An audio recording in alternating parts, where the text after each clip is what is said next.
Alright, gonna start a couple minutes early today. Let people trickle in as they start.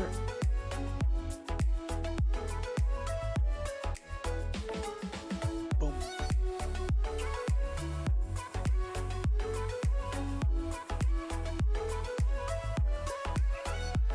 Looks like a face is drawn in by the lights.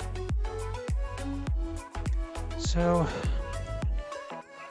since the VODs are going to be sent to YouTube, as a quick intro, I am Daniel Zaku.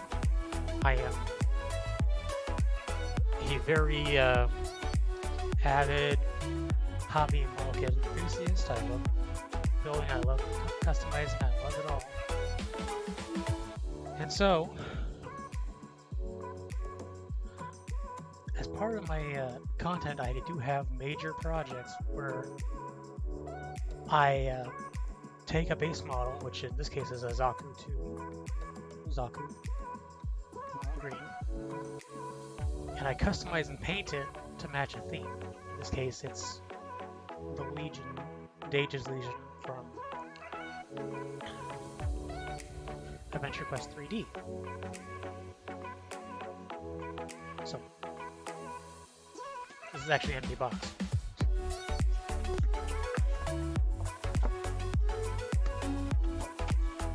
This is actually an empty box. I'm going to be using it for runner trash later. I'm going to start off by prepping one of my tools.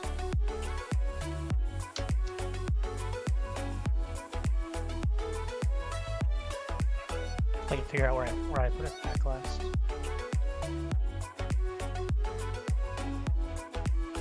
Ah, there it is. Because I noticed something when I was prepping one of the parts is that one of the holes I drilled was not big enough for the part I want to add. So I have here a little pin vise, or hand drill. And I'm going to try to make the little hole that I made for the part a little bit wider. Here I have I've already primed, ready to go. Zaku's shoulder. I want for this part here to fit snugly into the plastic, which just can happen really quickly, really easily if I'm not careful. Alright, this is ready to go. Push that down. Push that down, push that in, and the spike stud ready to go. One that doesn't go too far in. However, the hole on the other side is a little small. I'm going to start the day by prepping that shoulder a little bit more. Once I know it's big enough, I'll make a hole.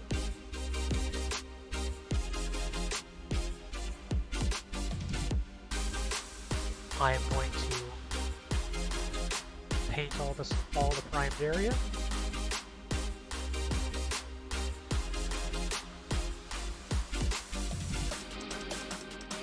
And then glue on the studs. I was originally going to go for three large spikes, but I figured leaving the small one on there normally and just painting it the black color that I need for it would be just as much.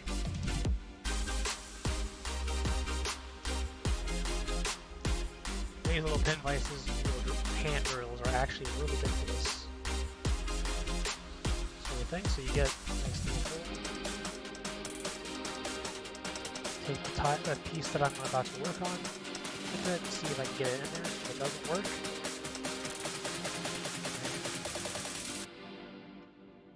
get an X-Acto knife or any kind of sharp object and try to scrape off any excess.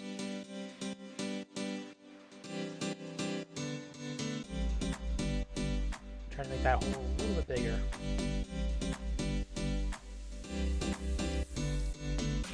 That's what she said.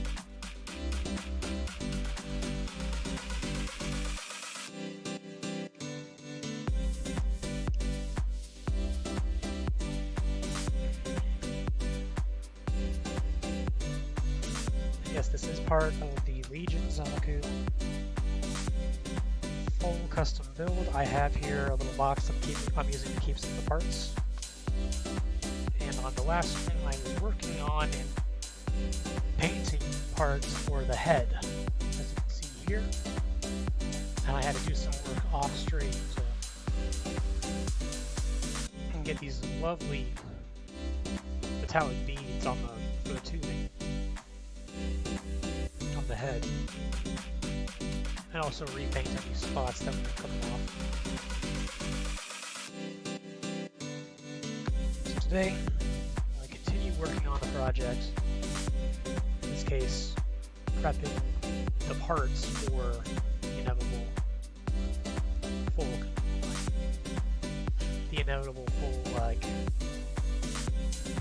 construction of the model in question. Off to the side, I do have the instructions on how to build this. I have built one before, but it's been a little rusty. I just wanted to make sure I painted, or at least attempted to paint, all the areas that aren't going to be moving. Like inner frame parts and all that stuff. You don't want to paint over those unless you want to make a huge statue. In this case, a small one.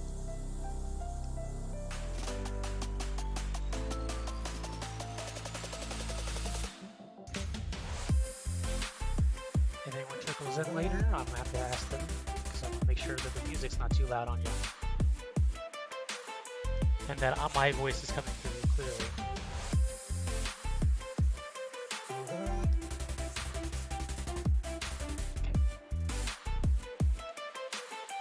Putting off the X-Acto.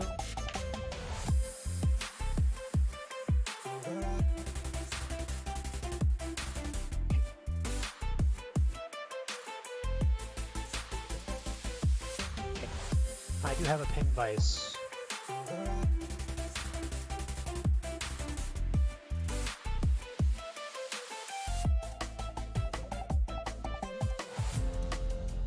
That can also be used.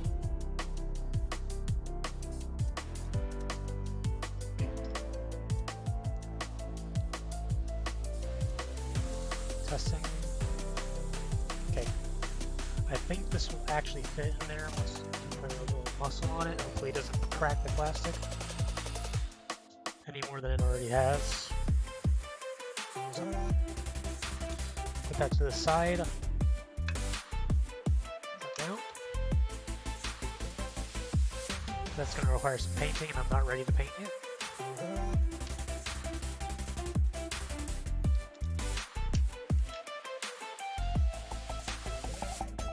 Always cover up your goddamn tools.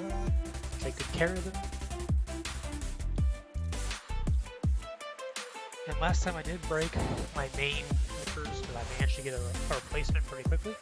I'm going to test these Rui Tool brand and see if they're as good or even better than the God Hand. So to start, I'm going to do one of the harder segments first. That is this. This is a set of very rubbery plastic that's meant to be the tubing that goes around the waist and goes to the back. Now I really want to customize this. And I have some metallic pieces ready to go, and it came with this very long spring to go with it that I'm going to have to cut. Some of the good members of the bad ones. So what am I going to do? Cut one of the tubes off.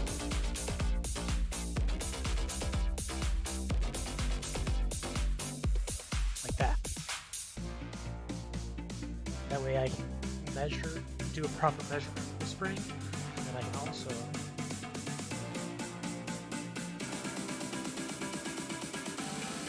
prep a little fitting for said spring, like the edge of one.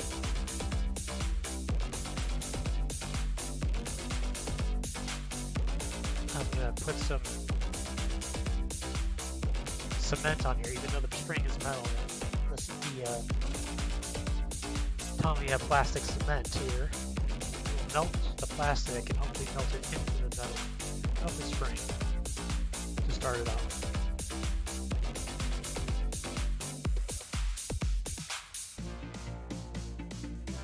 I would like to point out that this current set of nippers probably isn't the best. But it's like putting something brand new through the paces. Right. Now I'm going to test to make sure that the spring on the inside will actually love it. It won't, sadly.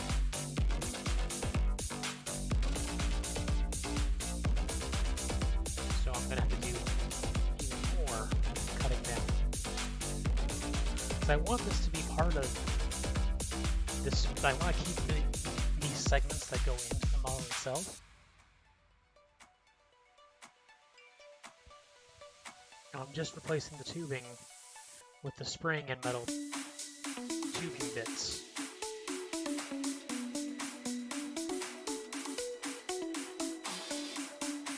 This is honestly the first time I've ever done something so, I don't know, radical when it comes to customizing my kits. Usually I try to, stay very close to how it was made. Maybe I'll just paint it. Every time I do a project, I always want to do something new or better. Let's see if this fits. Oh yeah. Almost there.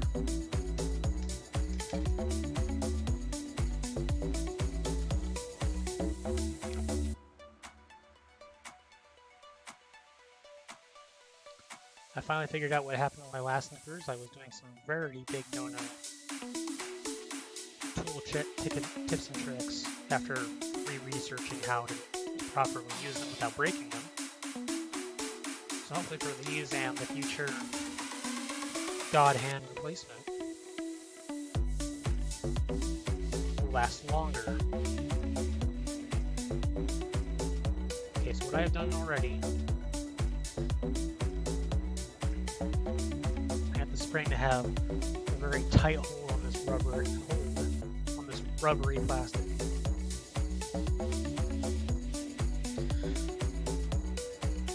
Now considering I want this to actually work,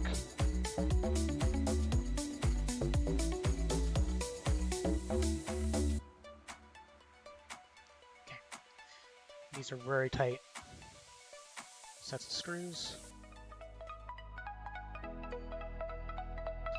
I want to give it a little more right there. Alright. I'm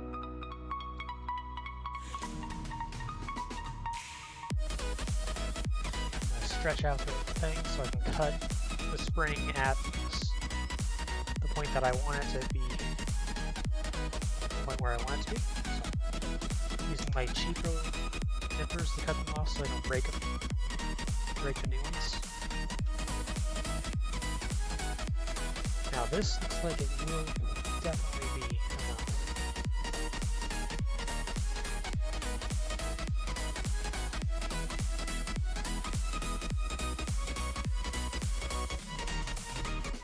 The problem with some of these beads is that one, the glass set that I was messing with flew off instantly into like outer space. I'm trying to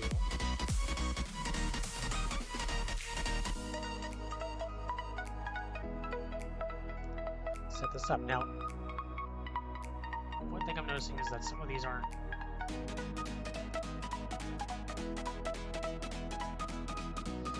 are very loose and easy to put on, some really tough. Quite frankly, I want to have at least 5 or 6 of these segments on each side. So we're going to go ahead. 4 right there. Do 5. all down here. I know technically I could probably put more on there, make it look really fancy, but I want to make sure I save some future projects, future pieces, future customs. Now I know the new camera that I thought was going to be great, not the best.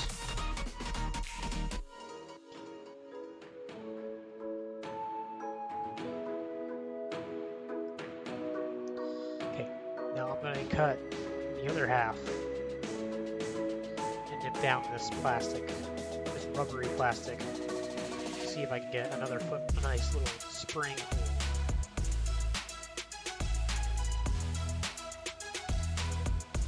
And then once I have that, I want to see how much more maybe this little pipeline can take.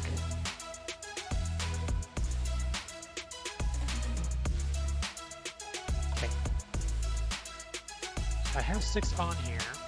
Let me get my brand new tweezers.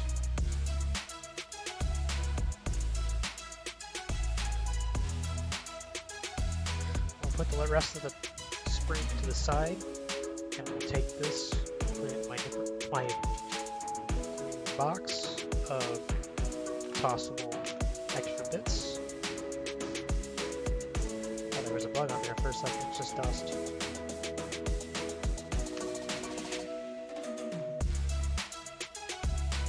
So,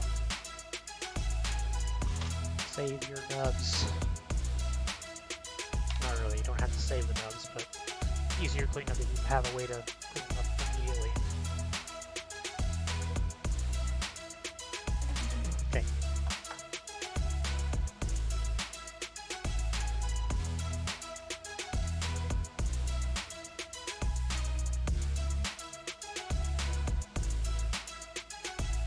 Okay.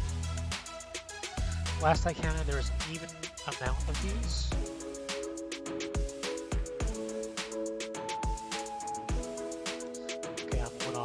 Extra. So I have 6 on here, right? What do you think?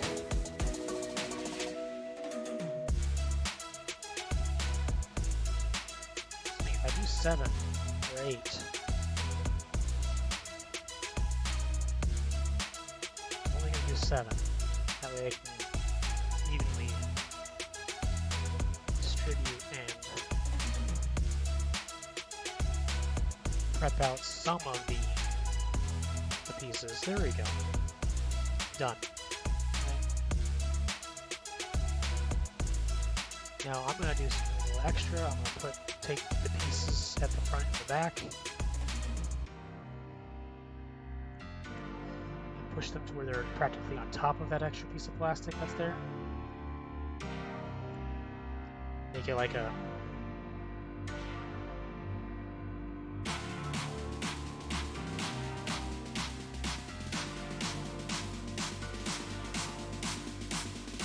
nice, almost like tight protection.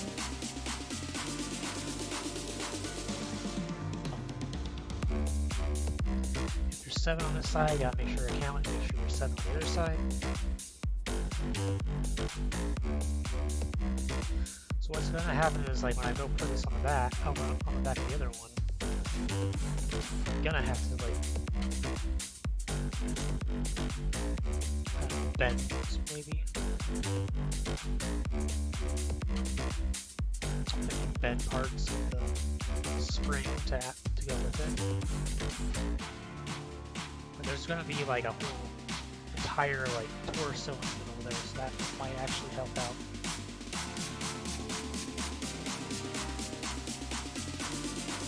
So, first thing I'm going to do is try to clean off the zipper. This one was really fancy, it came with some cloth. There's that.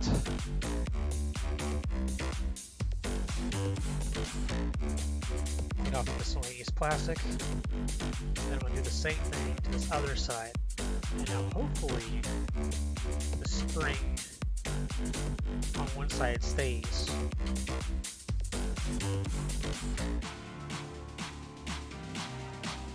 Starting to look like it won't.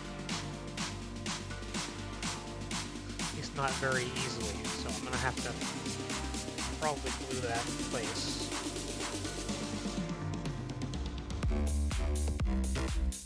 It's fine, I have cement.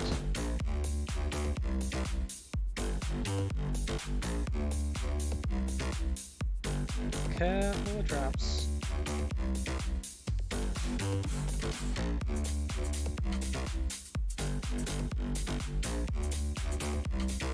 Now the cement doesn't really work on metal. It'll work on plastic. It'll work the plastic, it'll melt the plastic.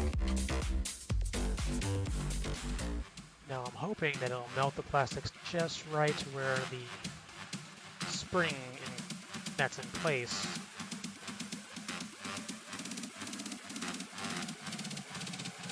there you go. Or remain tightly fitted on there.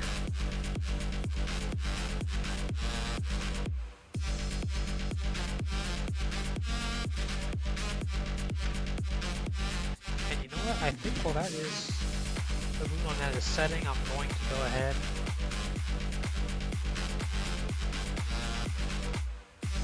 prep for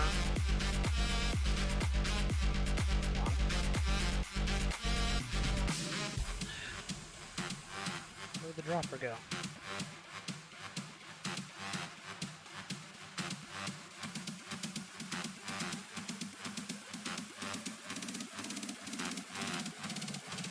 Oh, there it is. Fell over. Ow.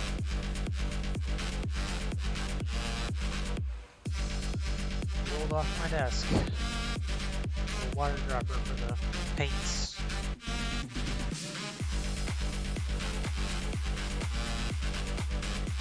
See what I'm gonna do. But I'll quite literally paint that shoulder piece I was messing with earlier while I wait for the glue to dry on the other one. I also noticed I went a little too hard on the water last time, so hopefully I corrected myself this time around.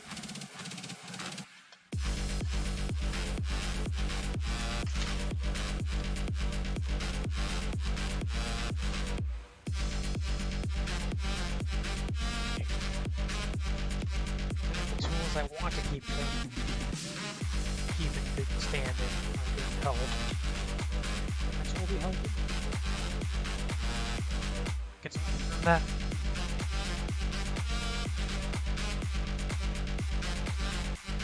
Off the side, I have a little bucket for brush cleaning, so it'll be fine.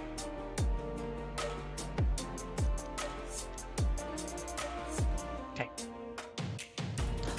Now the main color of the shoulder is going to be black, that little shoulder cap that you saw earlier.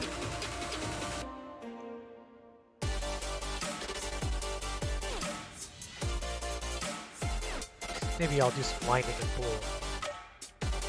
You know, bring out the rest of the Legion colors in it.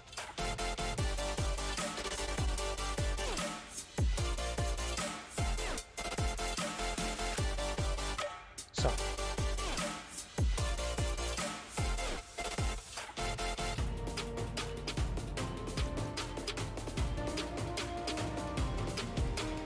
That is very black, and I made sure not to put too much water in it so it doesn't run.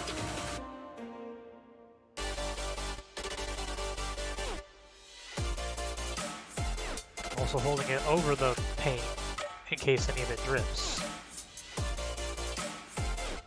Because, you know, sometimes you will have some paint dripping. Especially when you're doing it like this and there's some water-based acrylic paints. Much like what I'm using right now.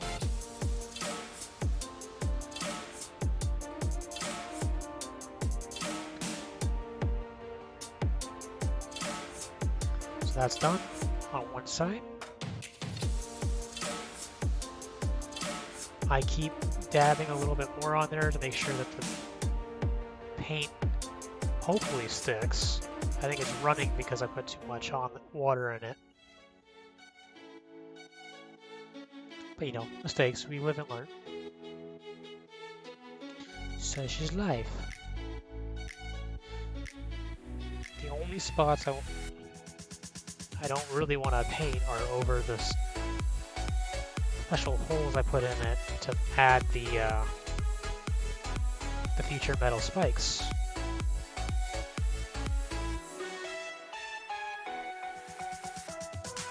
Now, the spikes themselves are really huge, which I think is, I don't know, kind of poetic for Adventure Quest 3's Legion, especially with all the sets that they make. Over the top shoulders.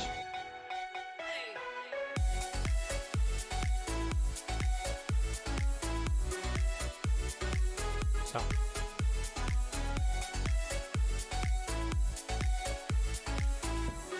For those that come in later or watch the VOD or the YouTube video, I will be expanding into streaming stuff like the video games that I play. Maybe in a little lighter sense than what I do with these models.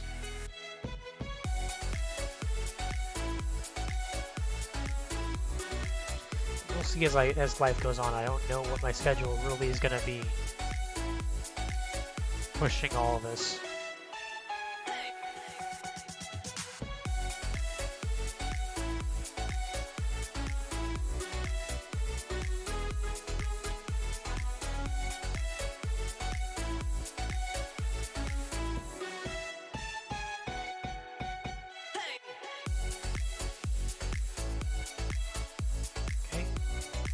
So for now, I have a nice shiny black, almost like a biker helmet looking thing. This is actually one of the shoulders of the Zaku. Oh, there you go. It's not a painting string without a little bit of paint getting stuck on your finger. Clean that off. Now, another thing I'm going to do, is going to be kind of tricky, is that I'm going to take some of these already primed pieces. I'm going to snip out the parts that I need to, put them together, and paint those, and prep them for other paints. And yes, I painted direct on runners. I know it's not really the best thing, because sometimes, you know, stuff you paint on the runners will have these nubs.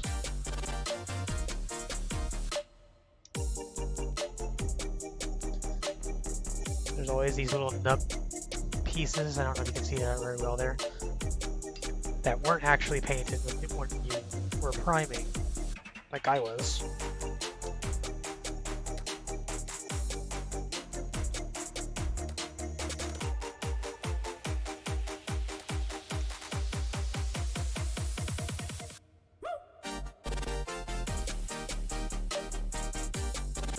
Pink.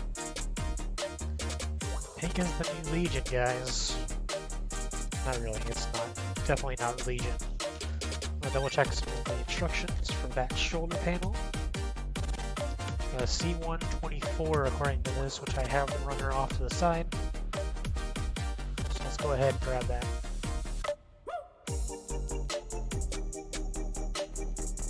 Now these aren't painted because this is actually 24, this peg right here. Because these are parts of the inner frames and all the moving pieces of the Zaku, of the model. And you don't want it to turn into I don't want it to turn into a statue. If you want it to be a statue that just sits there, go for it. I want mine to be able to move a little bit. And then I put it up on a shelf and it turns into a statue. Here we are.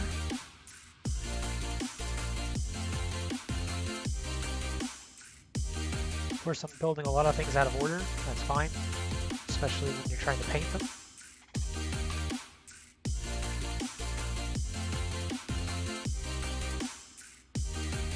So I'm going to go ahead and at the very least get that peg in there. That's what he said, right? Get the peg in there.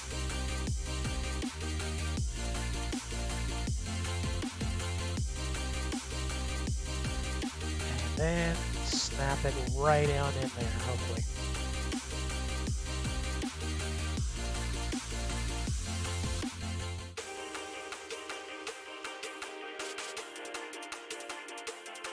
Yes, okay. Double checking my manual over here, making sure I didn't do it upside down. And since there's a little piece right there that you can actually hold, go ahead and use a little clip, alligator clip to keep it in place.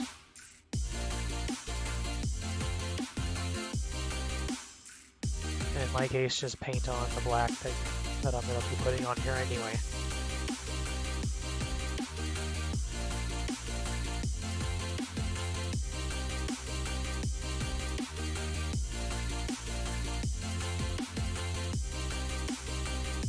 And in terms of what I'm using for like other symbolisms to go with the theme of the Legion, I managed to find a decent image of what Dage's Legion's icon or like army logo would be. I made myself a tiny stencil that hopefully when this is done will look just perfect for it.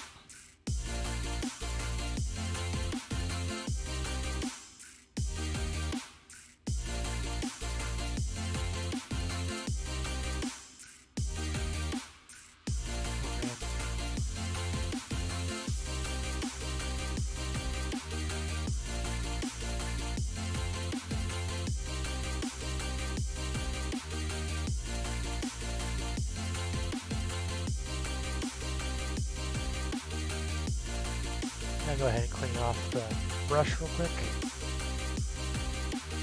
Maybe add a little bit more of the paint.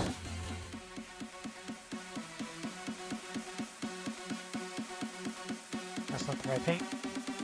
That is. So it's a little thicker on the paint and not watery.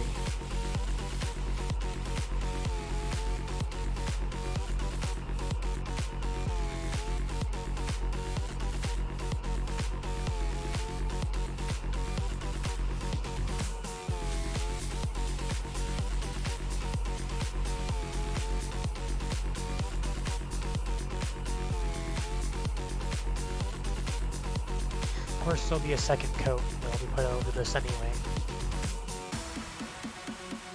to solidify the black aesthetic. That needs to be part of it.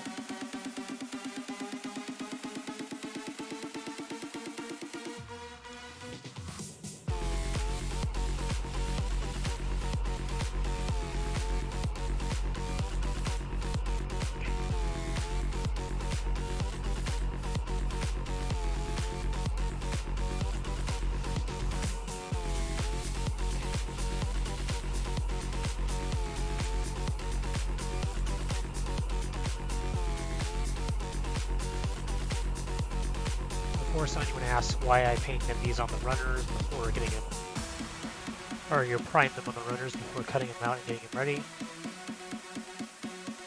Simply to save time. Especially since I wanted to do so much more than just like, you know, get ahead in one stream.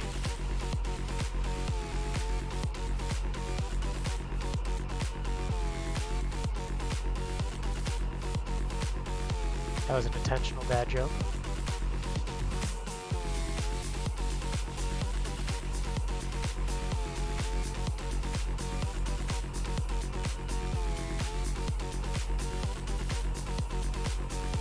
Okay.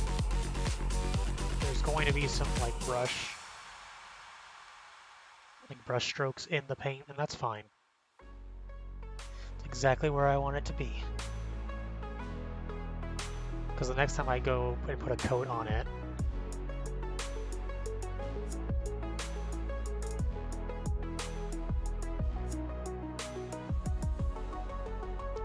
it'll cover up any extra streaks.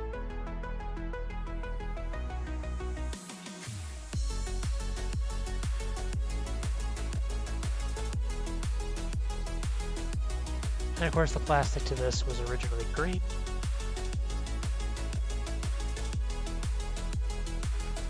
It's only pink now because of the primer. Okay, I'm gonna stop right there so none of the paint gets into that hinge little pieces. Beautiful. Then we'll check on our other shoulder. Some of the paint is actually coming off, so we're going to do a couple more coat real quick, and also move around that one blob that wasn't drying.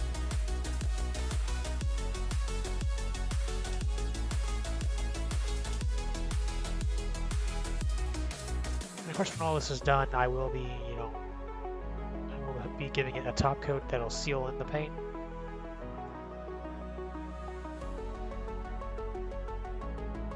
And also probably give an extra shine to or effect to the spikes.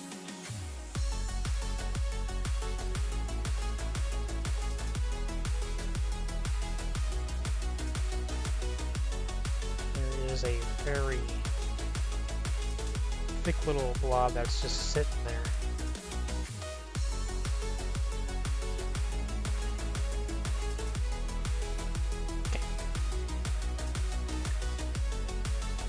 So while all that's drying, getting prepped and getting ready for the next phase, I'm gonna go back to seeing how this was doing. Okay. From what it looks like, yes, the plastic bits have melted into the metal, therefore hopefully solidifying.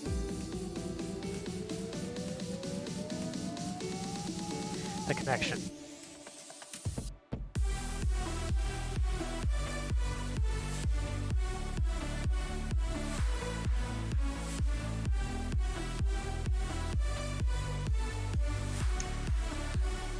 Go.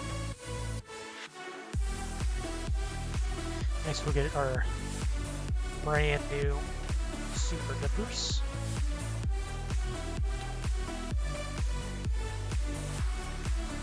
Going to very carefully see what you get when you play with springs. I'm gonna cut off another section.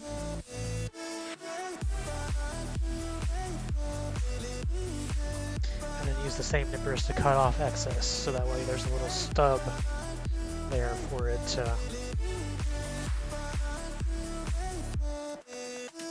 for the spring to hold on to when I go to apply it.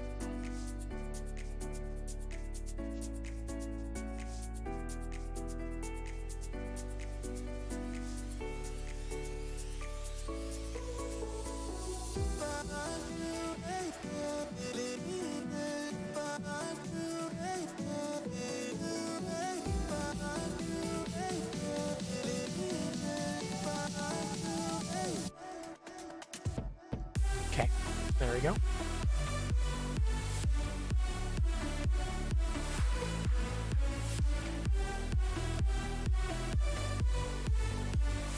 I'm gonna clean off that nipper right there.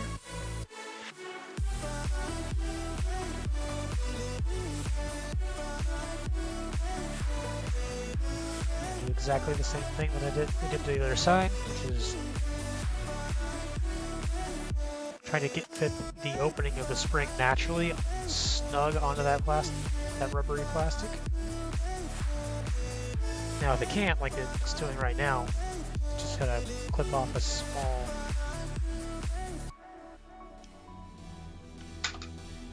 don't use those nippers. This small little nip of plastic that's getting in its way. There we go. Scrape that off. And take the same spring again. Just keep trying until it gets in there. I'm going to turn it as though I'm like trying to put it like a screw in.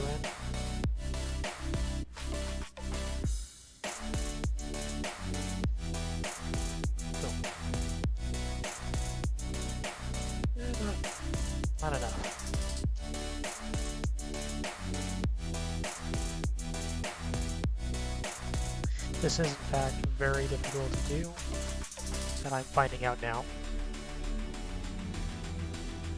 Especially since I don't want to make a mess and lose all the beads that are on there.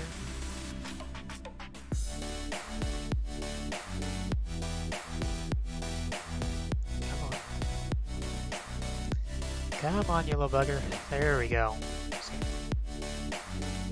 Now, I want to make sure that it can, or at least get to there.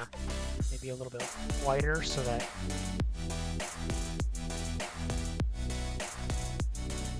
Right about there.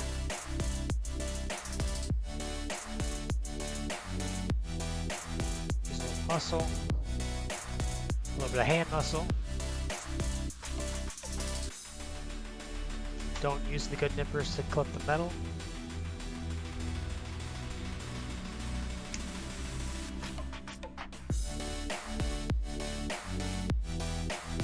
Right. Now this looks like it's about the same. It might be a little off, a little bit shorter, but that is fine because once this gets onto the model itself, this is a spring.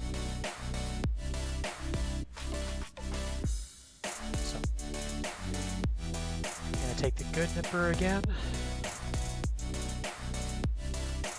and try to shave off some of this nub, this extra plastic.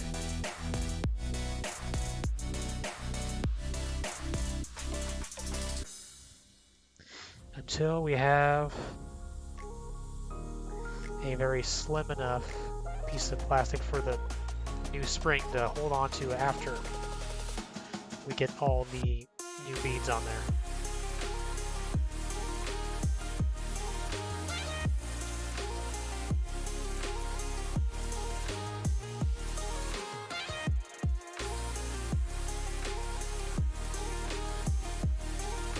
Okay, I'm going to test it with.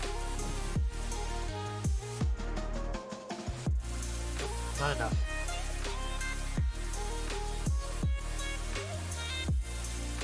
I'm going to test it with the tip of the spring that we do have.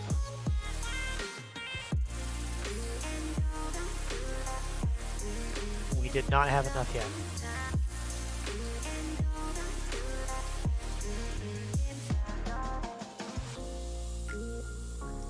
There you go.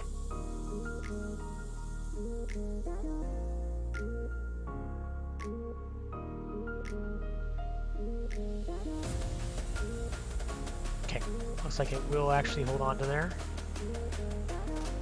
So we get a double count.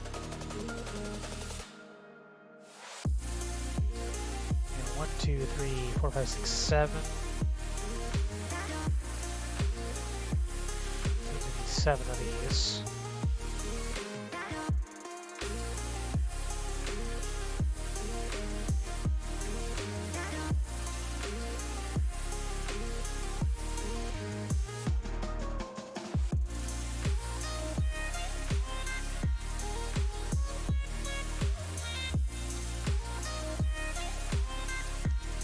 Okay, what's happening right now is part of the original spring is warped outside of itself.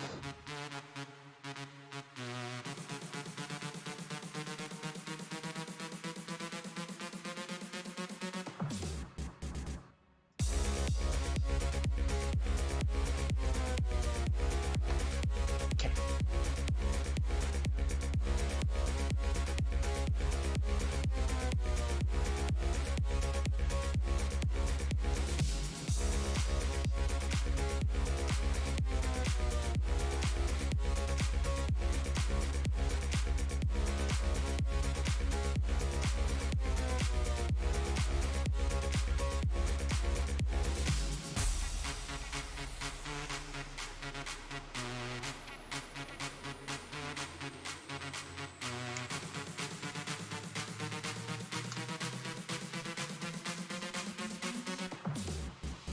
There we go.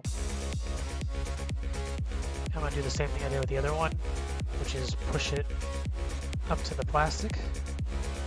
Not too far, because you want to make sure that there's enough room there to still stick it into the model when we put it together.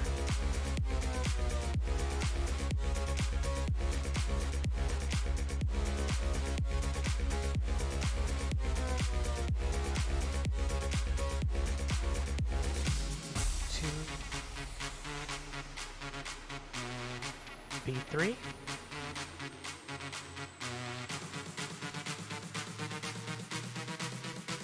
Four.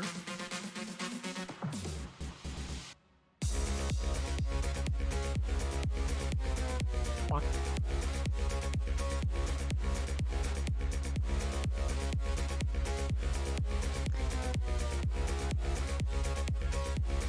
There's number 5. We'll put 2 more on there.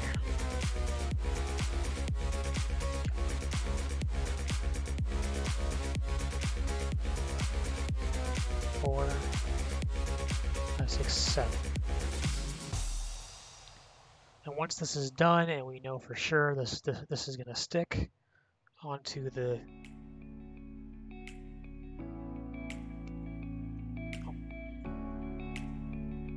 okay, some of this is not going to be able to stick, so we're going to take that little nub. Unlike the last set that I was messing with, these seem to stick on very strongly.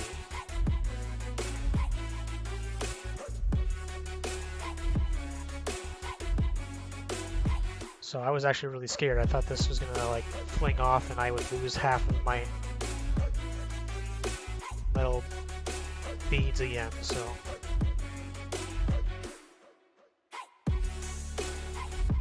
And here we go. And like I said on the other side, I'm gonna take one of them. Oh, not too far.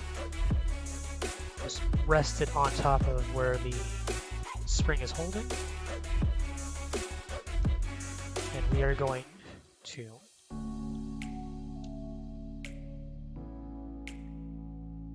dab a little bit of glue, or in this case, you know, plastic cement. And hopefully that will keep that on there long enough for us to put it on the mobile suit when it's ready.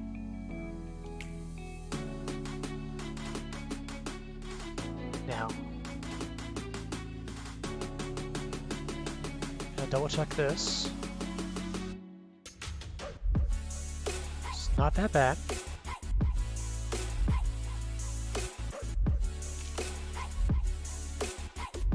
So the next step is going to be sticking these into the peg holes that we've created, or I've created. I'm gonna go pull out a vise real quick. I'm going to use that to try to force it in, hopefully not breaking it. It's probably going to break it.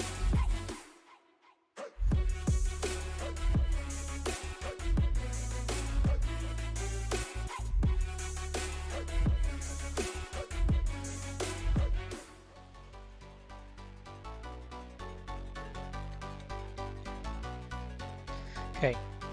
Fingers crossed I don't break this, right?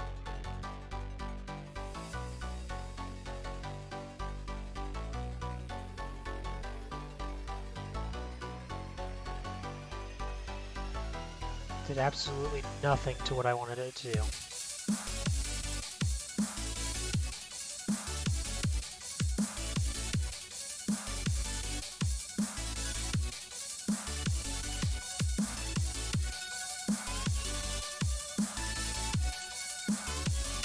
Okay, so that's in there for sure.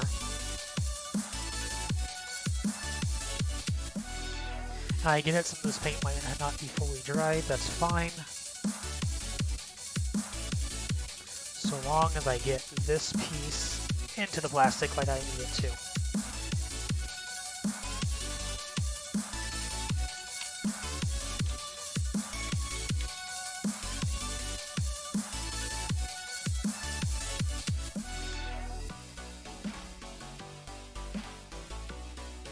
Okay.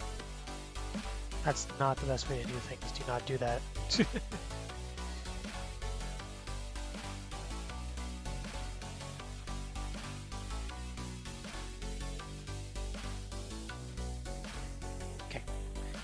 Going to do is I'm going to get that pin vise again.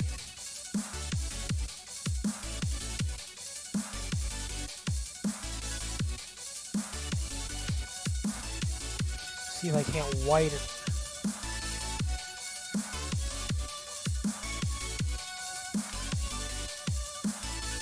that hole anymore.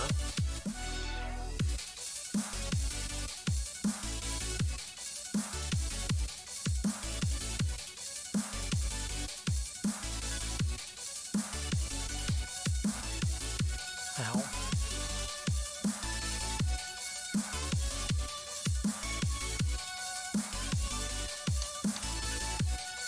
If anyone out there drops something that has tips, go ahead and let me know, because even though this is my little project, I do like tips and tricks about how to properly set something.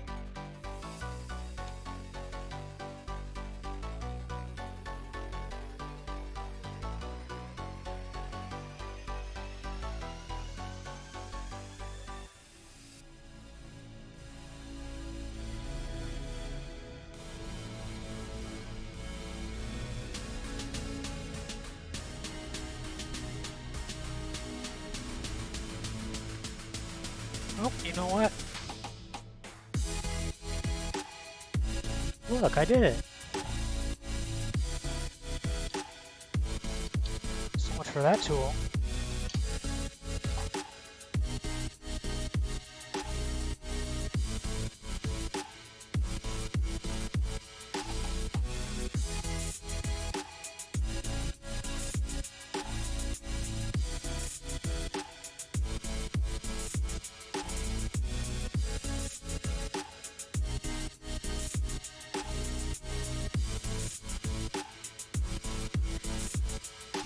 And of course, some of the black paint I just put on there is chipping off already. That is perfectly fine. Especially since I want to get this piece in there. Where did I put it? There it is. A little X-Acto knife to try to chip away some extra. Chip away and dig away some extra plastic and maybe some paint that's stuck in there.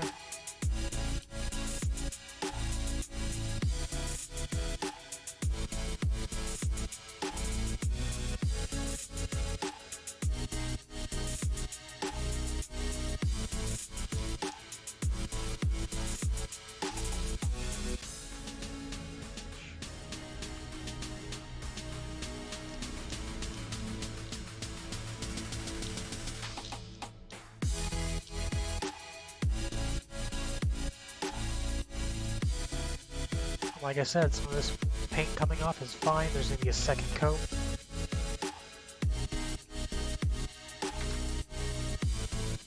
That I should make sure is still wet.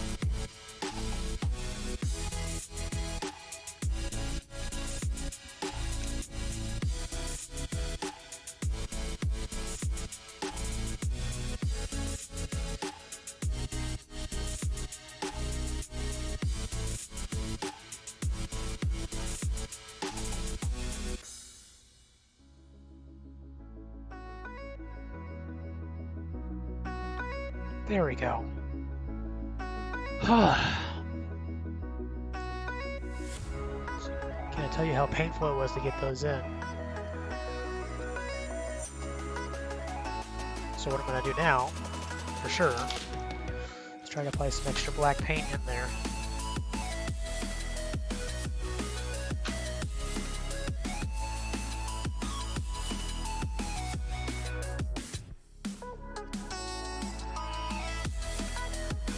In order to deal with all the paint that chipped off when I was rubbing on it. Out of context, that might sound bad, but okay.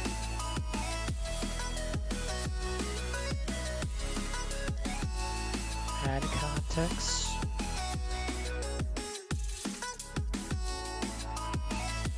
So what I'm doing right now, essentially on the spot painting, I'm finding all the spots that have been roughed up from me trying to get the metal bases for the spikes in.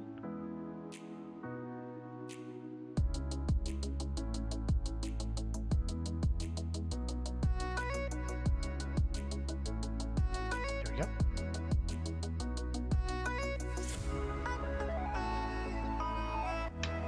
Now for over here.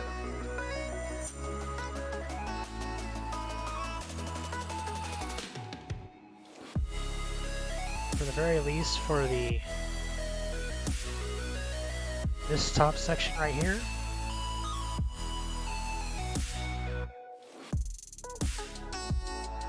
make sure there's enough black paint on there, because next up is going to be that stencil I mentioned.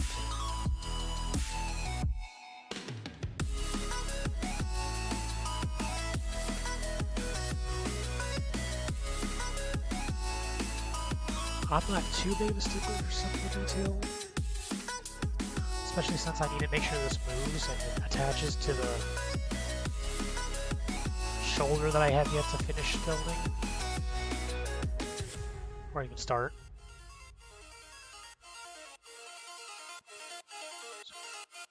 So done, right? And yes, there is still some paint. Paint smears, but I have an idea for that.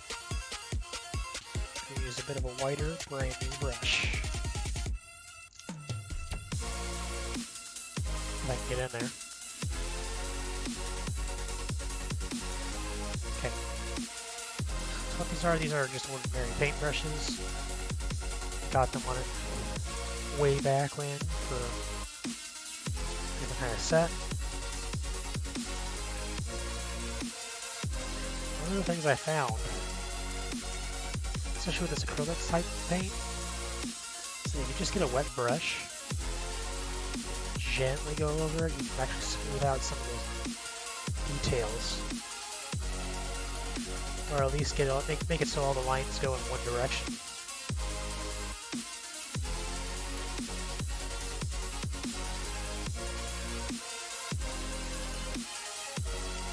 Without ruining all the paint that you've already put there.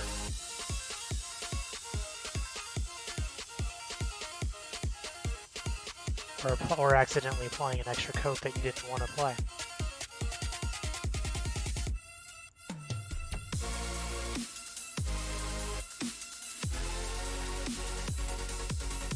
Because this is meant to move around the existing paint that's already on there.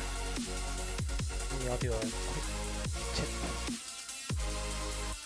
Quick dab.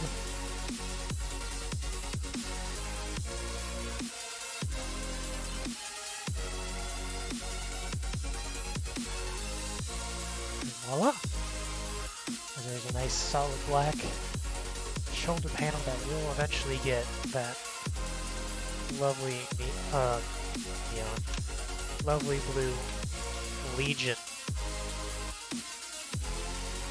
icon put on it. So, go ahead and put the rest of these metallic beads away because I'm not going to be going to the lakes. I don't think. I still need more, which means a resupply. So the first things first, I'm going to double check the manual again. See, gonna be working on the chest unit today. We've already replaced the tubing with metal, the metallic bits. So what's gonna happen is every time I pull out a piece that is essentially a exterior piece and not a moving piece, not any of the joints, I'll paint that the correct coloring. Most of this is going to be black anyway, but correct is correct, right? Right.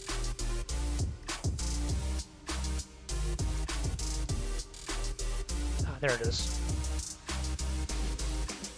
According to the manual, that little piece that I'm holding with my thumb is the first up.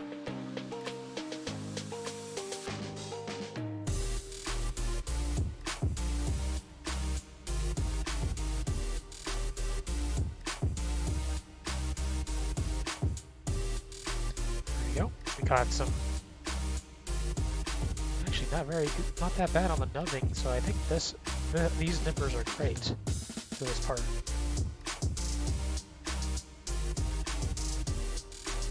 Okay. And just because I know some of the pieces are coming up, I'm gonna go ahead and start nipping out the future pieces that also need to be painted. Like this chest plate, I know you can't really see the details with that lighting. There's a lovely little T-shaped pattern in that, which I think is perfect to make that part blue, with the underside being black.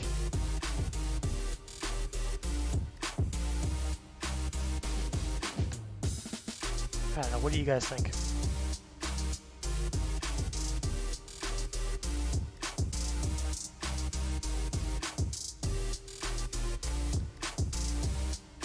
Okay, I know this back panel is going to be put in there too. Basically everything on this runner is stuff that's going to be visible at the forefront and not part of the inner workings. Inner workings and inner, I don't know what to call it. The inner frame.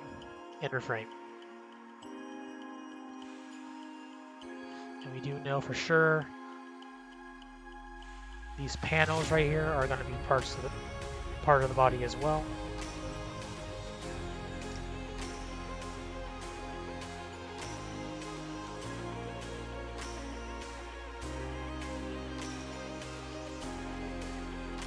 I know I keep pulling away from the camera, it's just trying to pay more attention to how close that these nippers are going and how much I want them to cut.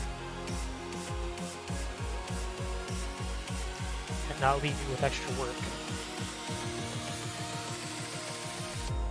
Okay, the rest of these sort of look like parts of the feet and legs.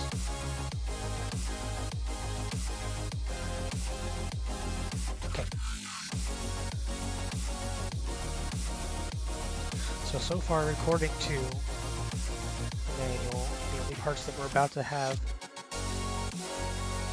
put on that will be visible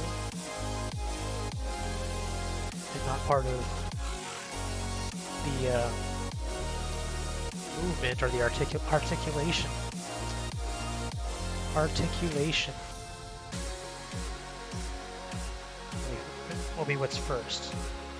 Use a clip to hold on to that little thing in the center. It looks like when I sprayed some of the guy inside that it is fine. It's mostly hollow according to the book anyway.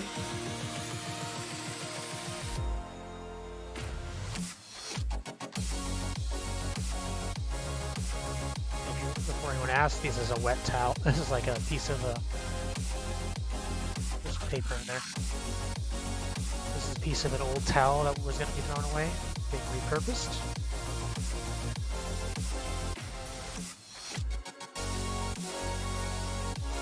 Of course, I have plenty of things to clean up after this.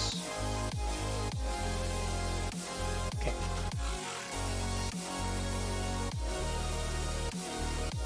So first up, the solid black. We're going to put that on. I'm not going to go within this inner part too much because I know that's going to connect to something else.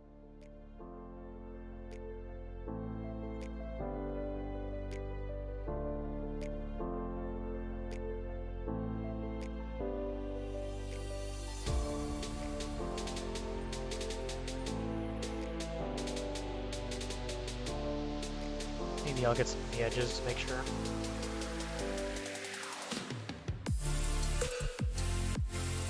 There is that.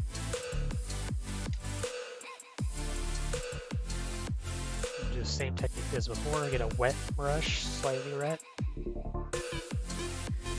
Barely pull it. This kind of flattens out any excess paint.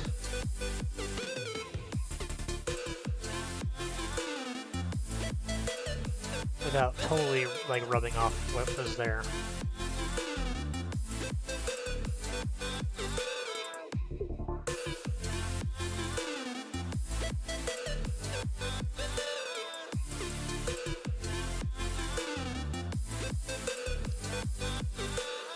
Also take some of the excess paint, smear smooths that back right into it, so there's no need for like an extra coat.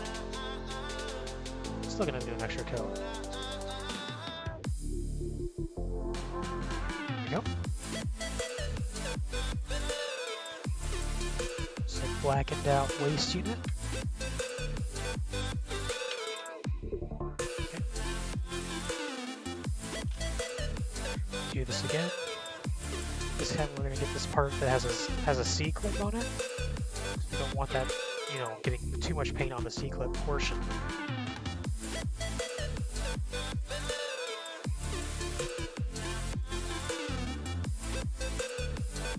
Okay.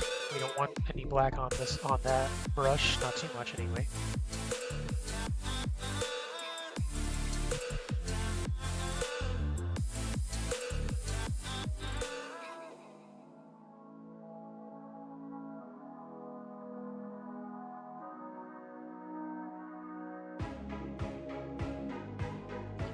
Okay.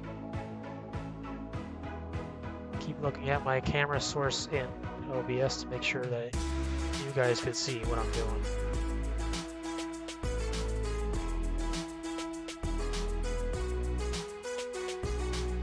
One day I'll get a better camera. Right now, the $30+ is not in my wallet.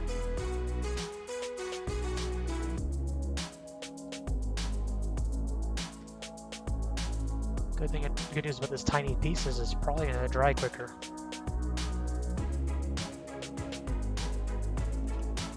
Okay. Next part will be kind of fun. This blackened panel. I'm gonna do full black first, and then the parts that I want to be blue, I will paint over. That way, there's like maybe a darkened blue.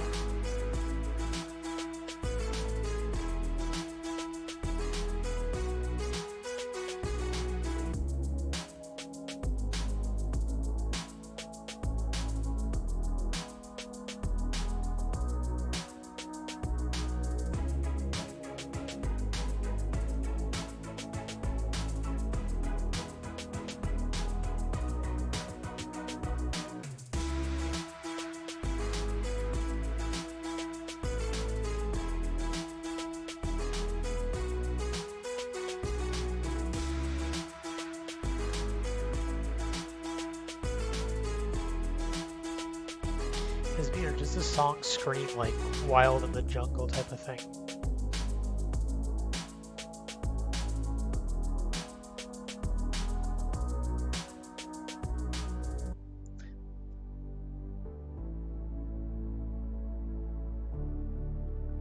Okay, so there we go. All nice and blacked up. Gonna go ahead and take a semi-wet brush.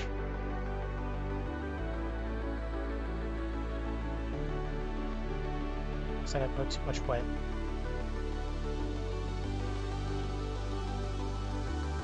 Too much water on the brush.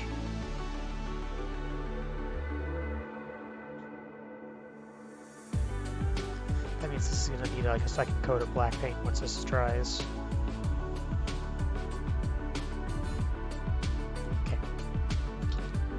Put that away for now, let it hopefully fully dry out.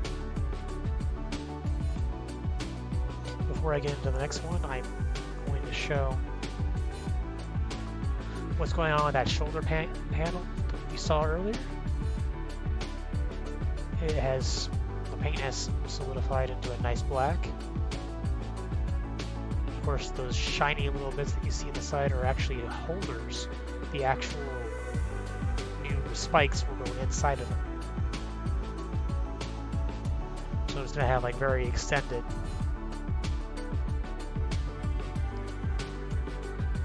a very extended spike.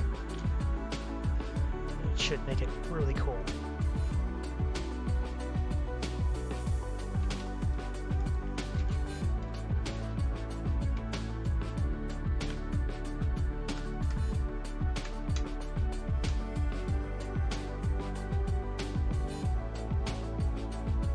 Any of the lurkers out there, can you tell me how my audio is doing? How am I to you? Can you hear me?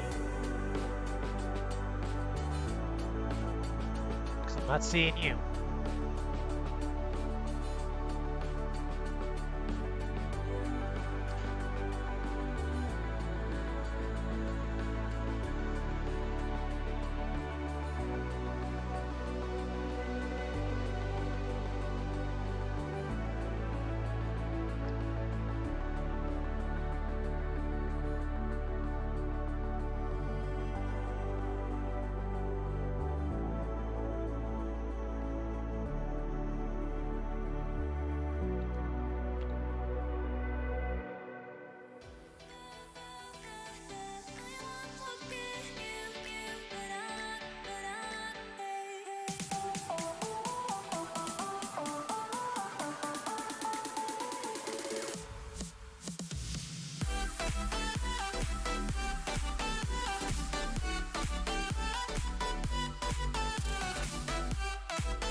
Okay.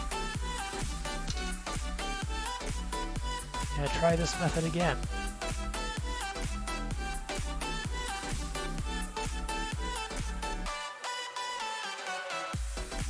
Definitely not working anymore.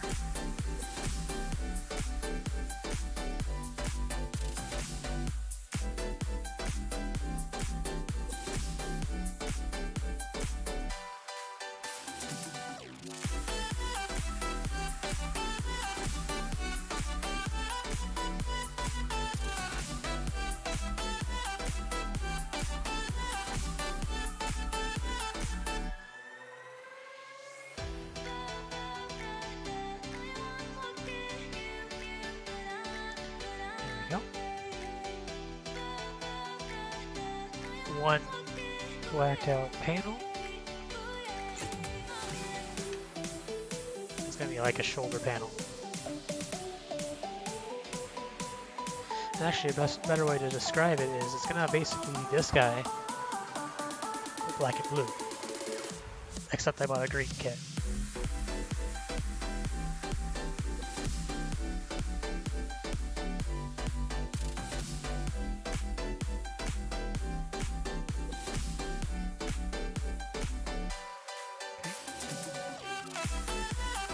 There is some numbing visible because of how the paint works, but once you paint over it, shouldn't be that.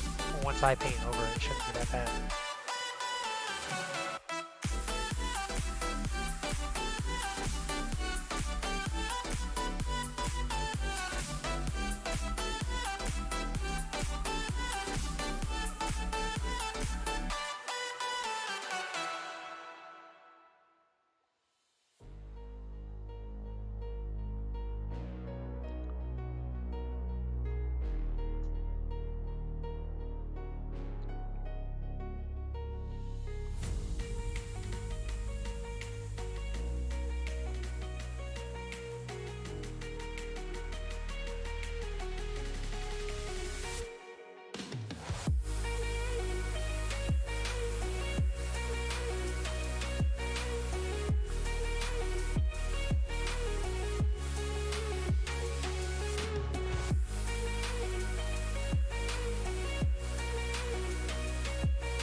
Okay.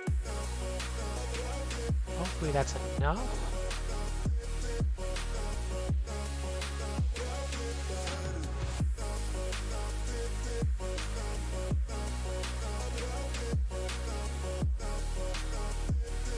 It looks like we have one more part left, but that is, oh, there's a peg in the back, so maybe I can hold it. This is like a back panel for the thrusters around the back. That is also, surprise, surprise, going to be black. There's really not that much surprise in this kit, I don't think. I will do some details in all blue, hopefully a lighter blue.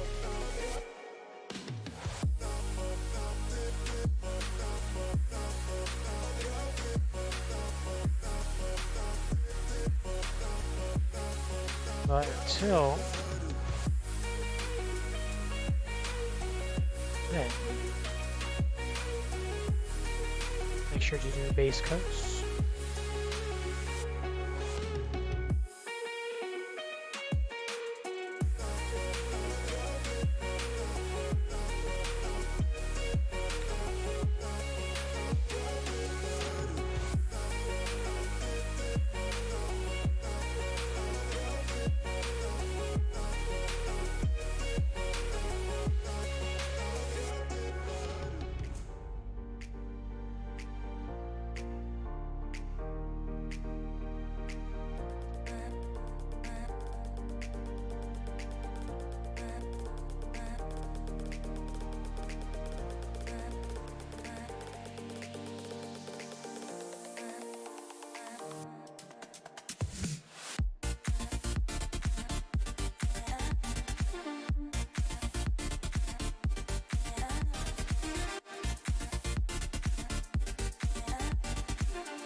I need to change out that water soon.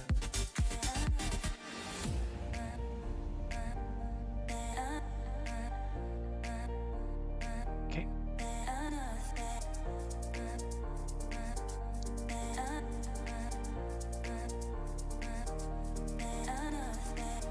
Okay. Now we're going to start getting moving with some of the way that this is actually built. Or at least it's supposed to be built. Then we'll paint more later. Okay, we go back to runner C.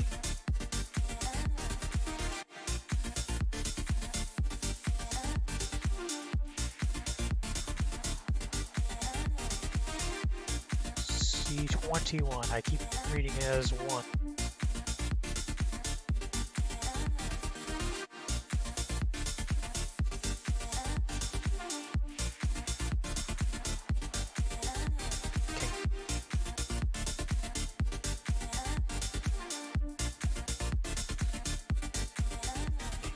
Okay, that cut out pretty cleanly. So we are going to take that waste unit that was painted earlier. It should be dry enough by now. Okay.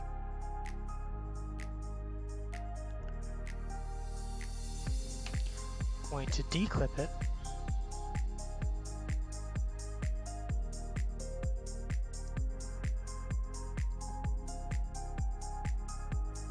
Here I go again.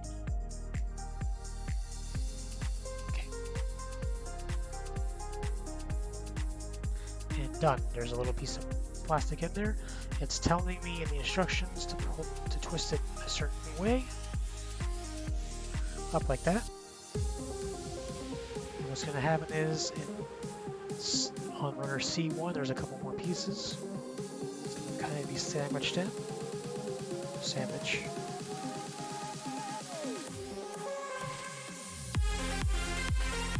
I'm only single snipping some of the inner frame.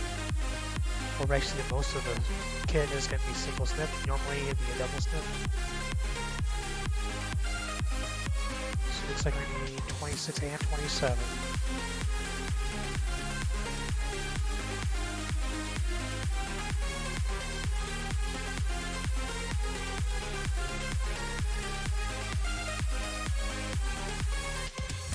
Now then number 20.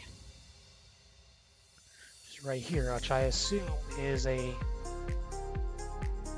neck joint, which is really good. This isn't a polycap, which are like a rubbery type of thing, and polycaps sag and lose their grip over time.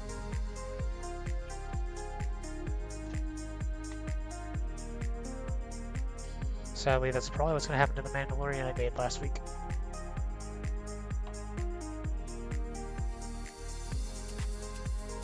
So it's telling me to go here.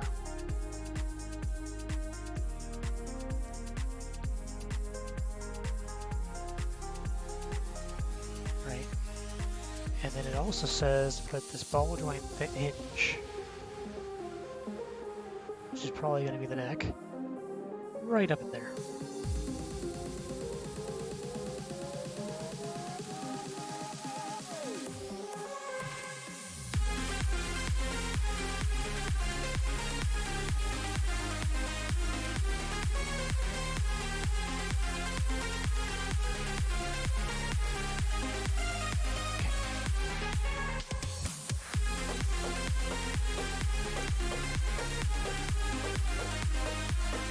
Done.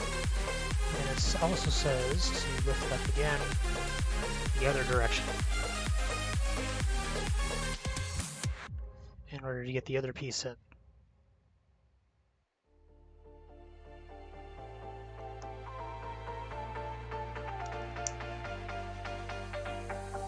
Nice little snapping motion. Boom. Right.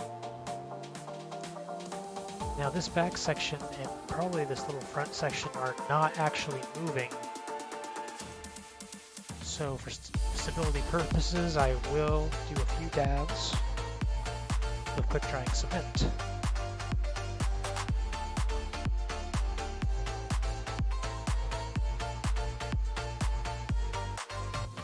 Okay, always gotta be careful with these. You don't want to accidentally get it into like another part of like the joint system or something like that.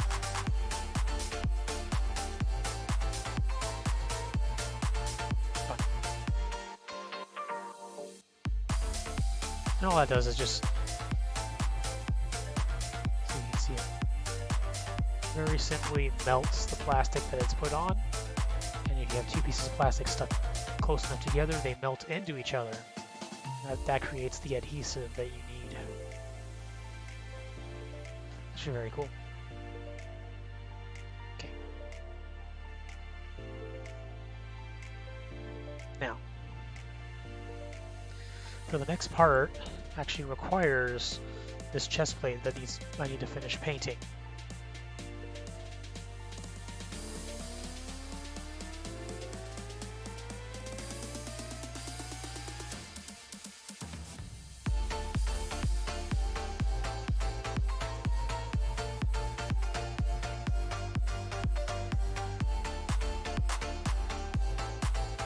Which means I'm also going to need to prep the blue and white paints to mix.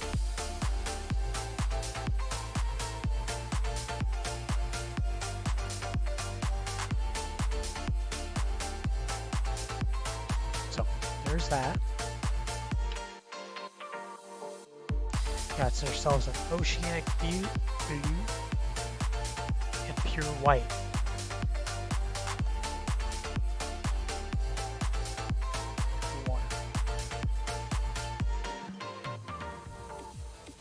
This jar is just 100% only for the paints. Okay, small little dot.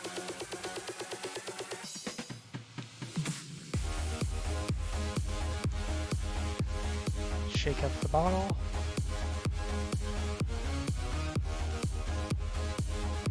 A decent amount. That nice blue. What's going to happen is I'm going to take some of this pure white, add one drop, maybe two. That should get us a slightly lighter color of blue. Kind of wish I had a cyan color, but this is what I got, so this is what I must work with. This is one of my wide brushes. I need the thin ones.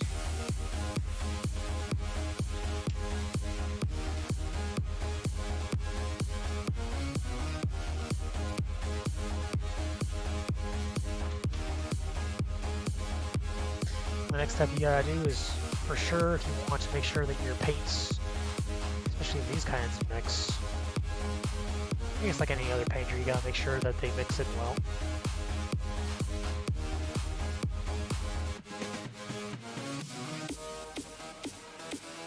Right. That's still drying. But what we can do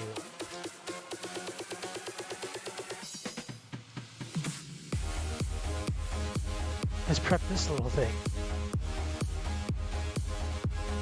Onto the side panel shield. That's already dry. So what I'm going to do, I'm going to actually get a few pieces of masking tape.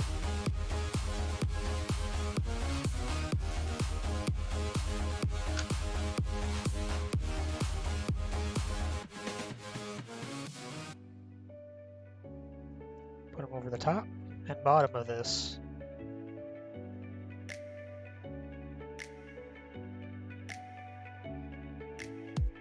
Exactly where I want it, with a little bit of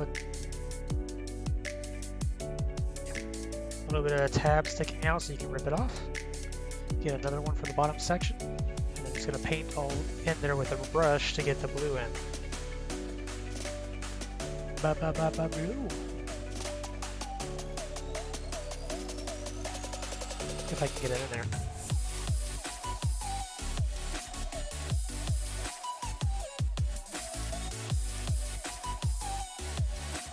This is just simple Tamiya masking tape, painter's tape.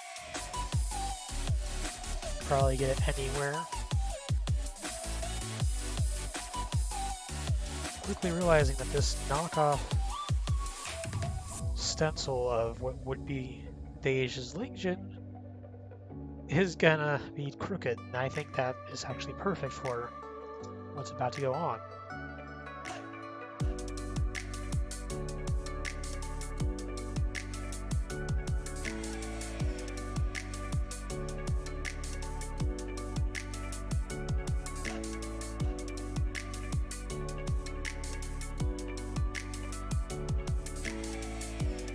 Okay, this is being lightly put in there because I want it to be there, but I also want it to have some sort of pattern when it comes out. Hopefully. We'll see. So we'll let that dry.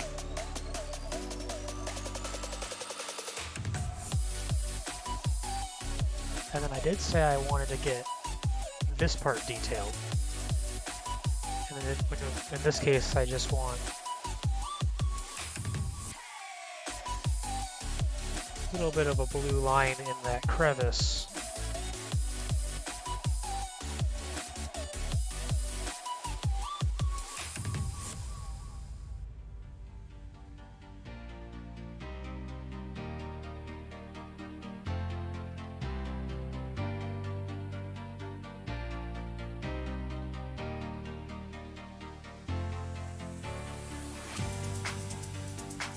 And done.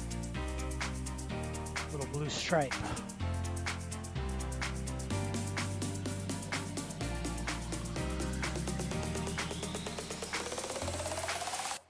And this is now dry. So I'm going to do what I originally was planning. Hopefully.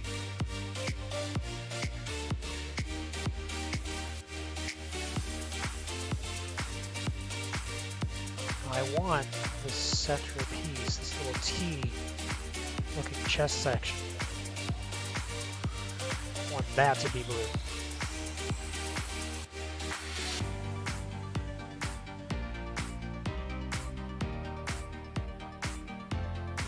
And maybe I'll put a couple eyes in there a little bit later. What do you think? Make that like a Punisher skull? Put on a Zaku.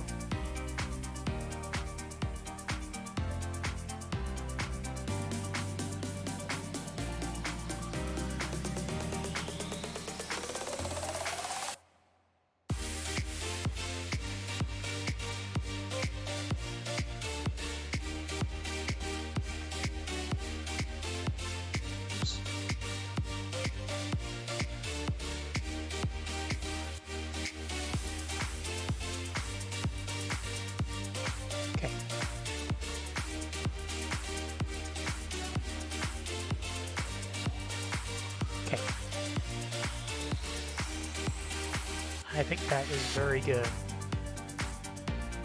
to fit this theme. Fit the theme of a Zaku and also Legion.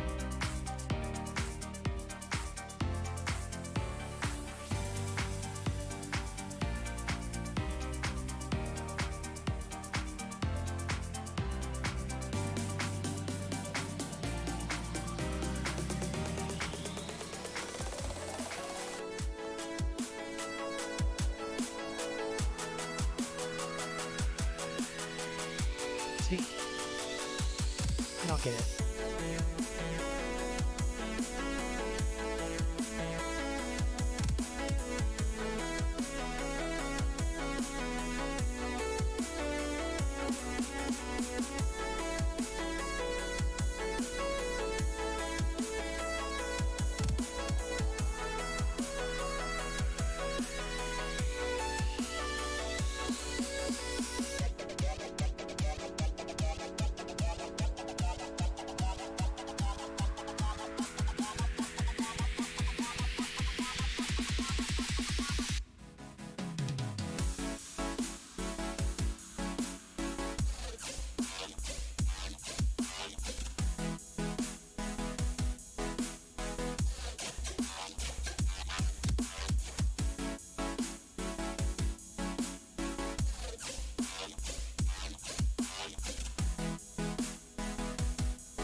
Okay, hopefully that's good enough. I'm going to, again, let it dry. And then we are going to double check on here since it looks like it's about dry. Now I'm very scared as to how this would have turned out.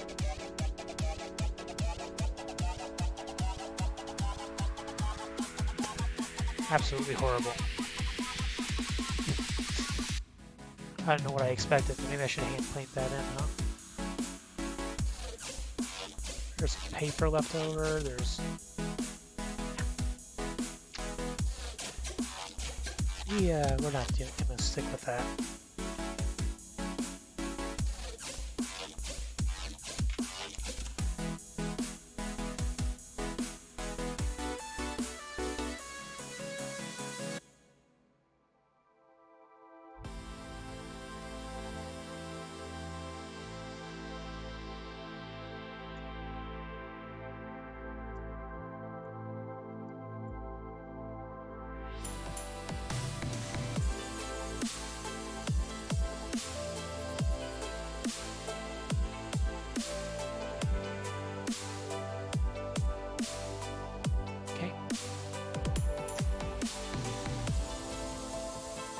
What I'm going to do now is I'm going to get, first off, throw out this ID out.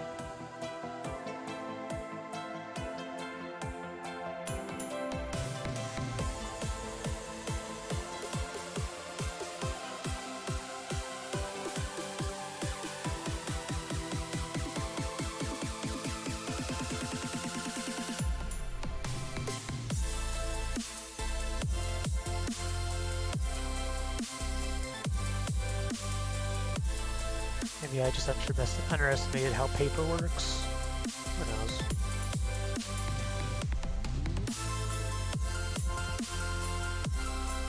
Especially printer paper. So what I'm going to do, I'm going to try to hand paint.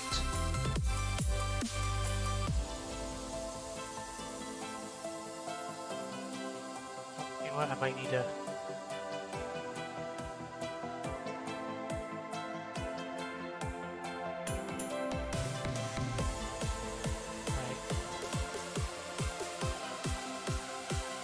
Nah,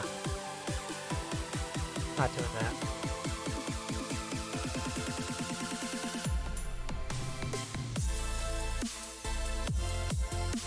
That, however, not doing that either.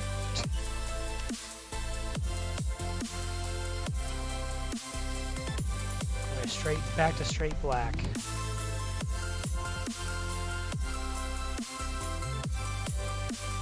Wasn't temp.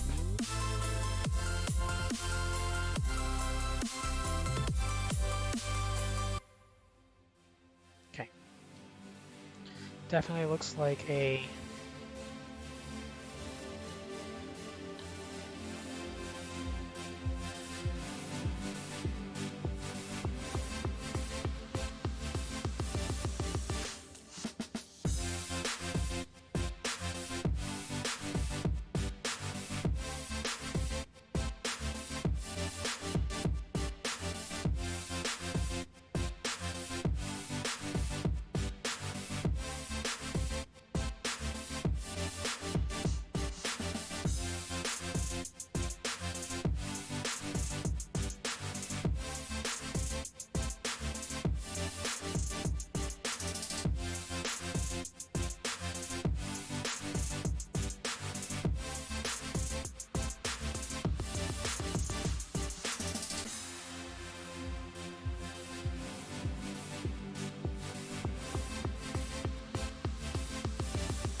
There we go.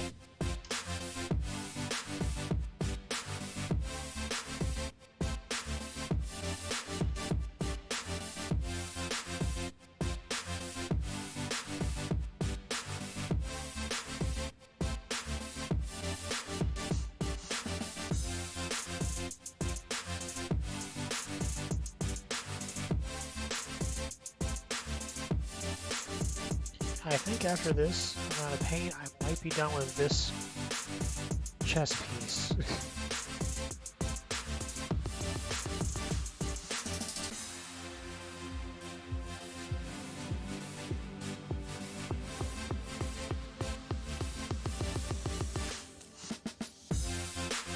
You know, finally.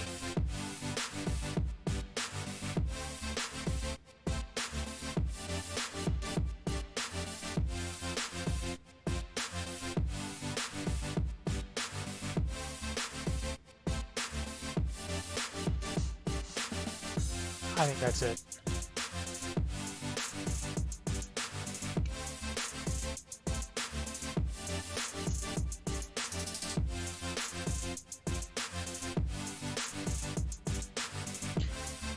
Okay. And now we are going to basically wait for those to dry.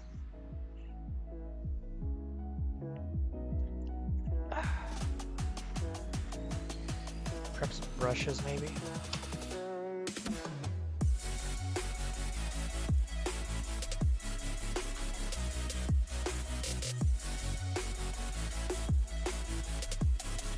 Okay, I'm going to, it's like most of this is C1 and C2, so I'm going to go through it as it is said in the manual. Grab all the pieces that we need, or that I need, to help complete this.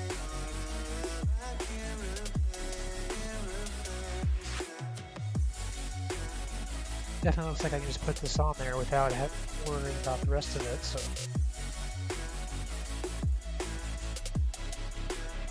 Nice little panel.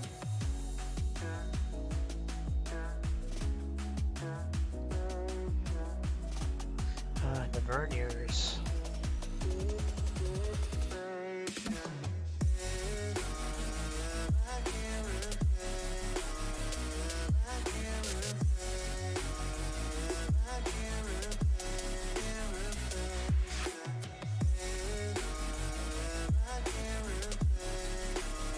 Basically the thrusters in the back.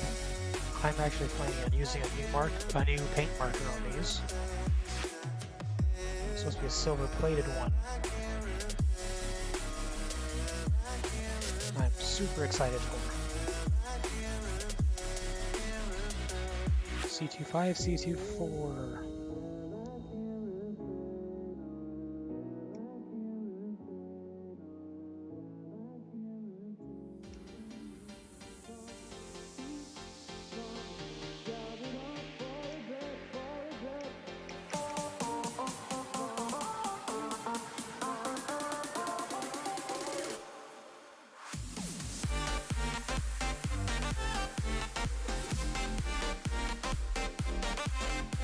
What I'm pulling out right now is essentially a joint system for the shoulders, because these have like an extra double joint.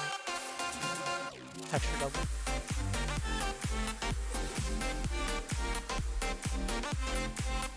Oh, there.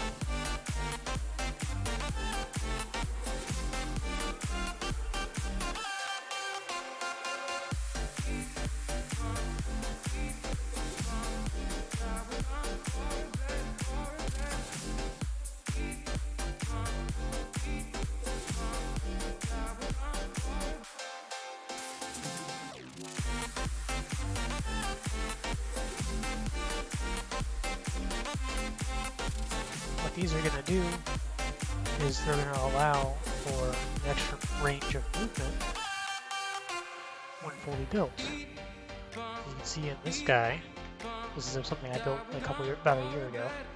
It's very loose because I haven't been taking care of it in terms of like making sure I do maintenance. This shoulder part piece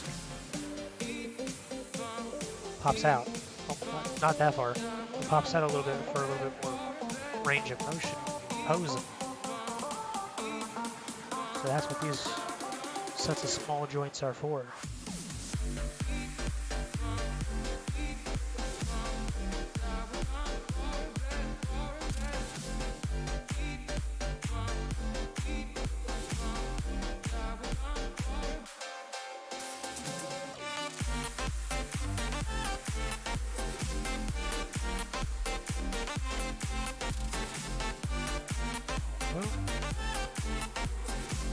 Now, where are my tweezers?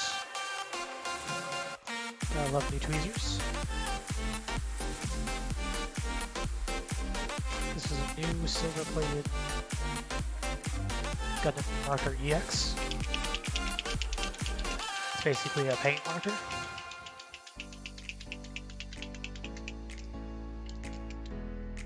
Done.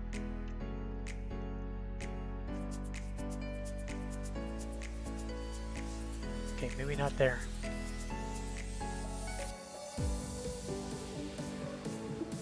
Look at that, barely.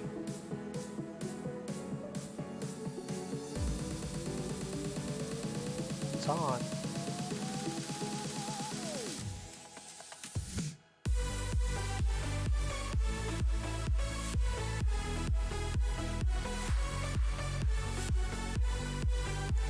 Look at that, that's almost like it's chroming in.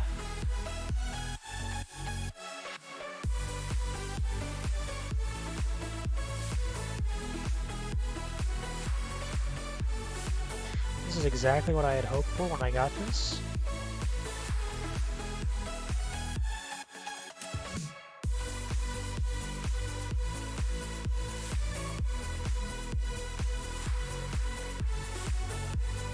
Which means this is something I'm going to be using behind like clear pieces, other future plastic items that I want to make them look metallic when they get installed.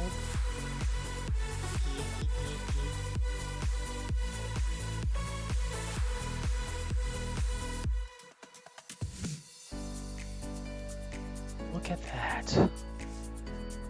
Nice and shiny. I'm gonna put it here. Compare that to what it's supposed to look like. That is amazing.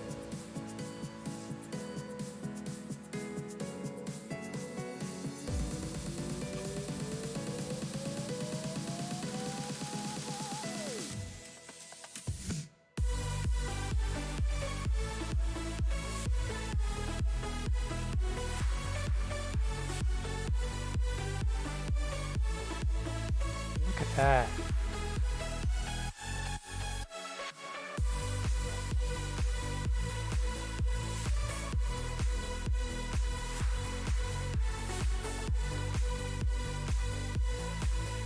Instantly chromed out a piece.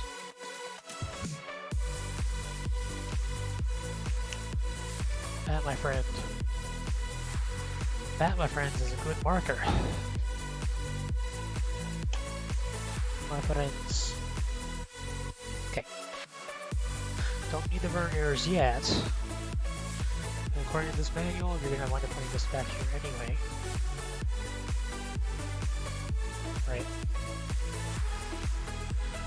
And since this is not something that's actually mobile, you want to do what I'm doing. At the very least, put like a small dab.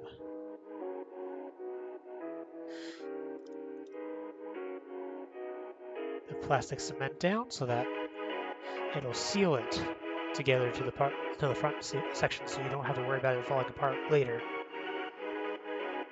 And then, since the Gunpla marker should notoriously be already up. Okay, not yet. Almost lost it there. I was gonna say they are notorious for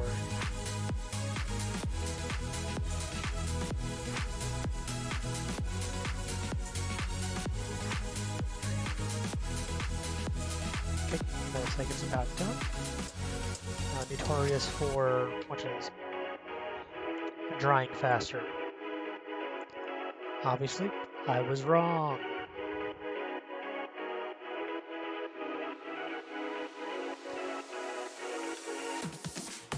That's fine.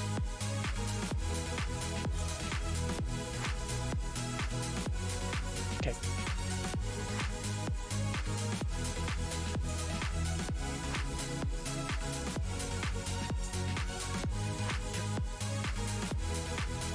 This is a chest piece, and according to this, you want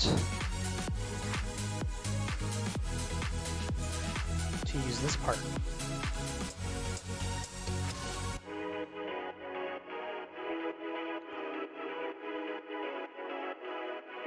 Okay, stick it in there so it holds.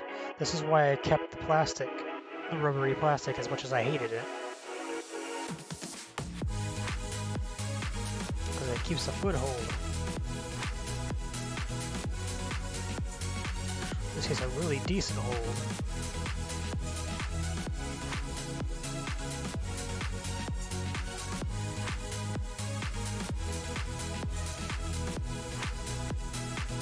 Okay. And there you go. Obviously these cables are a little bit wider than they should be, and that's fine. Perfectly fine. You want it. I actually wanted it to be that way. You wanted it, I wanted it. Why is that? Because then you get to see the cabling better.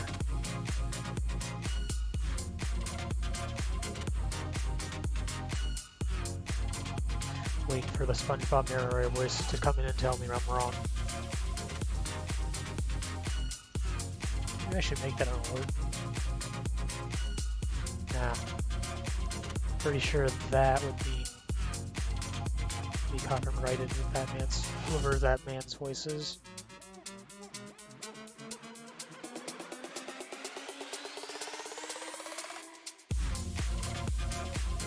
Okay.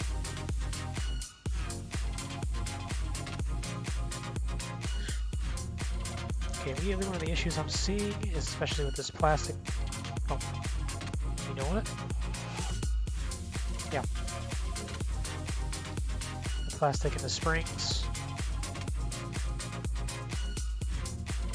Try to loosen the springs up a little bit without accidentally.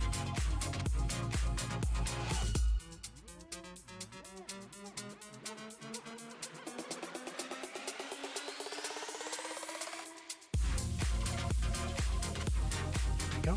Pinching down. And of course, everything that you see that's still pink, that's going to be redone later.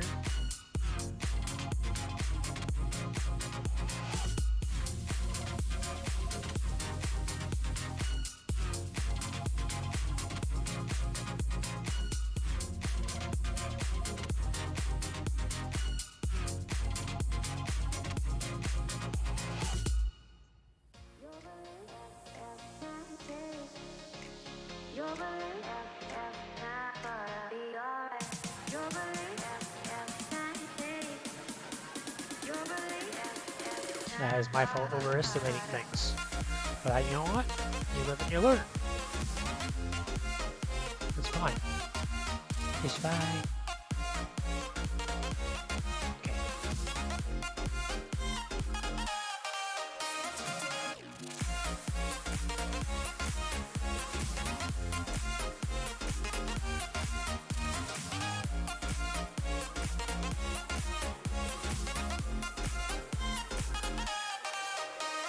Okay, so what I'm doing now is I'm kind of like locking in that little extra set of pegs. And today I might get into the arms, who knows. Cool.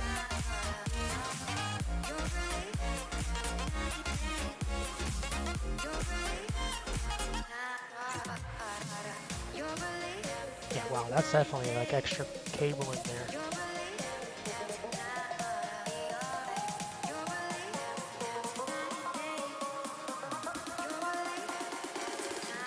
Figure that out.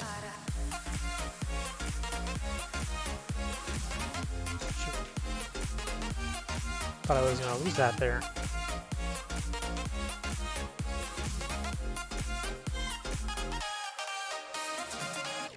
Okay. The way these work, you gotta make sure the peg is outside. And for whatever reason, the ball joint is inside.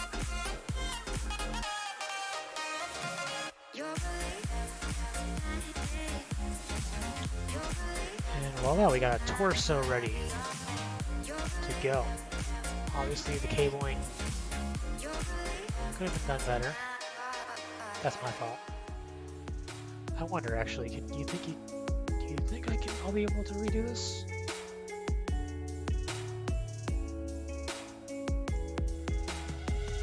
No. Definitely does not look like it can be redone in any way, shape, or form, because some of that spring is now pinched into that back section. Speaking of which, I'm going to have to do a couple of spot paintings. Touch it up.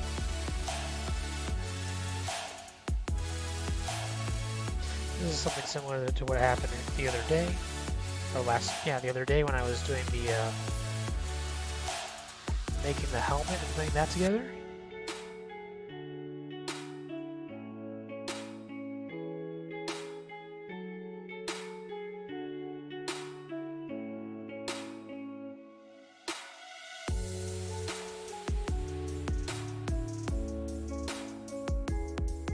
You know what I could do? I could probably pull all these beads up to the front and then find a way to...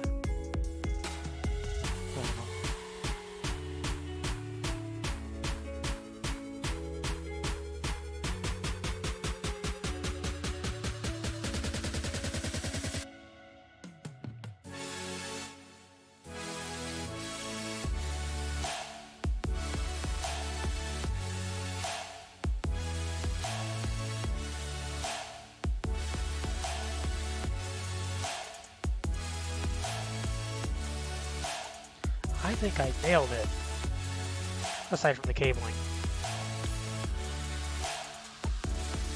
I don't know, what do you think, chat? If anyone's out there.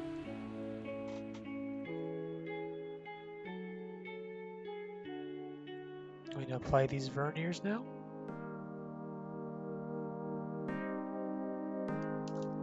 Okay, looks and feels like it's about ready to go.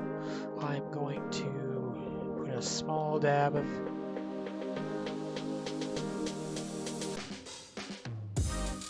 cement inside where the connection is going to be, because I don't want this vernier popping out and rolling away somewhere in the depths of who knows where.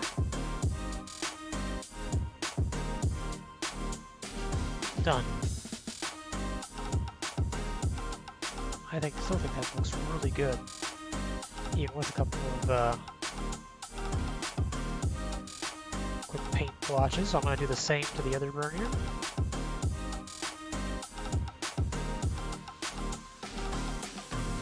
Okay, there's plenty of glue in there.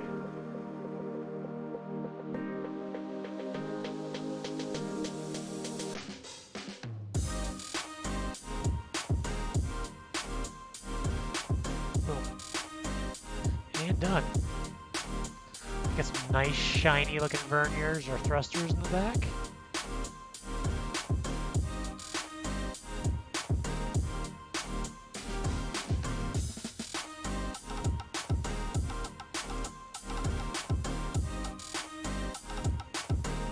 I'm getting like smiley faces all over my fingers for touching wet paint. That is perfectly fine. I'm going to definitely spot paint some more.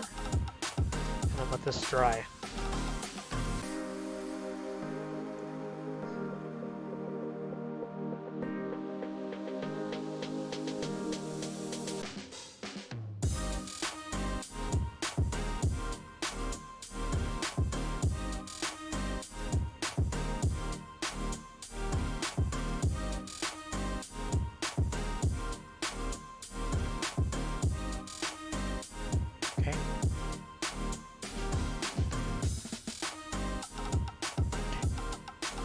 That is complete. That is done. That is, oh, actually, you know what? I see a spot. Absolutely hate that. So, that is done. Absolutely. I'm going to grab a fresh alligator clip. I'm going to clip the bottom section so that later on when I go to spray this, I'm going to top coat it so that all the paint that is visible will, stay visible and not chip off. Top coat that at a later date. That by a later date probably being tomorrow once the paint fully dries. So.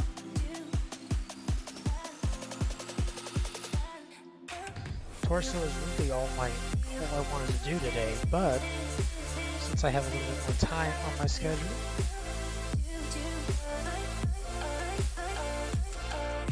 see what I can make out of some of the parts that I do have.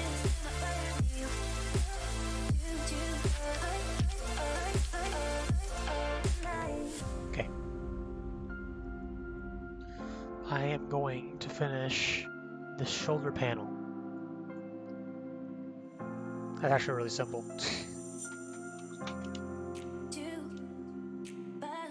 Because all this is dry now.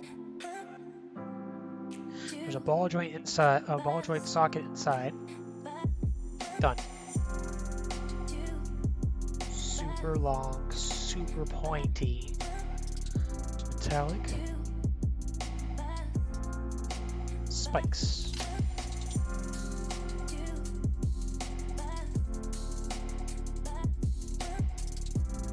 Okay, that one might. What is it? No.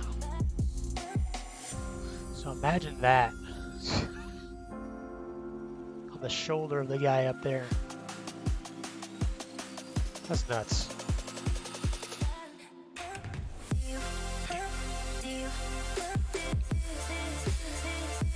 And you know what? Let's make some of the legs. Or the other legs, the arms. Because there's going to be some painting going on with those. Runner A. Boom. Let's say A17 twice, which means there's two arms. The 17th, I actually want it to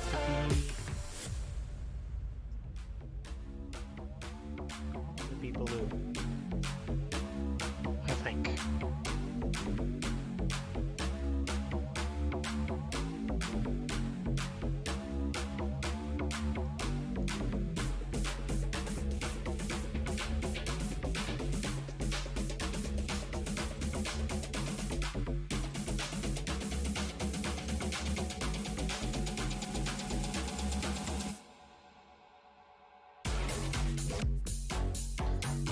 Now this is a project that's meant to go on for multiple different streams. Today I'm just trying to get a decent amount that I want done within a day. Doesn't look like there's anything left on runner A. Everything else looks like the feet or skirts or skirting armor. So that's done for now. Let's try looking at this. B1 and B2. I'm going to use B2's runner since I have that in front of me right now. B2 has 8 and 7, which are these two right here. You know what I'm going to do this time around? Because I'll paint them after I put them together and then I put some masking tape on them, trying different techniques as I go.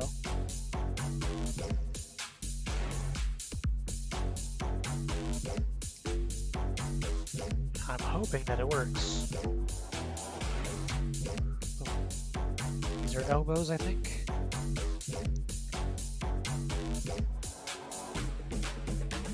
I'm definitely going to need this piece here.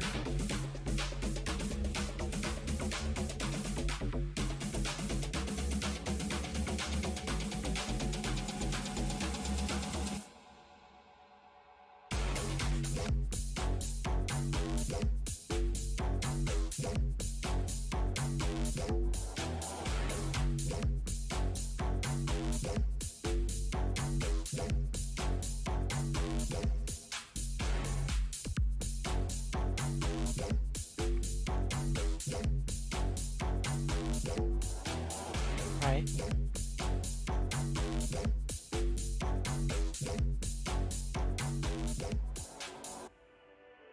Okay, so it looks like for now, I'm going to save this piece. Boom, boom.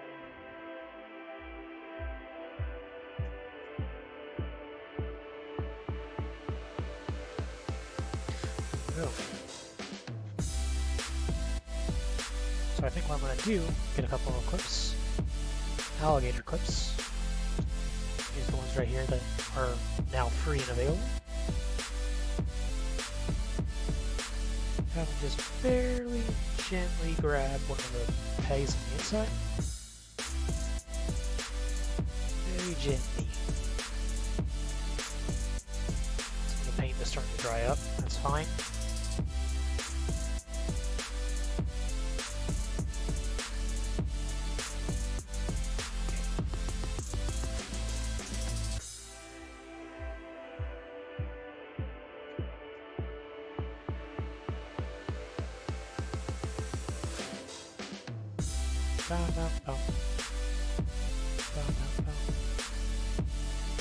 Okay, there we go. We got a black.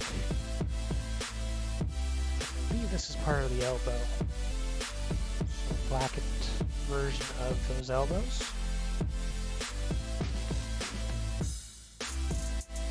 Do the same thing on the other end. This time be careful. Looks like there's a different kind of peg there.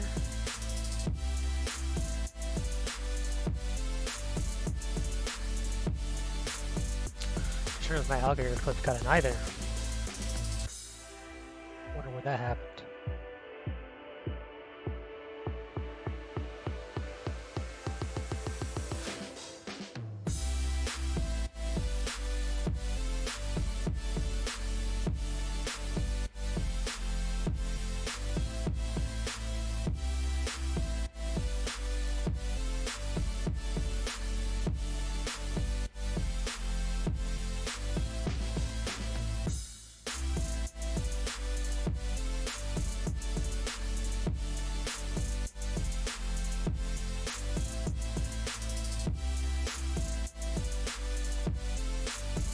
There we go. And we have another elbow piece. Notice how the music changes? Because we're going to go blue instead.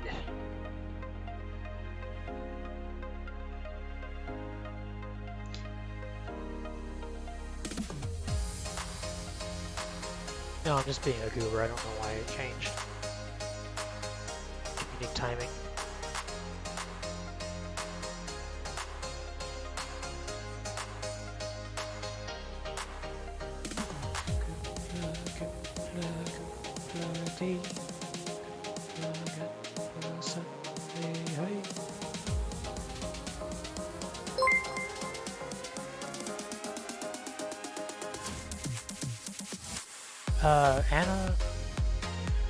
Anna Lamfer.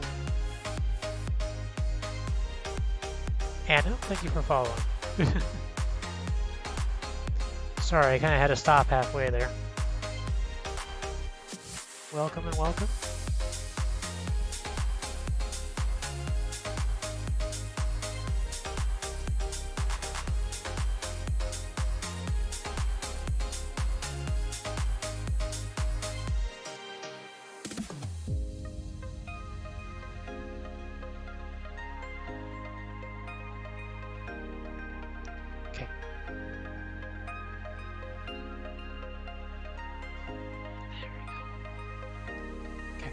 Let that dry.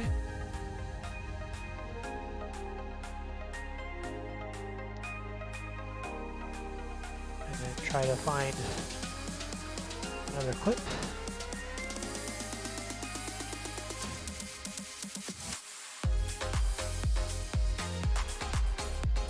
Oh. Sadly, I don't think this one will be able to have much of a clip on it.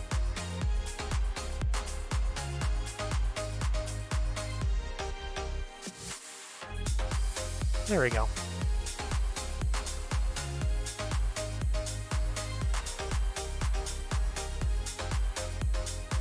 So how's everyone's Sundays and or Mondays? Gotta ask that question, right?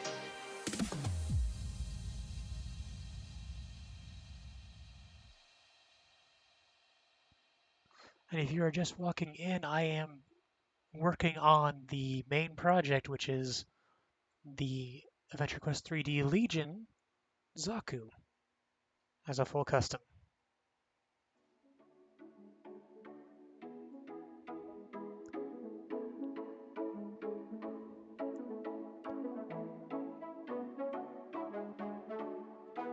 This is a project that's going to take a little bit of a couple of weeks, give or take.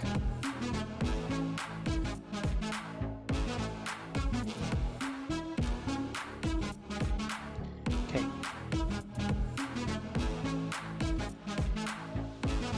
In accordance with this, I'm going to grab another piece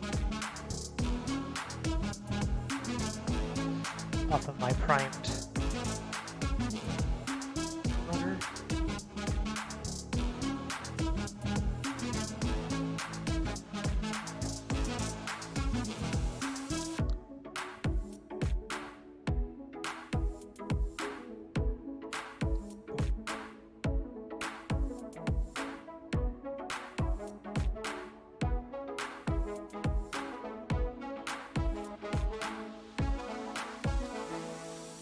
And of course the little extra ball joint that was always in here.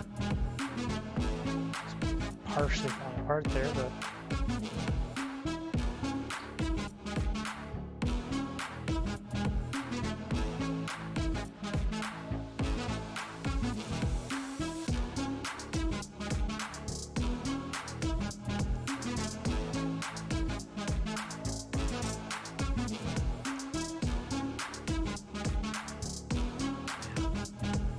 sadly some of that paint did not get on there very well. But this is fine.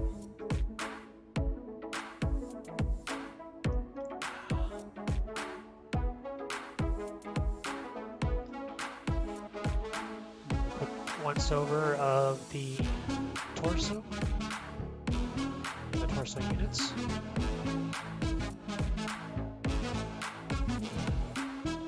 Which I think this still works even with the extended cables there.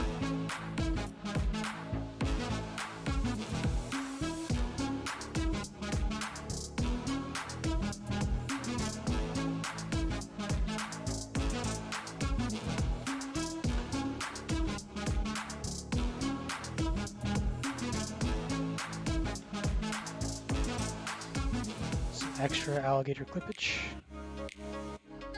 Boom. Gonna grab the paintbrush where we were working with black.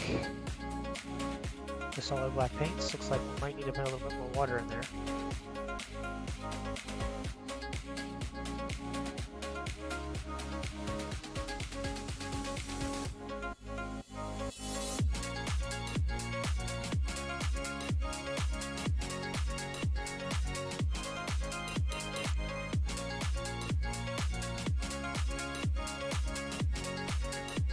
For the record, I might sound like I'm quiet, but I am ready to interact if anyone is there. I'm ready to go.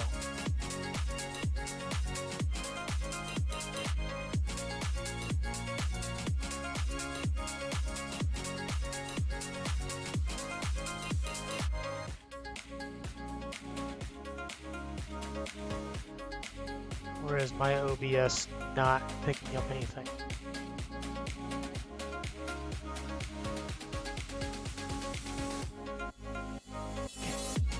Extra ball joint, that's going to be, I guess, a crucial part.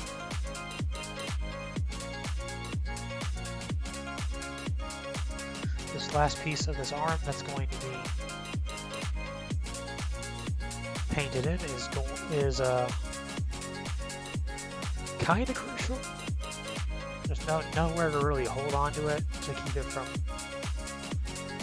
falling off the alligator clip.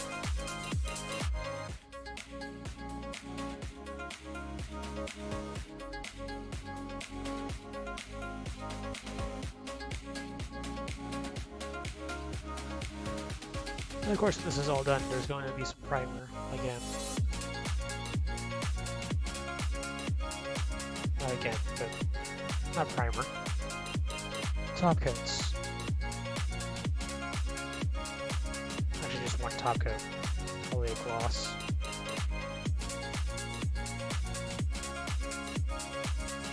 One that gives a gloss, a semi-glossy finish.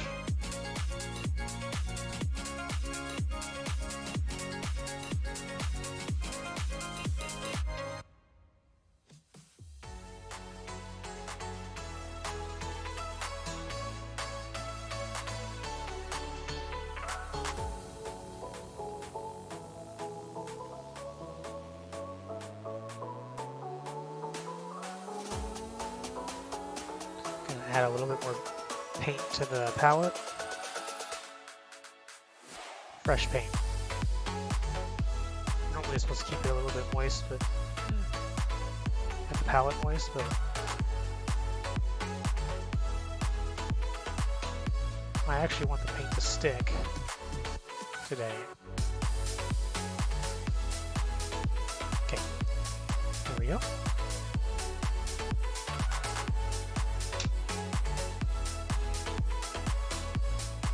Now off this side I do have a little stand here that I have with alligator clips that are holding up pieces and parts ready to go.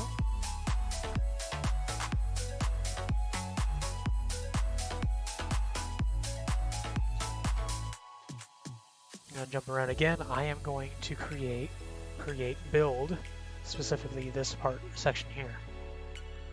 This is a shoulder joint. It should be lightly painted. And it looks like a couple of pieces there. B2. Runner B2. These here, and it looks like I still have some masking tape left on there, so.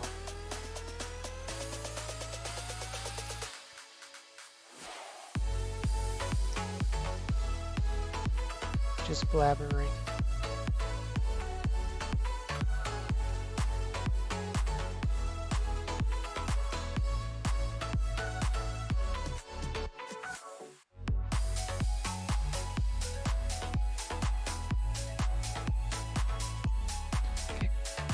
And in accordance with this, I think that's all I need from the paintable pieces. I'm going to leave the masking tape on this piece, simply because I don't want any paint down there on the peg.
Black box there. That's good, that's good, that's good. Okay,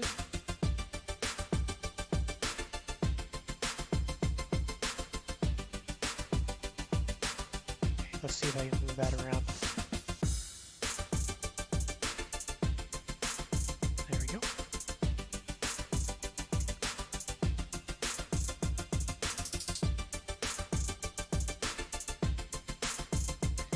I know I didn't want to do that part, so let's see.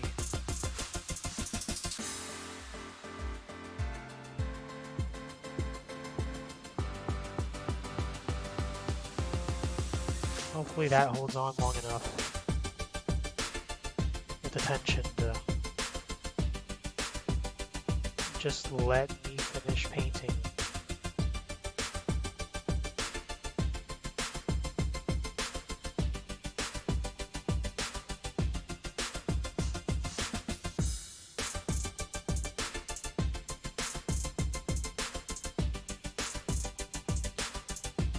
Look at that.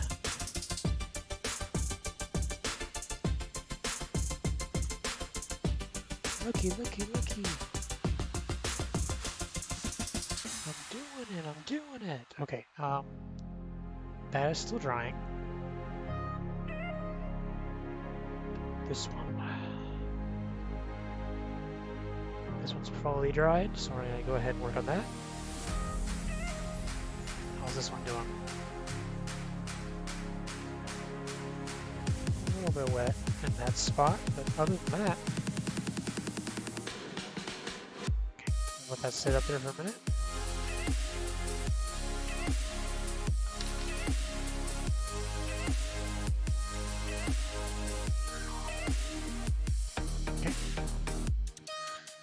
That ball joint for the future hand is still there.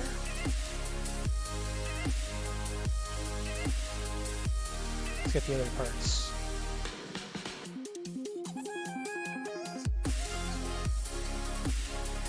That's dried. Perfect, perfect.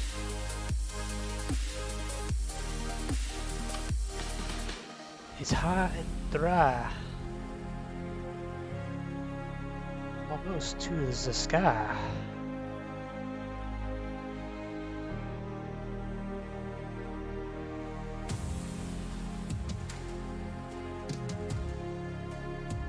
Okay, so what I'm doing right now is I'm looking for any excess paint that I can just kind of rub off on this piece.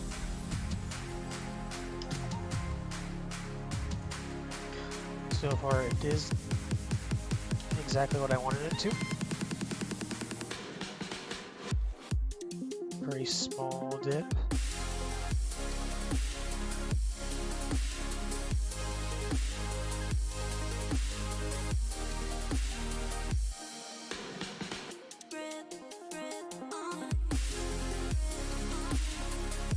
Really dab it.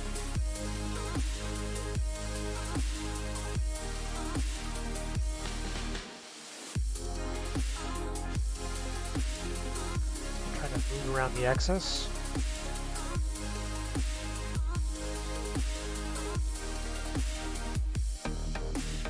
Okay, let that dry.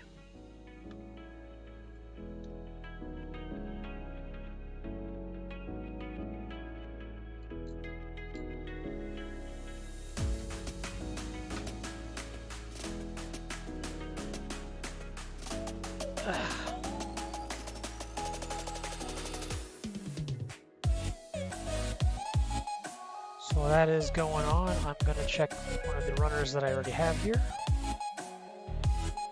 for a piece that I need to help build an arm.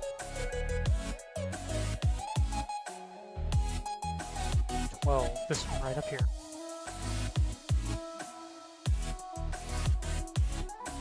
And yes, I'm talking about every step I do out loud. Otherwise, people don't know exactly what's going on.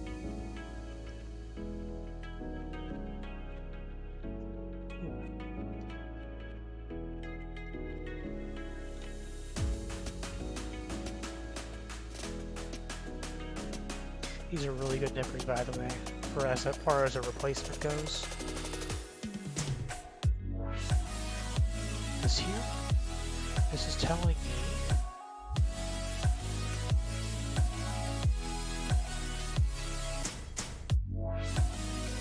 there you go.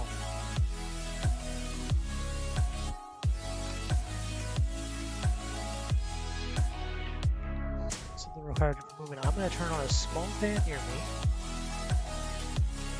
If I can get it to turn on.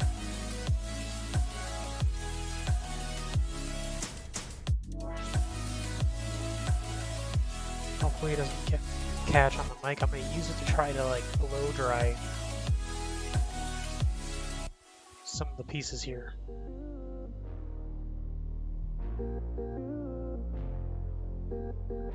See if I can dry out a little bit faster. So I can build this arm.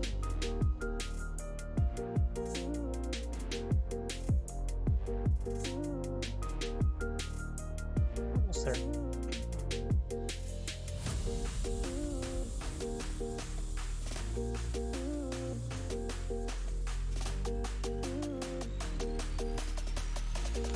Okay. From the looks of it, most of it's already there and dried.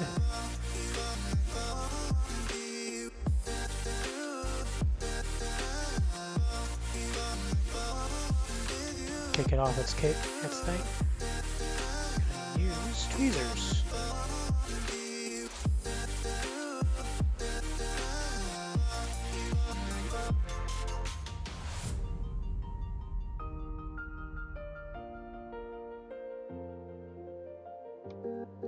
Done. A little bit of blue on there, but that's fine. In fact, some of the paint inside the crevices of stuff can help solidify it. Sometimes, as long as you don't accidentally get it onto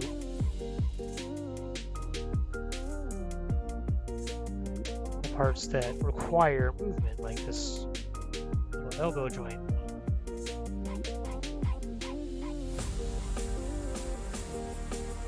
Dun dun dun. How's it looking? What you think?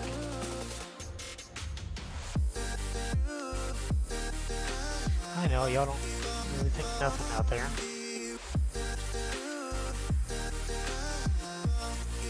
Actually, some of you might out there. Anyone's watching the VODs or like the future YouTube video that this is gonna be. It's gonna be like, why are you doing this? Why are you doing it so messy? I guarantee it. Done. Boom. Black and blue.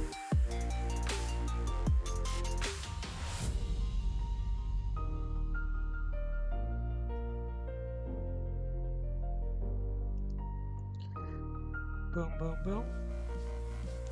Shika, shika, boom. Okay, it looks like as far as having to do any spot painting, a little bit on the black. But after that, I'm gonna rely on the black. A little bit on the dark sections.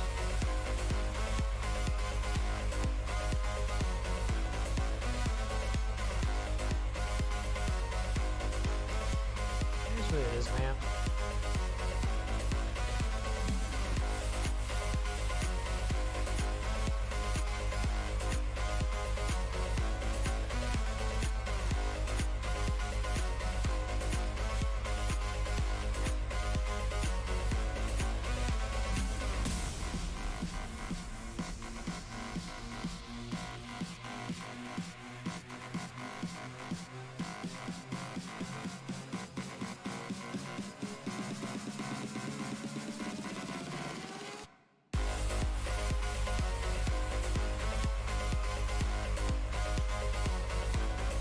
Done. There's a little bit of blue in there. I think that'll be fine once it dries.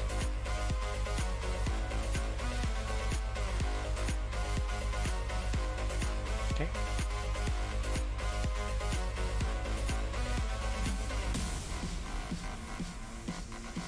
Now I'm going to set up for the upper arm. There's a couple of joints here. Looks like there's a 3-part system. 10, 11, 14. 10, 11, 14.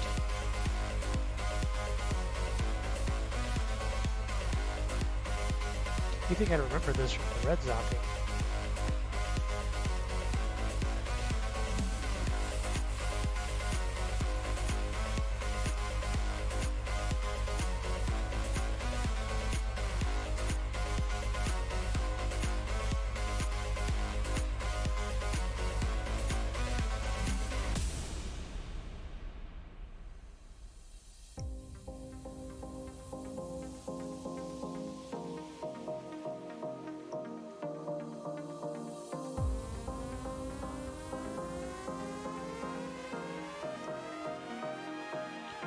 number 14 right there.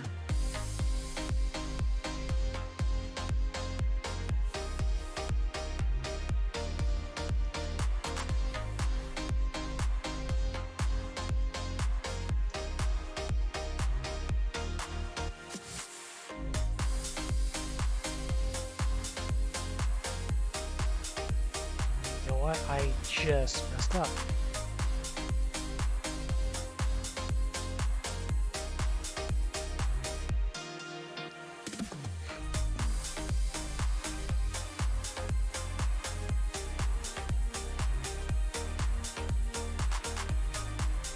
There you go.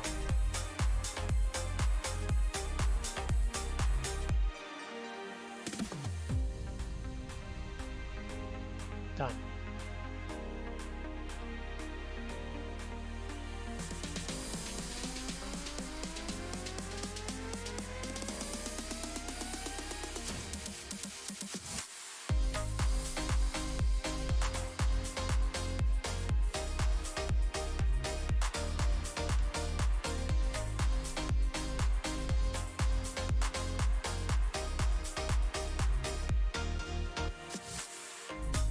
Gonna grab.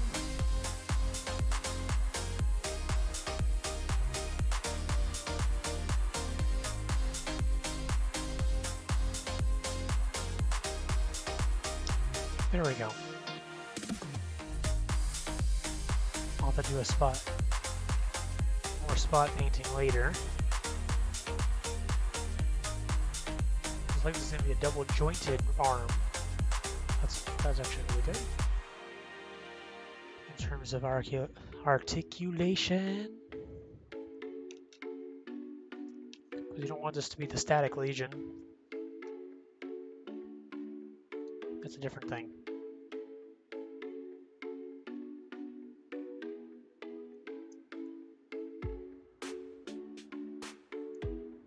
Done. Look at that. Obviously there's still some wet paint on there. That's an almost entire arm ready to go.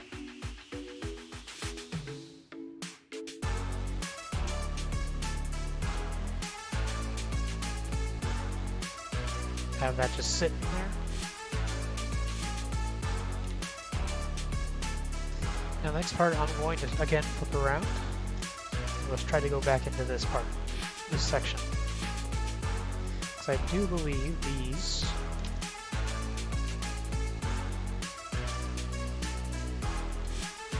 two sections of the shoulder, of like the little shoulder block, are dry and ready to be put together.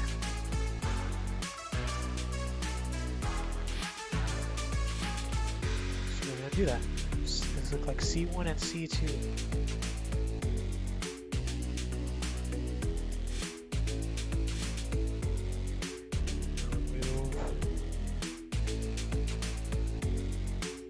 Masking tape from when I was painting.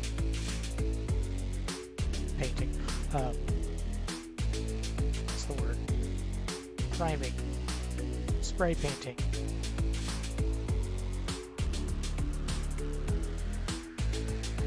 C122.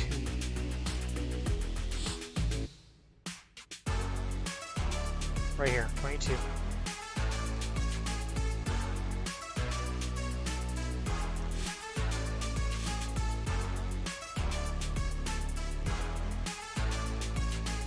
Now this one little piece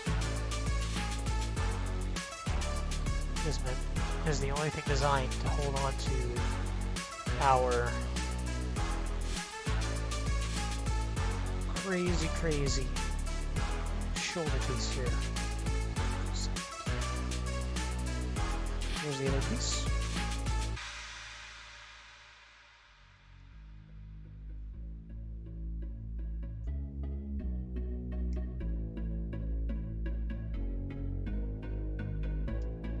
Done.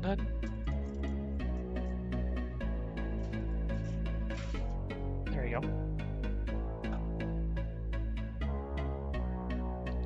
According to this, you have the peg. Then you have this little piece that's going to be the hinge. I'm assuming it connects directly into the body. This here.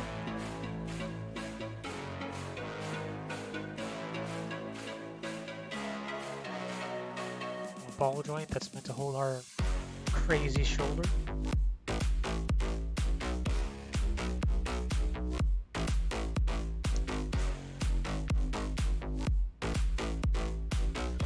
Got a little bit of paint discrepancy there, but that's going to be covered up once we connect an arm, so I don't think that's going to be as much of a problem.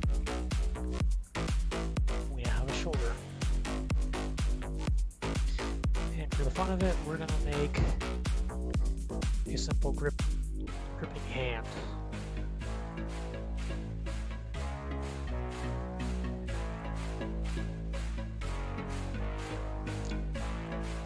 Right? Not even a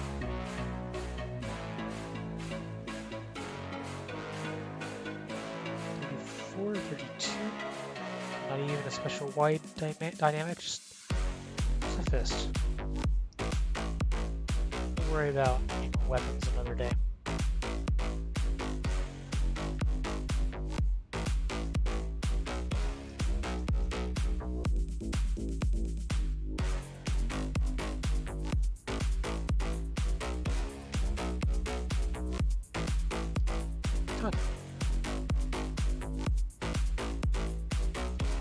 Now for the backing, which is on B1, which has been painted.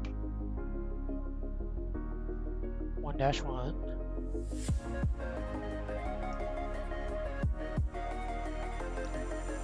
Now this is also going to be black, like a lot of the mobile suit's going to be.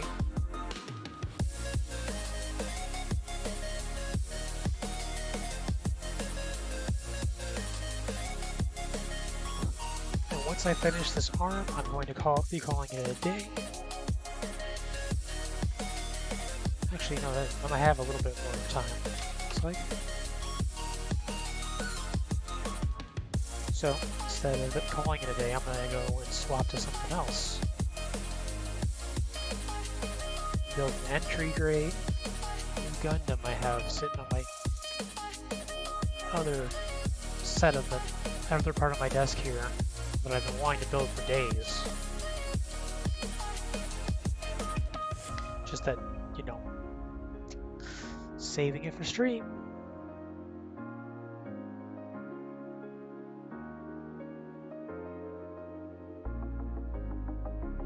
So I will try to change the title immediately after.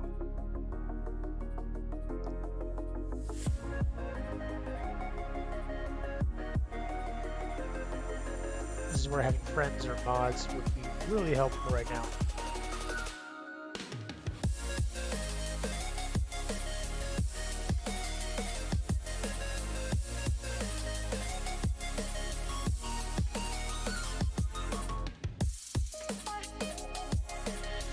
So I don't know how that works with mods.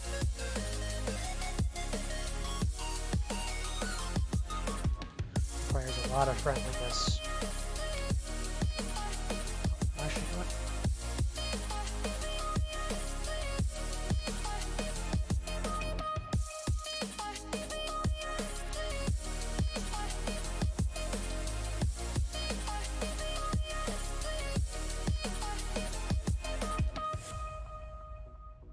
Okay, and then part of me wants to kind of, when this dries, put a little bit of blue on like the edges, kind of like how Dage does with some of his Legion sets.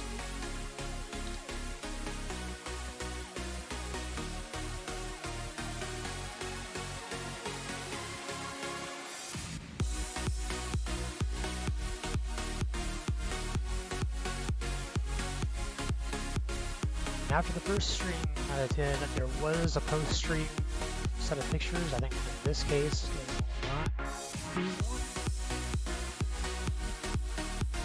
Simply because of all the work that's going to be required to make sure everything is sealed and ready to go.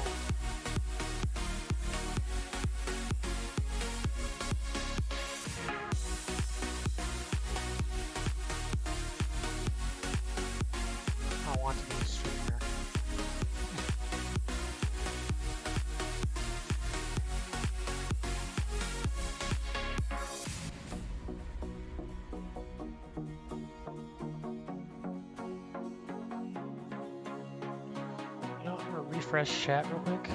See what happens.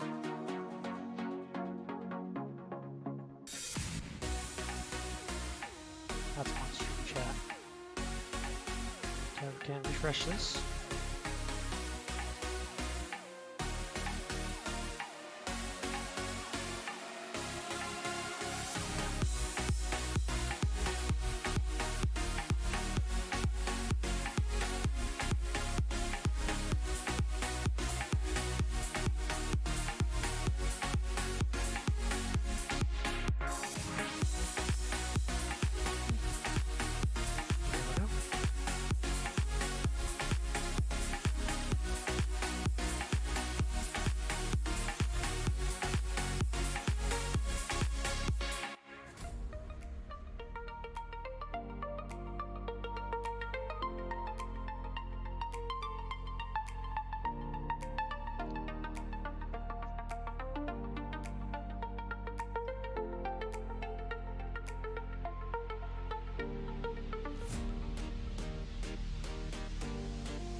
This Legion Zaku, I'm hoping looks really good in the end. Or in the end.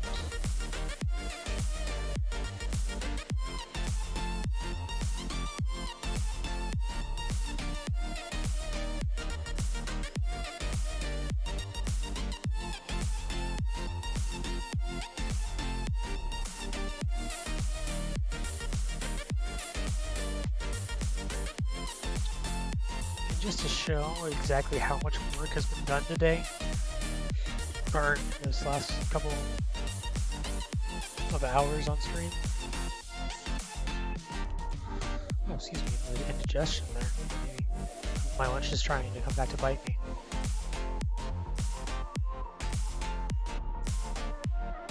Right.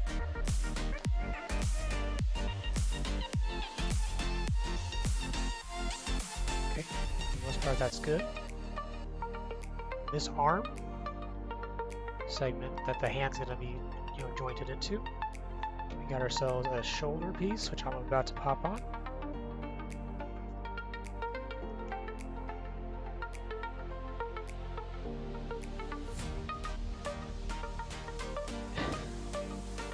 And the piece de resistance.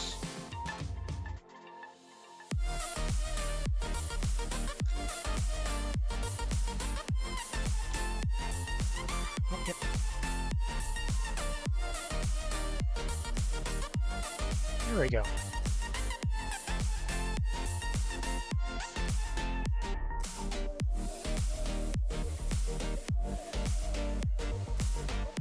Okay. These barely fit in here, and I'm probably gonna go back in, make sure to like cement them in.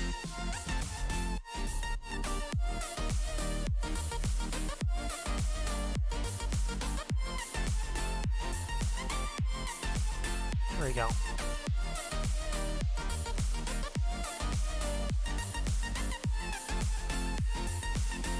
That's what I'm going to do right now.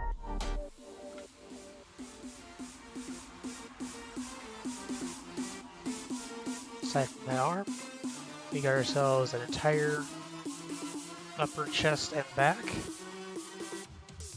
Obviously over-exaggerated cable lines, that's fine. Perfect. Really nice silver-plated verniers, courtesy of a new Gunpla marker. A little bit of pink here and there, that's fine.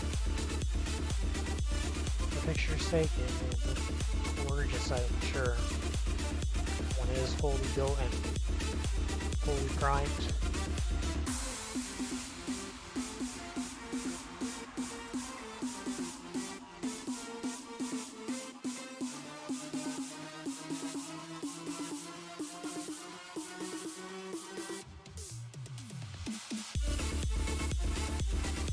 Okay, what I'm doing right now is I'm putting some Tamiya plastic cement inside of this little shoulder cap. I'm gonna have to seal it later. And it should more or plastic around the metal pieces to keep them in place.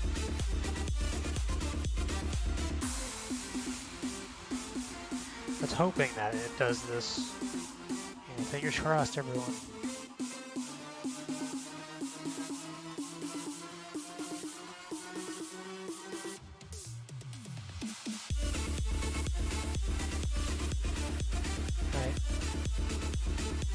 Now, for as far as the arm goes,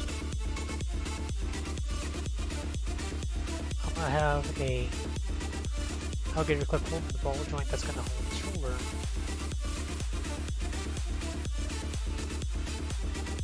Have it just sitting there. Right. When things are done, spray over with a little bit of top coat.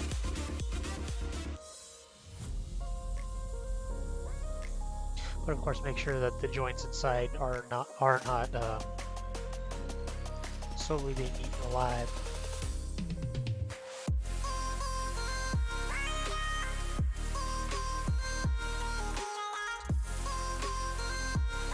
Gonna do a quick dust fan blow dry on that.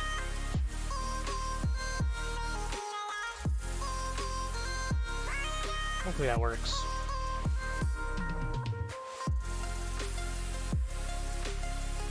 There's anyone that can't talk because of my settings. Nope.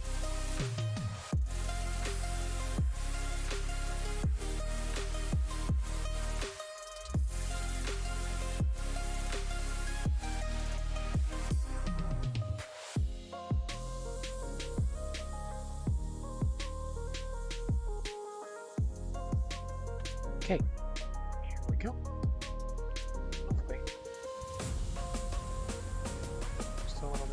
There. That is fine. It's fine. This is fine. Who else thought of the dog?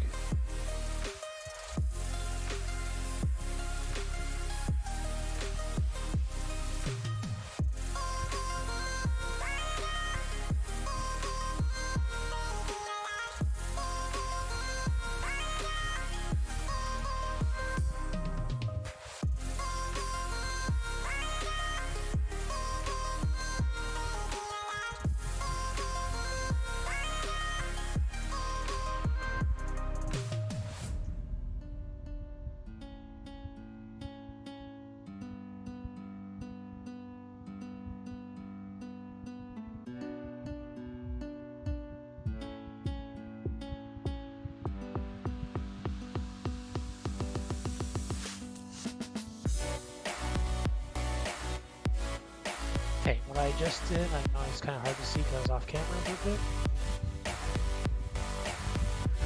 was the moment I touched a little boiled extra paint, it kind of ripped completely off.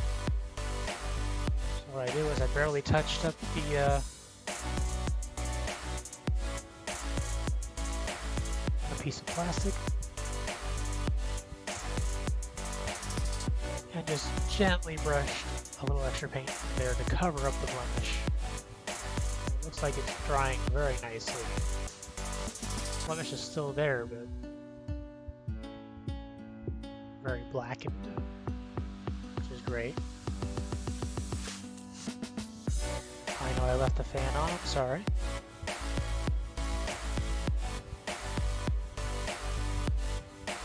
I think after I finish where I'm at, we'll end the day with a whole new build.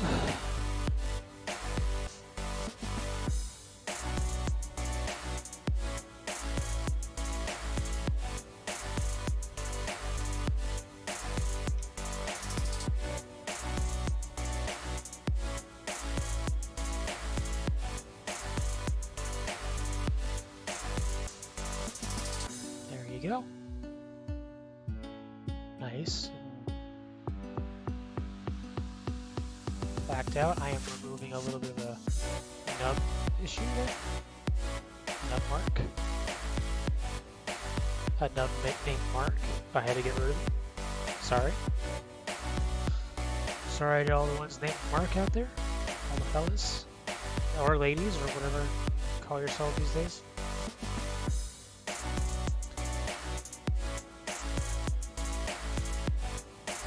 Better not get canceled for just, you know, talking my mind in a babbling sort of way. Cancel before I even take off. There we go.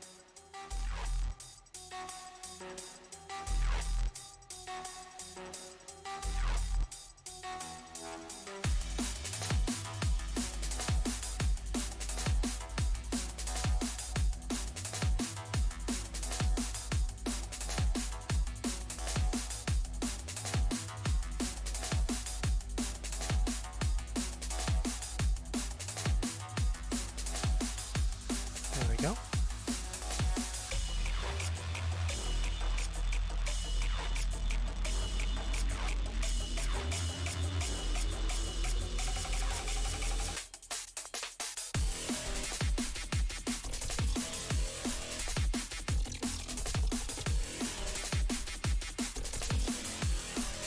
Boom.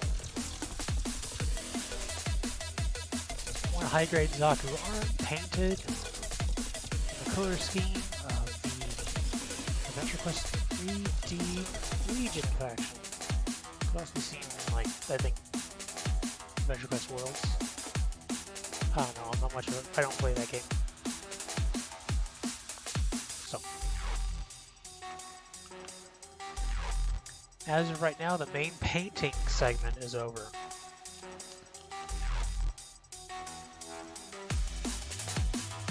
And since I had promised at least 4 hours, I'm going to work on an entry grade model that without any painting. There won't be any painting for it. Very simple. I'll put away my runners from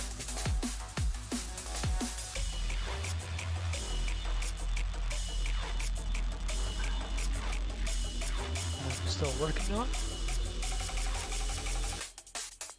These are the runners of the current build.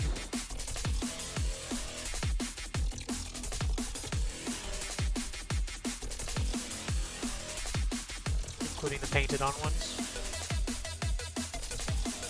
I see that my camera is flickering. It's not as the best quality that I thought it was going to be. We'll eventually upgrade it, maybe in the far future.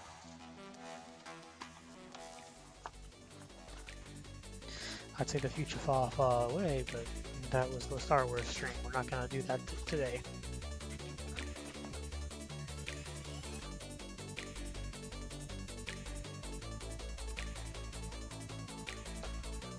Okay.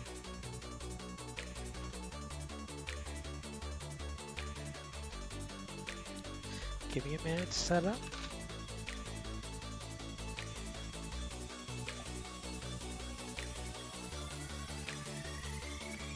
Moving the jar away, putting the palette somewhere where it can be cleaned nicely later.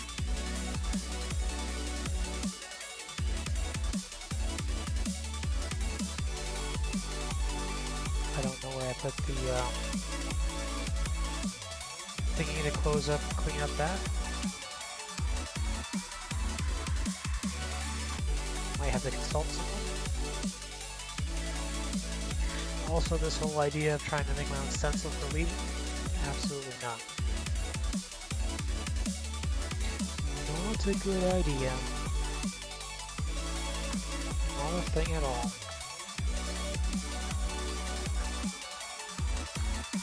Okay, I'm gonna put... This is like a thing for completely finished pieces.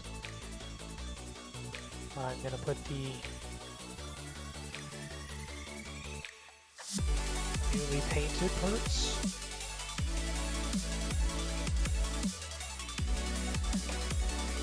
In the same area that I store the finished one. Just giving it space.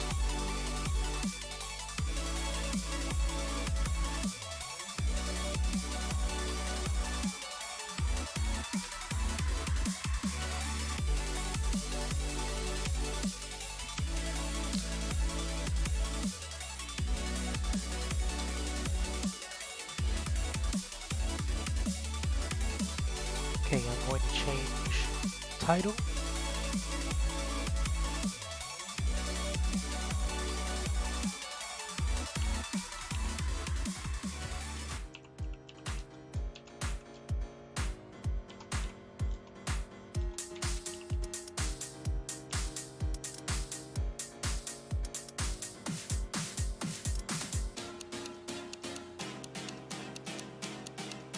Done. Changed it. We are now going to be working on an entry grade, which by its own definition is meant for beginners, but I have never used this one before, built this one before, so we will see how well it works. If I decide to use any markers or so.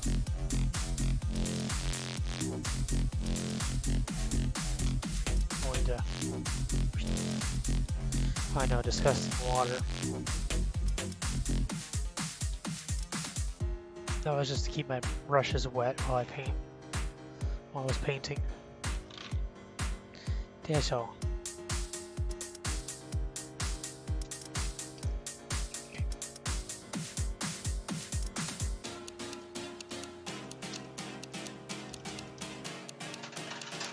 There we go.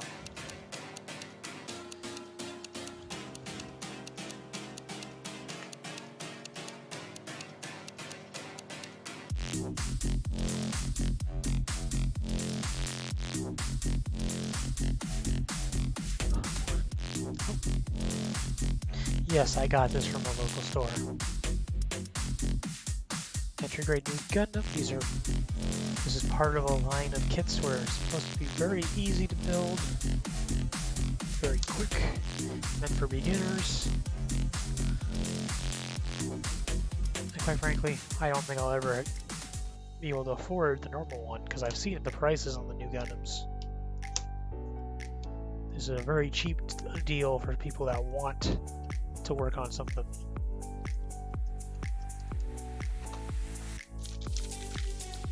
Gonna leave it up there for a few seconds, see if we can get any stragglers in. Stragglers.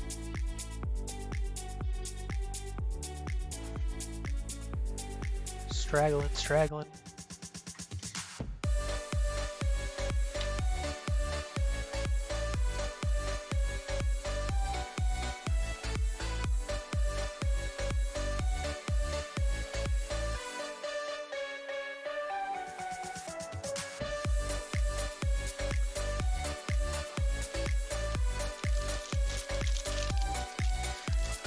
Two bags of runners, one very simple looking pamphlet of a instruction manual.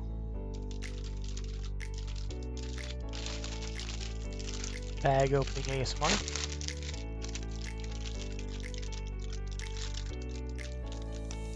Oh, some parts are falling off already.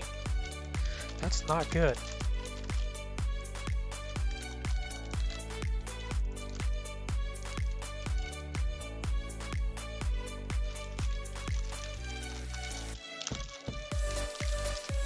That means it was beat up in transit.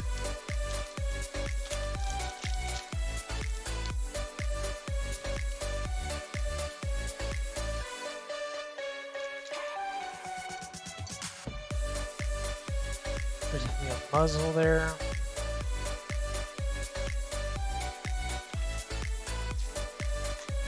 I'm gonna use the top of my nub tray to hold on to the floating pieces. That's a lot of pieces that are just floating around for no reason. It's not good.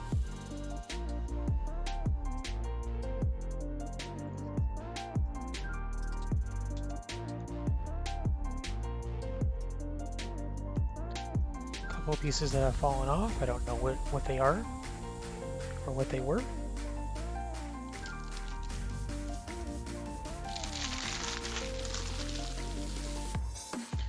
Let's see the next bag. Looks like the shield popped out and some stickers.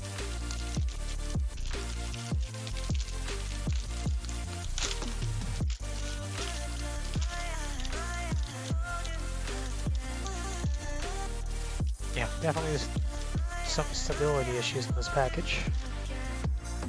But I swear this is not Chinese or some knockoff. There's a two little stickers,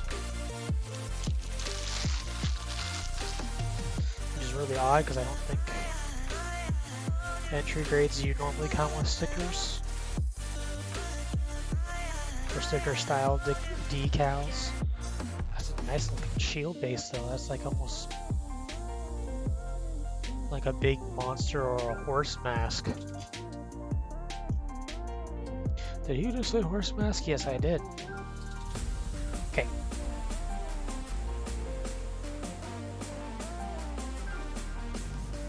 So my head, torso, all the segments are there. I know normally you can probably take it apart, make it easier for yourself, but I want specifically have a little extra fun. Now I'm gonna get like this old cheap McDonald's napkin here because I'm actually planning on using some of my Gundam markers. Silver plated, there's a metallic green. Alright, and because this is something that I'm probably going to not do anything drastic, I'm going to use a panel liner. That is, if it requires any panel lining, it does not seem like it. We will find out.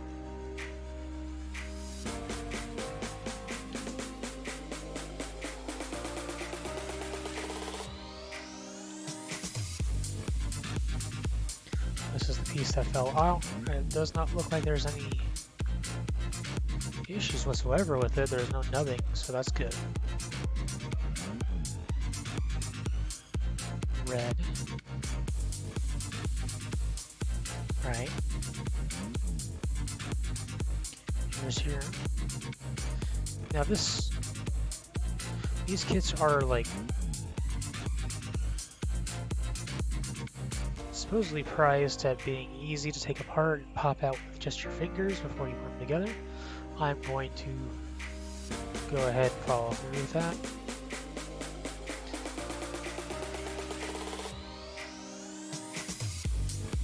Okay, the V-fin, which is this very exaggerated one. Boom. There's a little bit of a nubbing there I'm going to have to clean up, which is fine. It's fine, it's fine.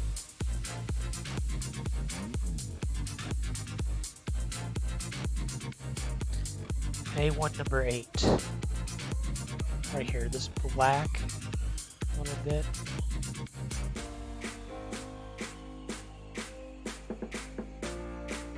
Okay.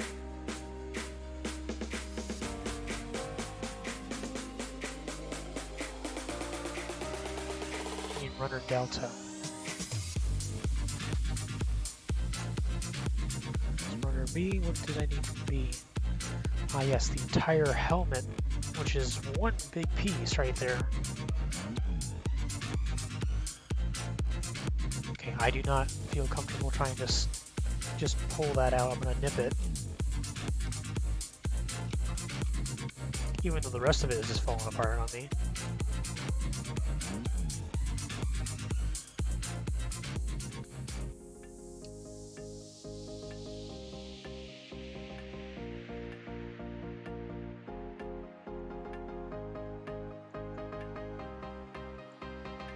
D1 is just something on the runner by itself. Yep.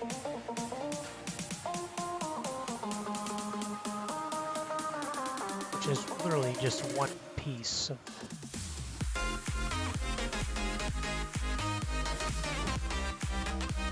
with everything out there.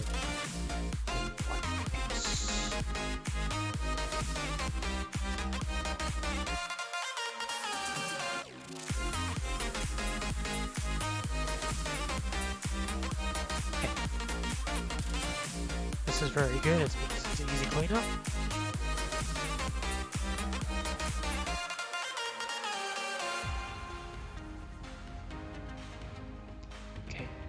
So from what I'm seeing, this is going to be a very simple build. So before I start putting things together, I am going to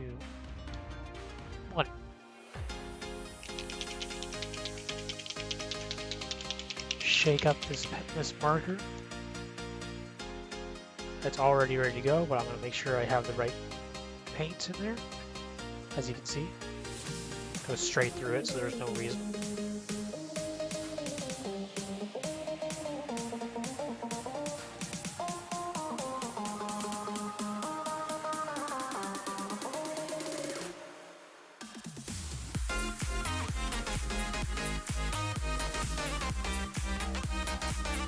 So what I'm doing is I'm going to use this Venom marker, which is basically paint. That's not brush paint. This is a type of paint that doesn't require any sort of primer or any other like pre-used, which is really great for small and simple builds.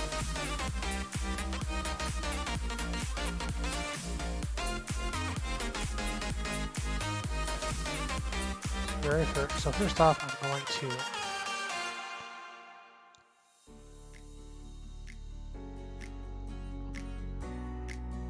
I'm going to find some tweezers.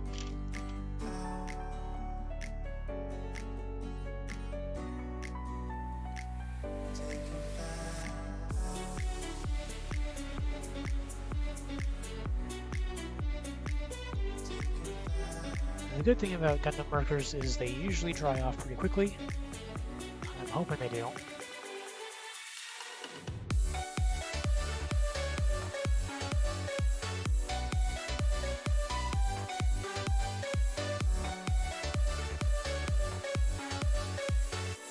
Always looks really funny.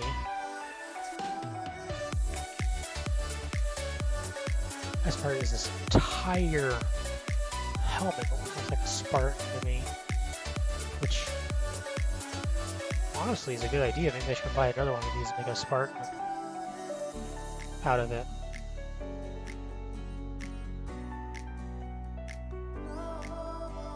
Now another thing that's always an issue with these, boom, it's ready to go.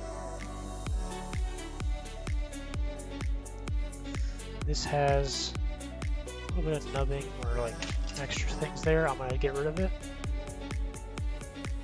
I also see that it has something called little safety nubs on the V-fin. I'm going to remove those. There's usually like these little safety tabs, so they keep it from being too sharp for a kid. I ain't no kid. Well, as maybe in spirit.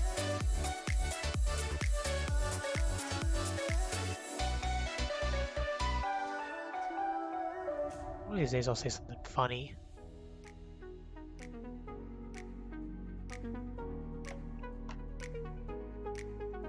We have this V-fin. Normally I would try to make this like a nice golden color, but I really don't feel like using the gold today.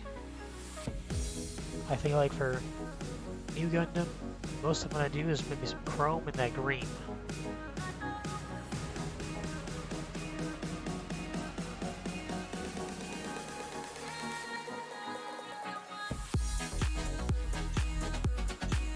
What the heck is that?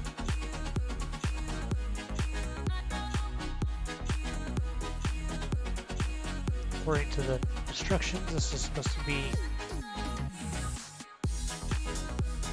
big black arrow down. Boom. Now, because I don't trust how wobbly this feels, I am going to do a little extra TLC to this guy.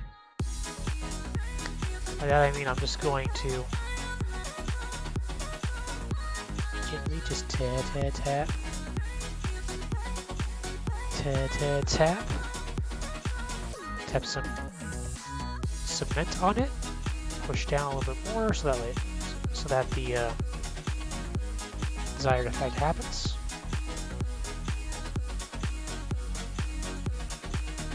I wonder if I can just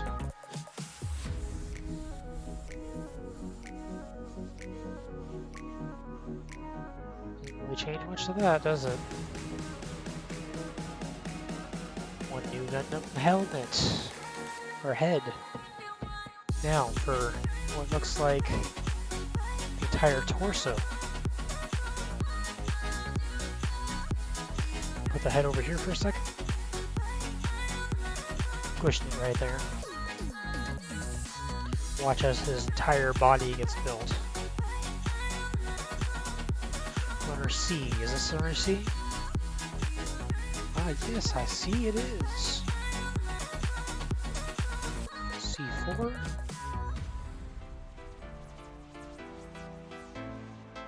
There it is.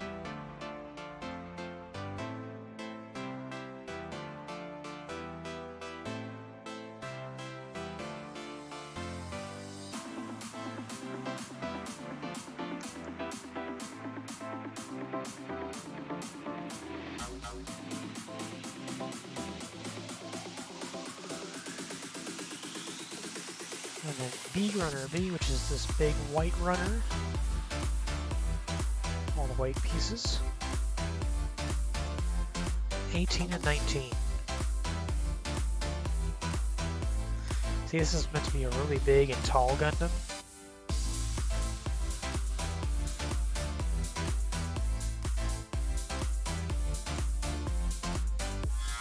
And it'll be a small size comparison using my Paladin Gundam from the previous section.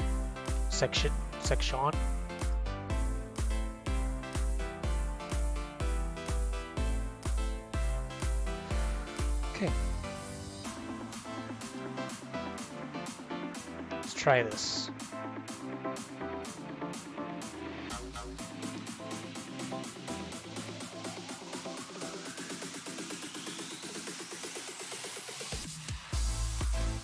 Done. Ball joint in a waist piece.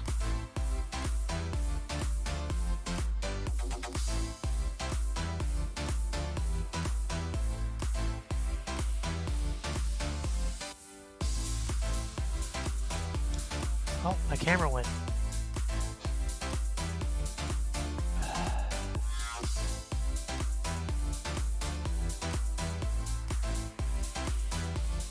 Why did no one tell me?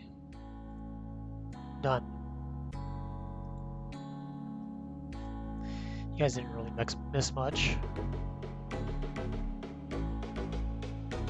Yeah, this webcam is actually worse than the last one. I might switch back.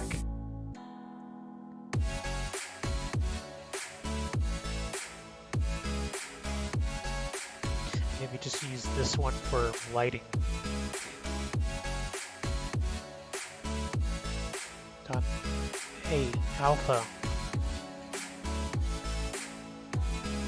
And there's actually a very standard backpack adapter right there, so that means I could, in theory, use anything that Bandai has made for backpacks.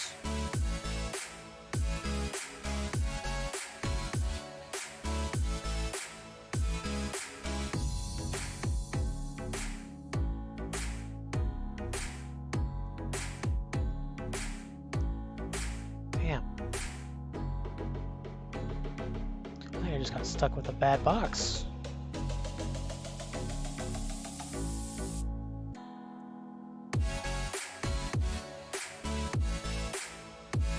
A10.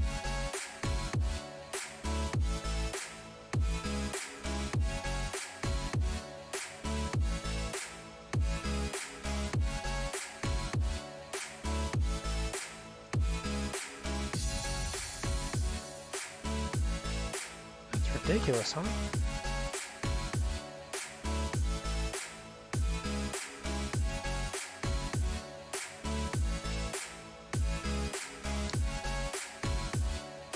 Big chest piece.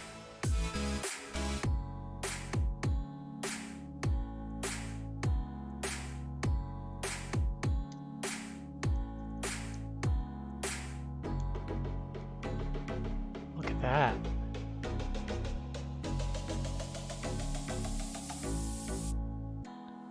Little notch in there. That means I can use maybe some panel liners.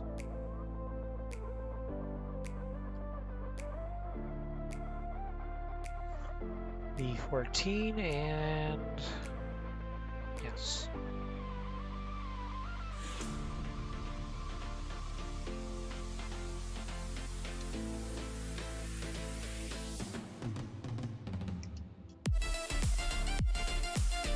Reason I'm still using nippers, even though this says I could do it without it, I just want to have less cleanup.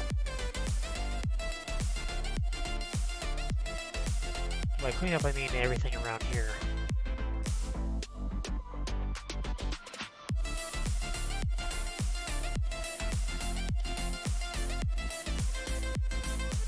Just realized there's a piece from that Zaku lying around still.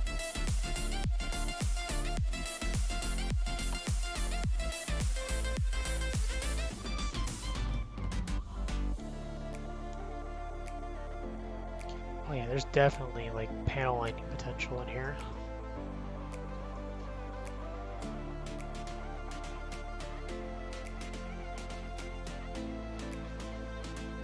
Something fell on my leg. Okay. I'm just babbling at this point.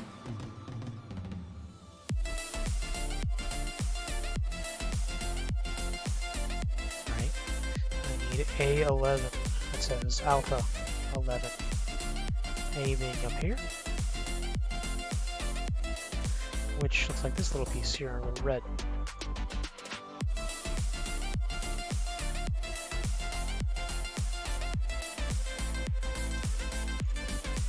I see some verniers in the back there. I might use my new panel liner, my new silver plated marker. There you go. I think I almost just clipped off something I shouldn't have.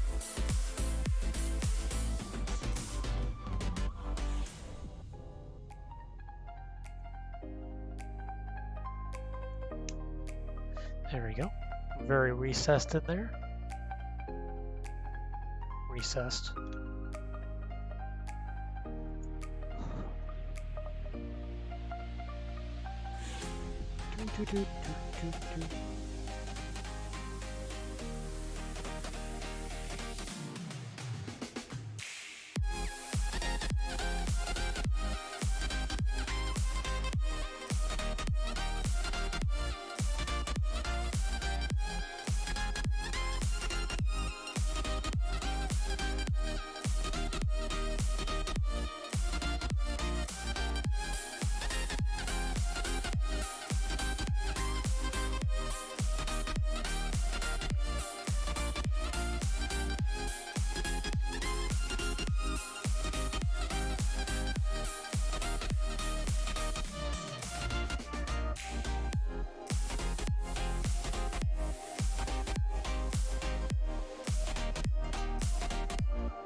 That looks amazing. I know you guys can't really see the details in that shoddy webcam I decided to buy, but there are in these vents there are actual like little lines in there. I'm gonna panel line this to make sure that the details pop more than they are now. Almost forgot a little bolt joint, a neck joint, which means we can, and I will, stick the head on.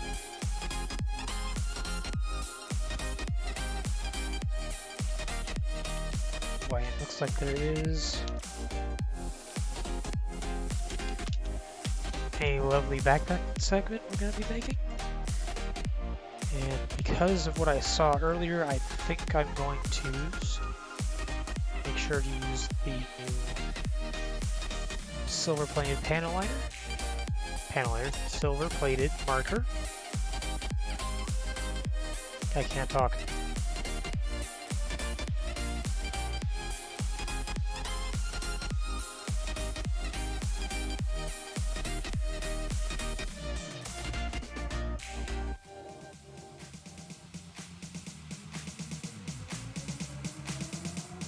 Okay, doesn't look like there's much in there. There's a little bit of recessed details in there that I kind of want to make sure are visible, so I'm going to use this.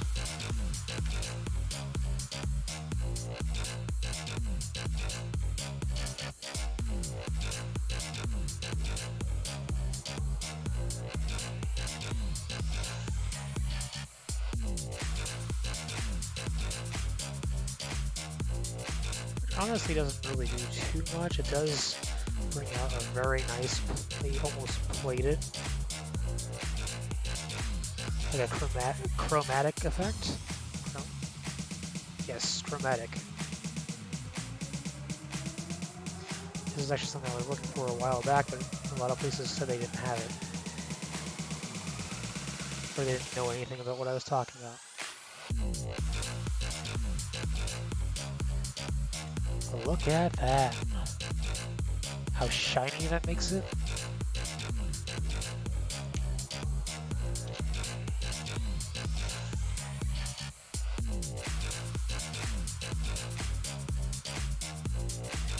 Jamming and vibing to the music, guys.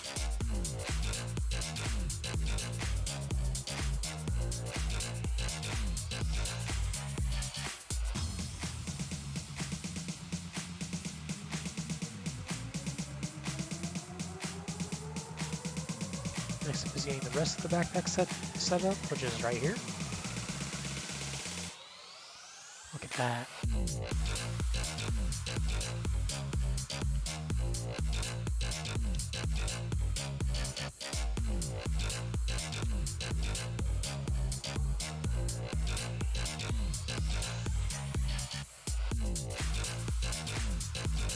See, this is why, right here, this is why I did that, because look at how much details could pop.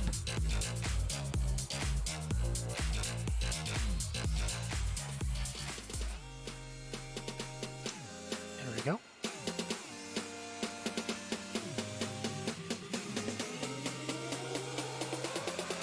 Okay, we're going to start off. Looks like there's more from runner A that needs to be put into this, so we're going to try and figure out which one it is. 16, which is this little bugger.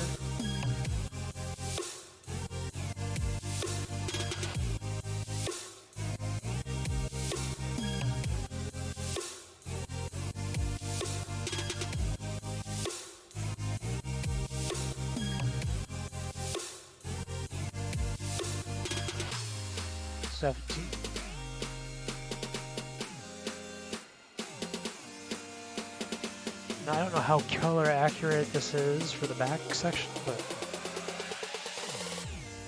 I want 15 right here.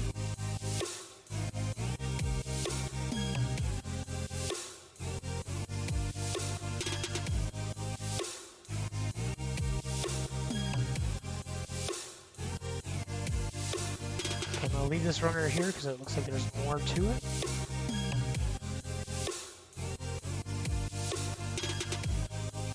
This is telling me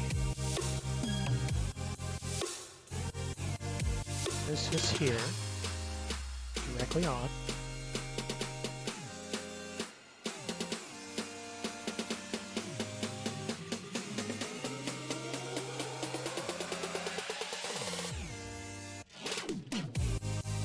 Looks very nice.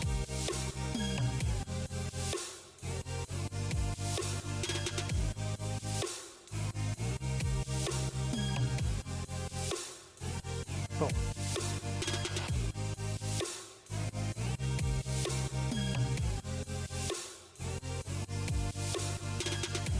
Okay, and then A6 to A14. This little section right here.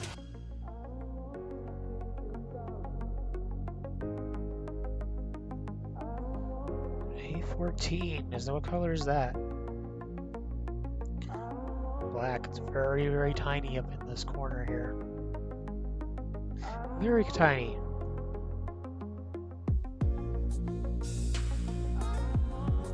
Boom, boom. Gotta lose my voice before I entertain any real crowds.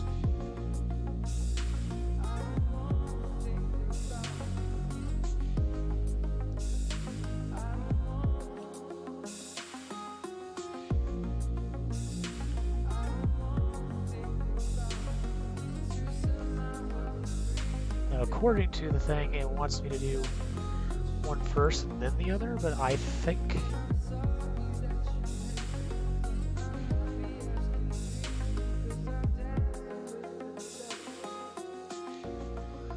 it looks like there would be like a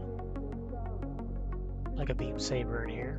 I don't have any beams on me right now, but I can definitely make sure I have them later.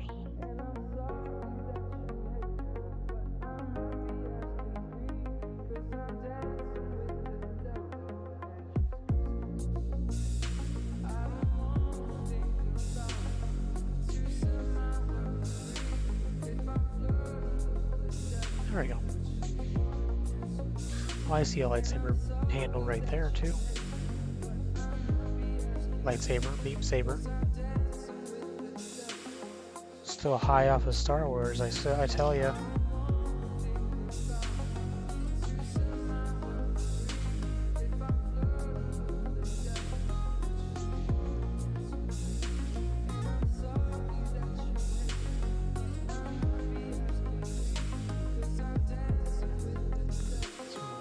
Little thing. Really nice little bit of detail on this small piece of white plastic that they got here.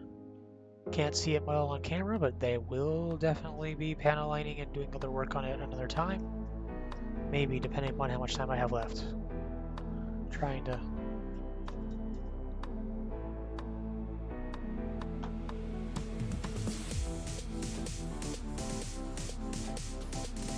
stick to a good schedule, especially since I forget to drink all the time. Drink water.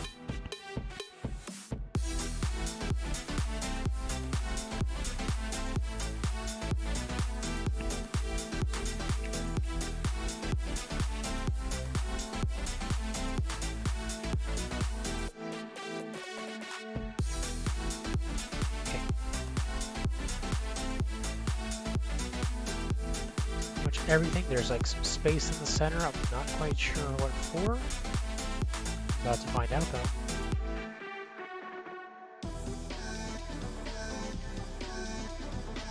Now that is a big Gundam piece though.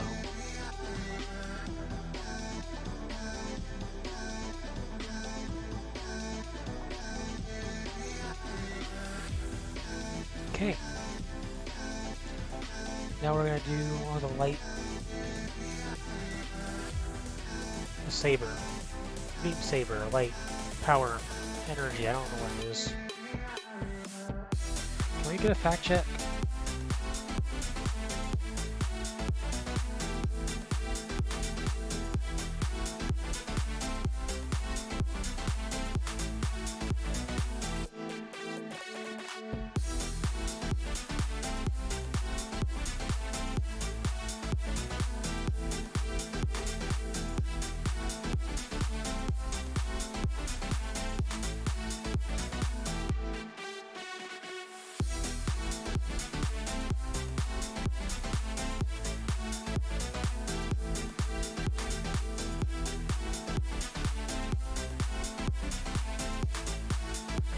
There we go. Some very tiny pieces in there that makes it harder to use.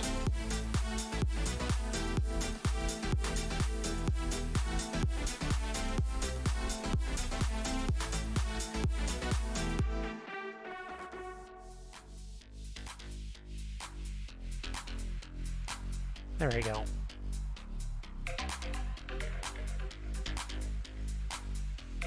This totally looks like a lightsaber, though.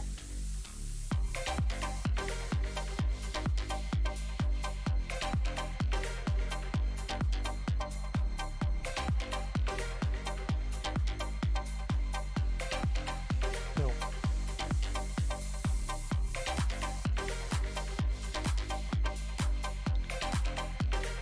Arms. It looks like ×2.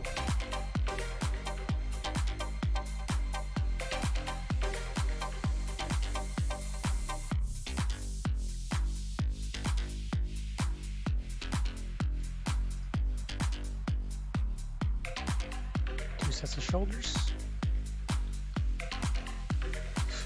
So we're going to go ahead and work with that.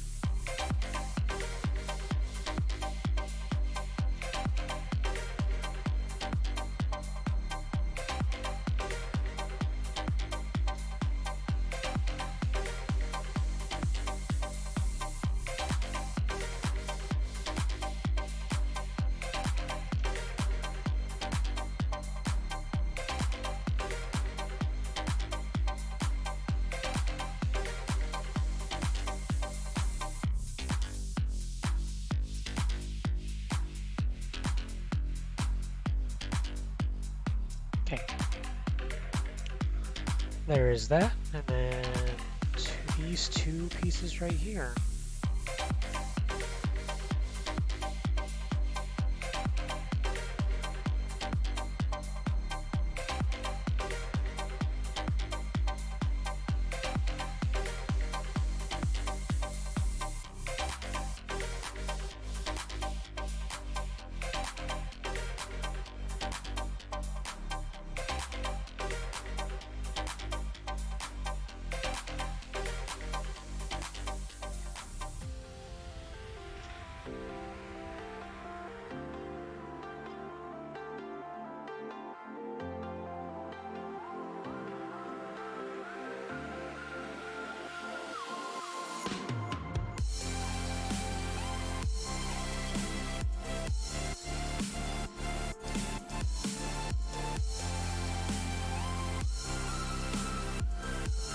Nice little shoulder piece, very colors separated.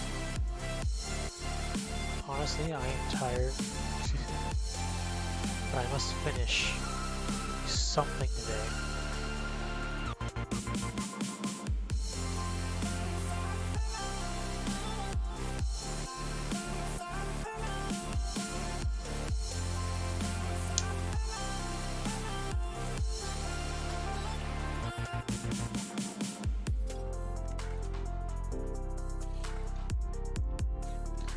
C, which is this lovely piece right here.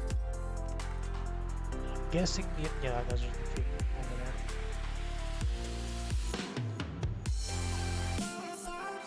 $15 and $7.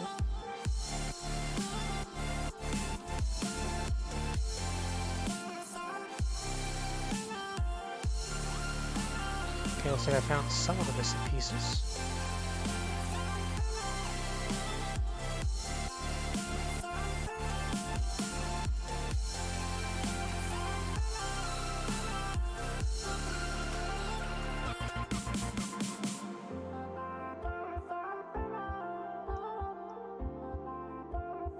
I'm gonna go ahead and snap these out.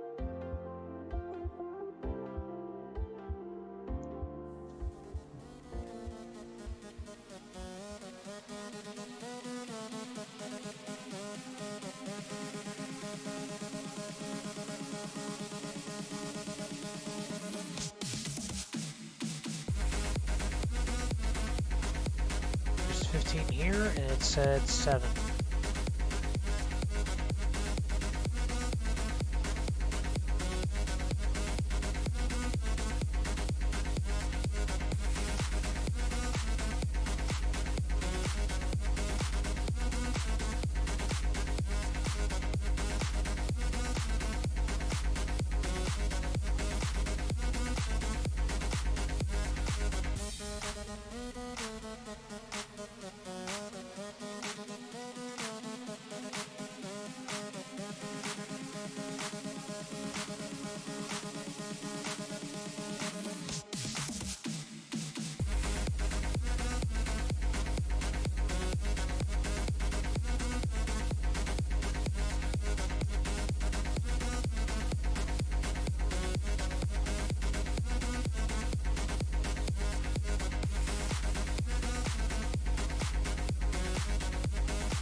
Okay, now I see.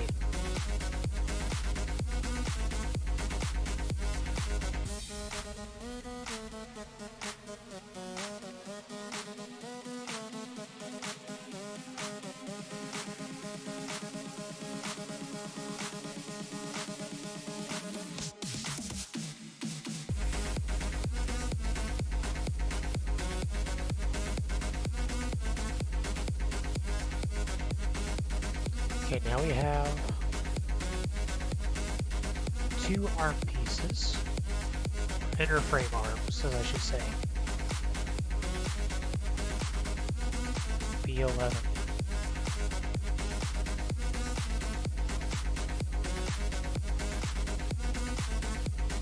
Piece right here, and so it says to make it 2 arms, they already have B11 twice on this runner. fell right off. See, I used to do this thing where I pull it off the runner way back when, before I knew how much, work could actually be done to make these things.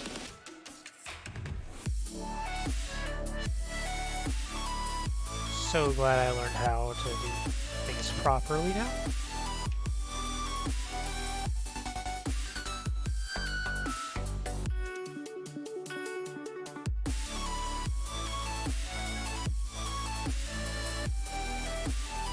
There we go.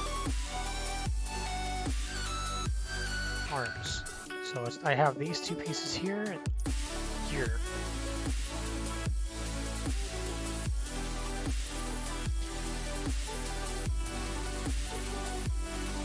Be 6 and 7.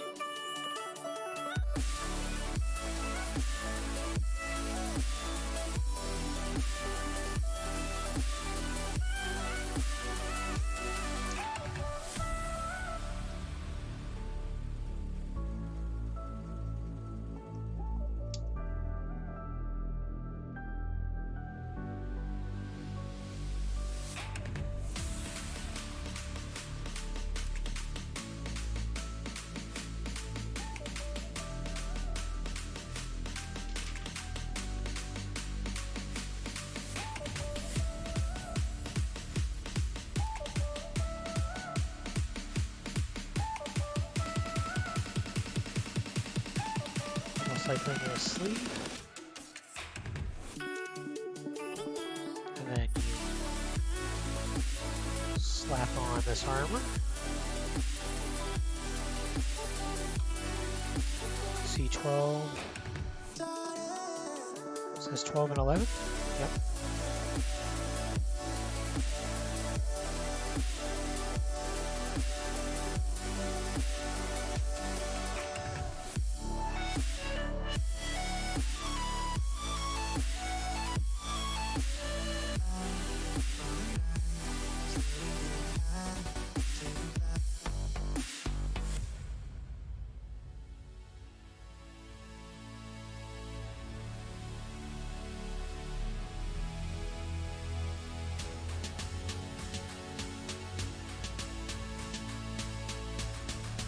There we go.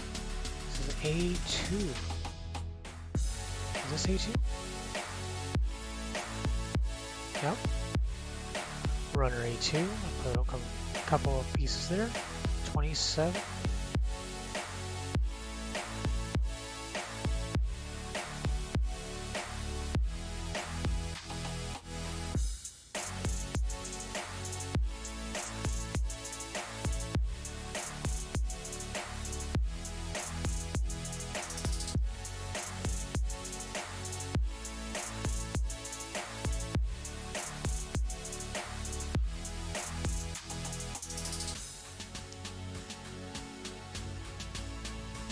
Pull that out real quick and make sure that that's on there tightly.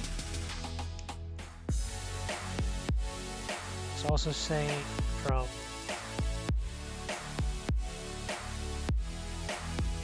C16, which is the block fist, right here.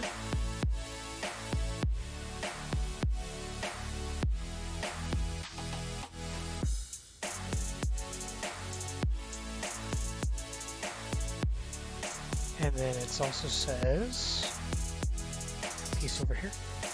Oh.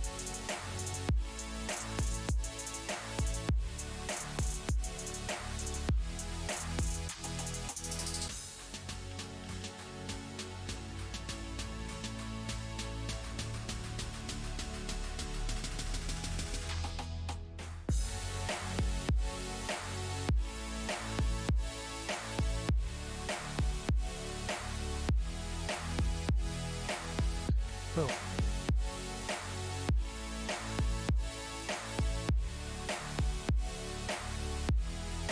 Oh, again, my camera goes out.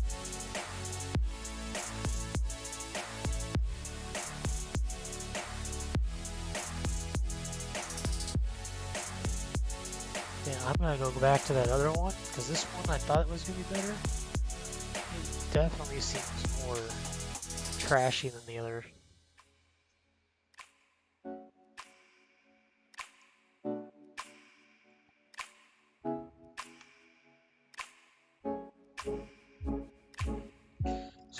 what I like to do sometimes is just pop in whatever arm I make almost immediately.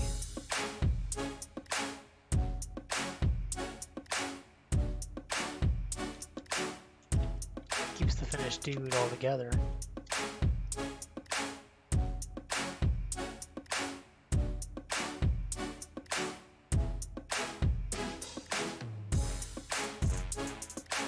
A226.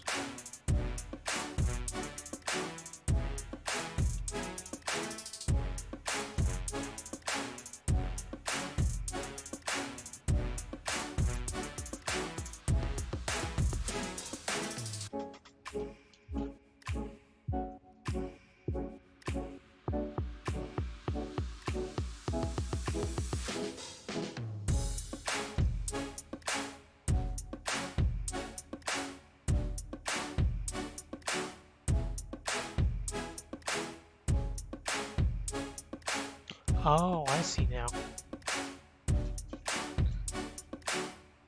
See, I thought there was gonna be like a actual like blade or handle, because it looks like there's gonna be a handle in there. Turns out it is just molded onto the forearm like that. Hard to see.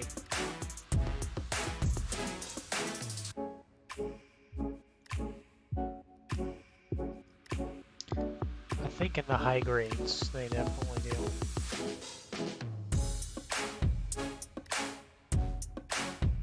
Maybe like a master grade. One day I'll play around and build a master grade.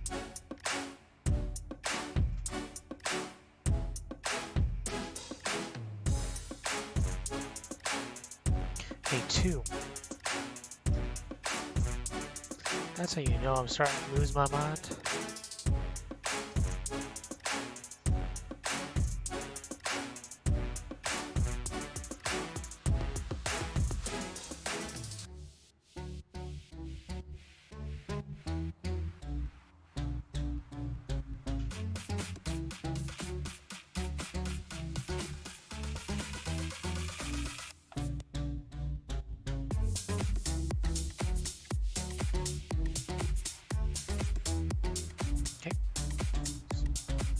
Runner C, the only pieces left for that are over here that are already falling off. Makes my job easier in terms of making sure everything is put together.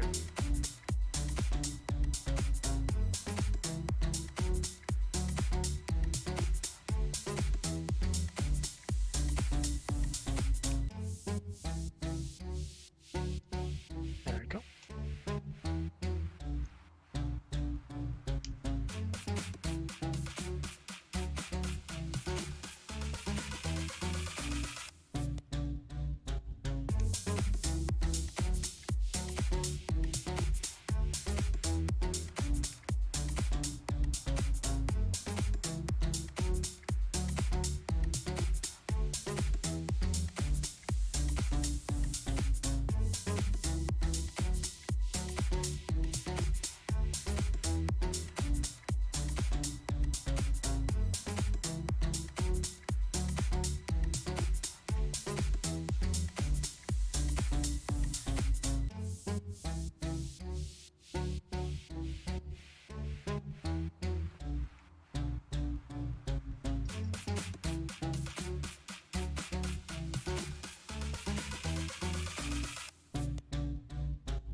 There's a whole arm right there.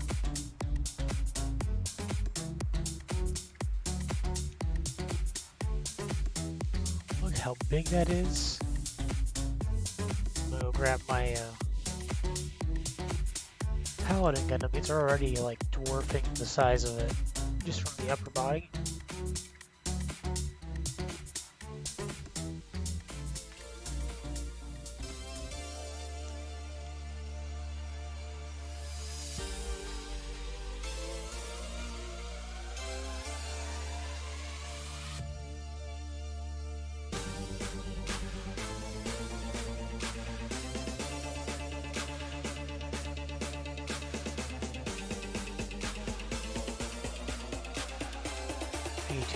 YouTube.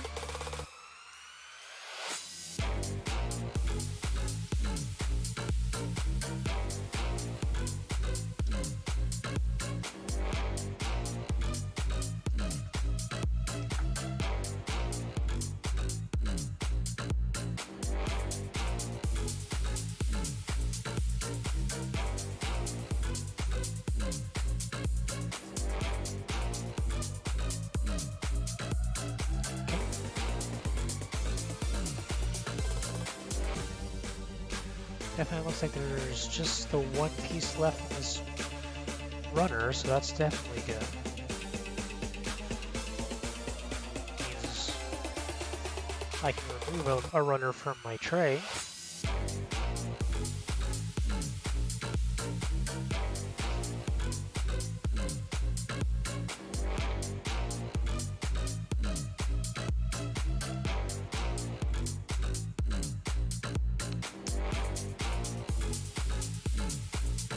Together.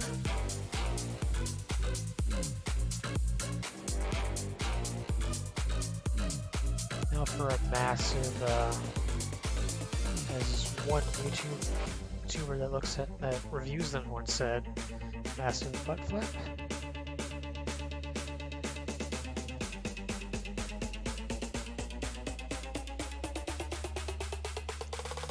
Now I'm gonna do one modification to this, I think. Actually, no. I was gonna clip these in half so that only one would move, but it definitely looks like there might not be a way to do that.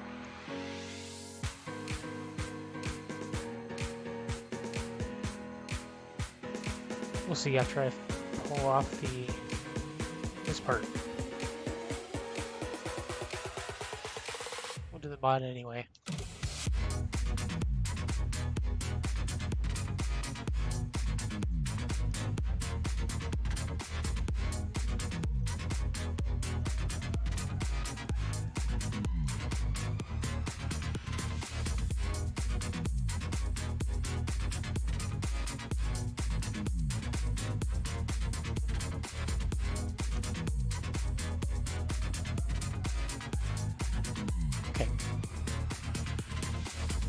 Modification did not cause it to break or make it easy to fall out. Perfect.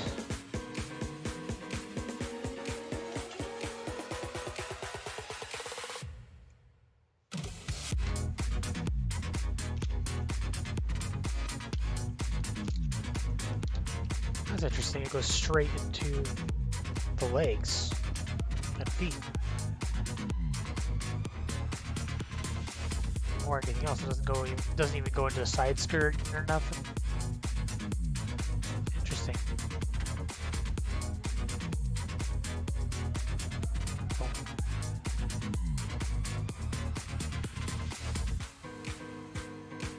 Man's gonna be massive.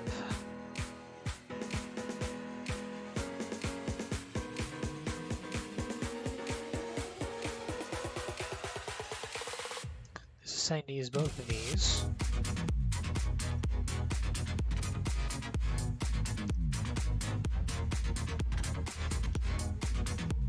Now I'm assuming these two, this is one of the side skirts, so we will definitely save those.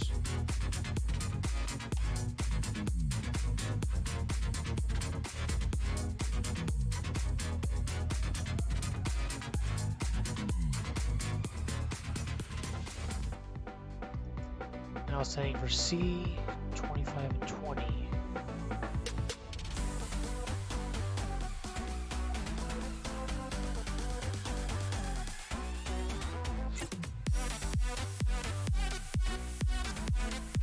Here's 25.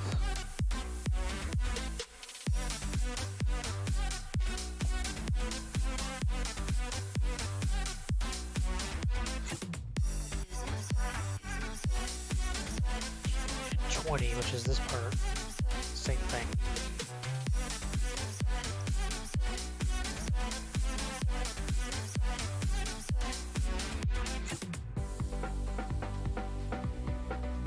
And A2.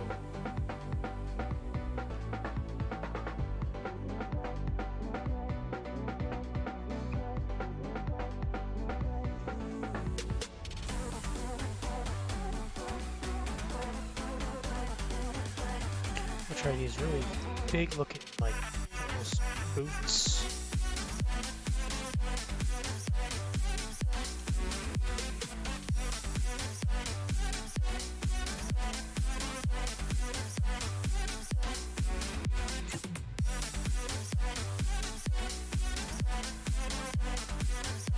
A25 times 2.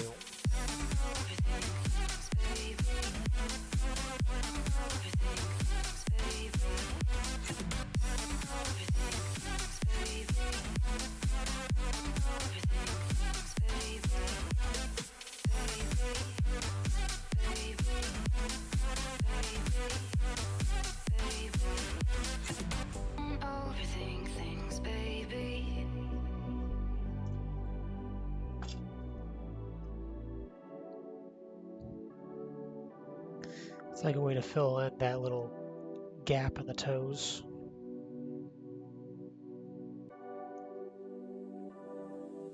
Make it a full foot instead of like a ninja toe.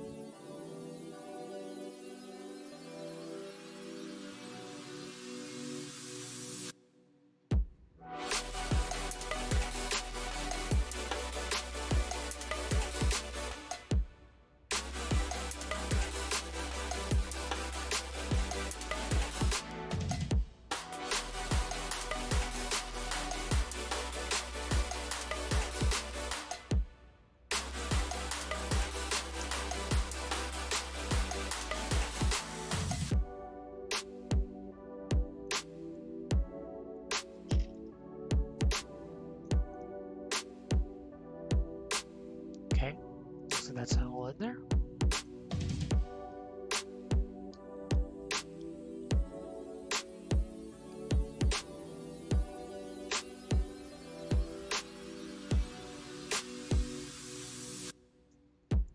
There's 2 feet. And it looks like a reversal of the, like a C-clip section for the feet or the ankle joints. Reversal.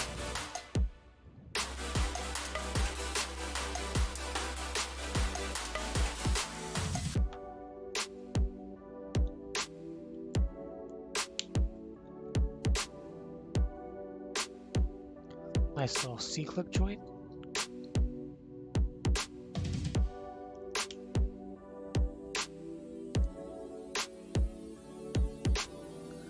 The ball joint in there probably needs to get loosened up a little bit, but yeah.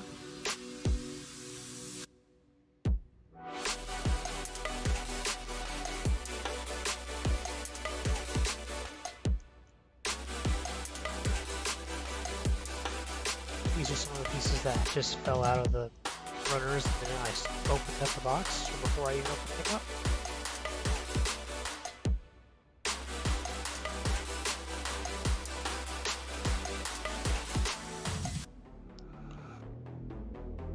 Then a couple of C-clip C-joints right here, little hip joints. And then what looks like parts of a knee joint.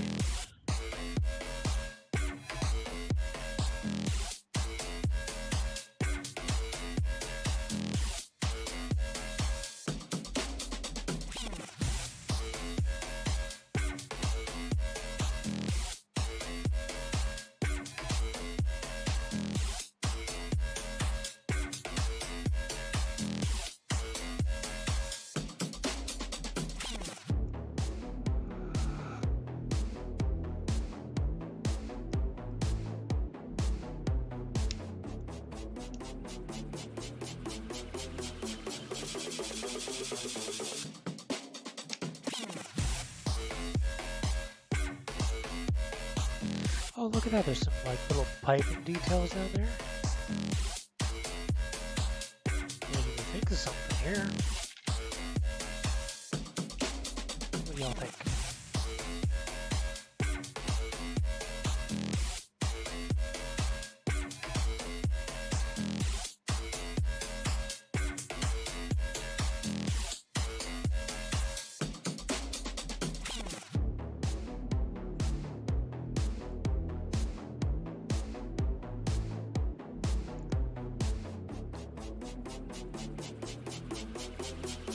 Just there, just that one little section of it.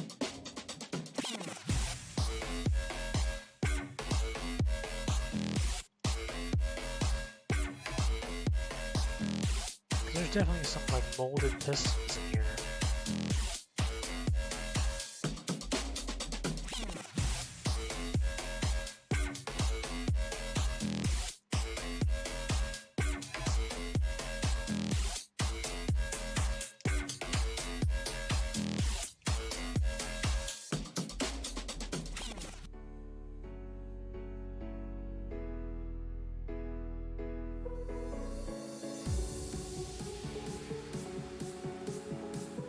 Itch in the eyebrow.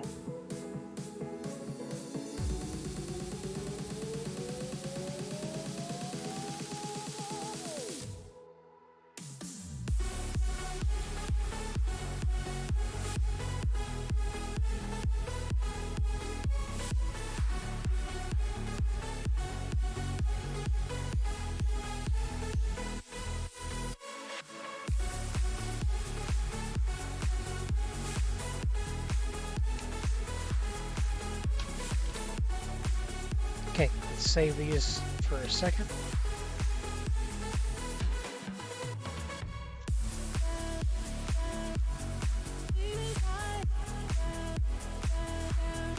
It says right leg here, so we're going to go ahead and get the pieces that we need for that.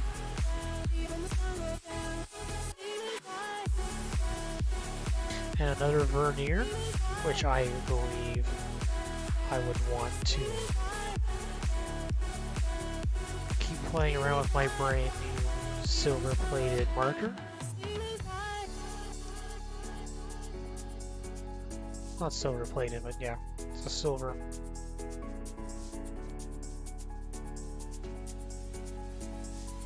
It's a lovely silver plated piece.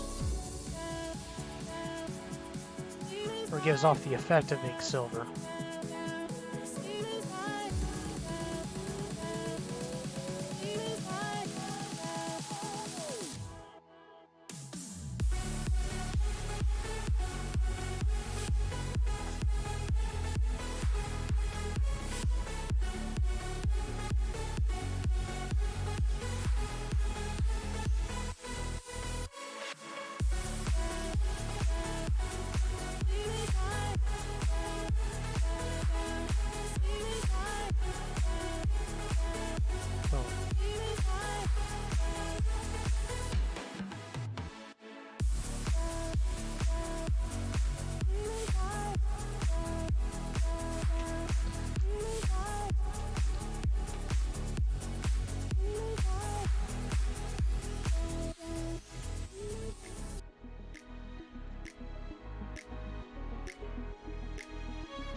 Lovely shiny verniers. Shiny little...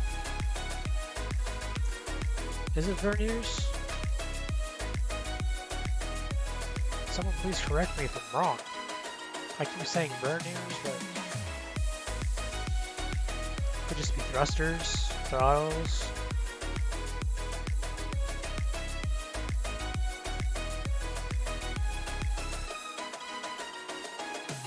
Thrusters.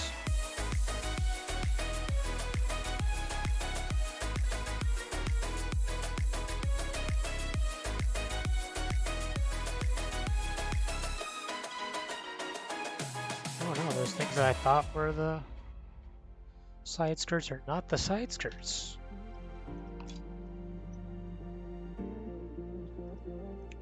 Oh, I need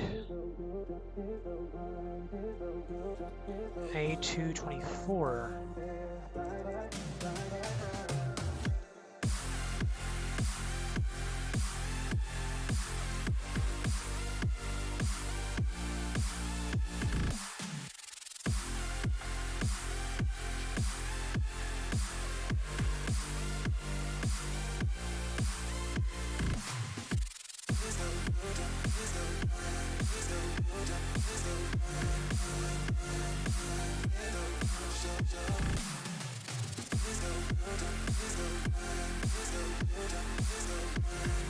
Okay, double checking.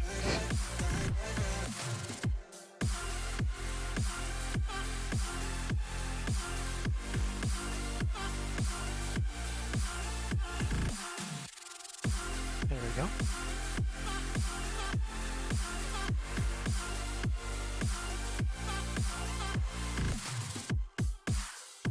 Like 28 and 30, which is these two here. This two. Yeah, these two.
Oh, wow.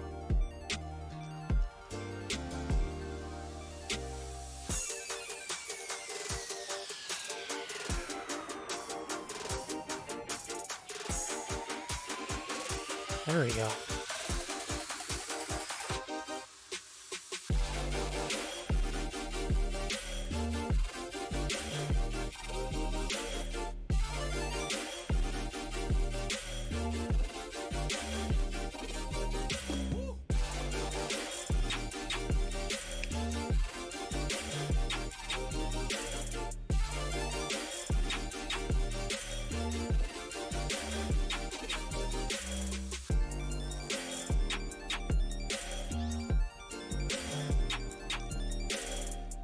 Boom. How shiny those are. Okay.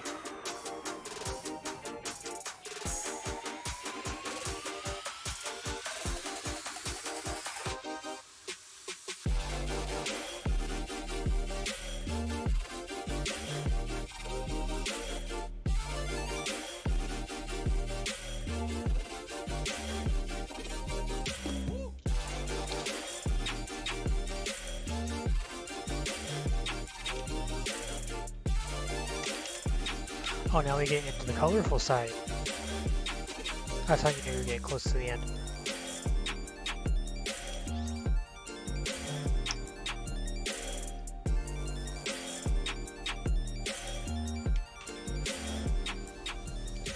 Which means we are almost close to the end of this stream.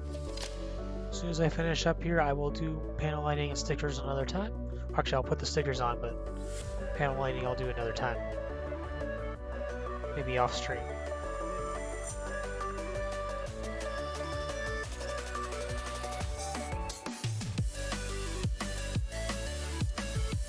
Since I want to do this a little bit faster, I am going to say F it to simply nipping them off, because these are coming off with little to no effort and not even giving me any sort of like blemishes or anything to sand down or get ready to fix up, so that's very good.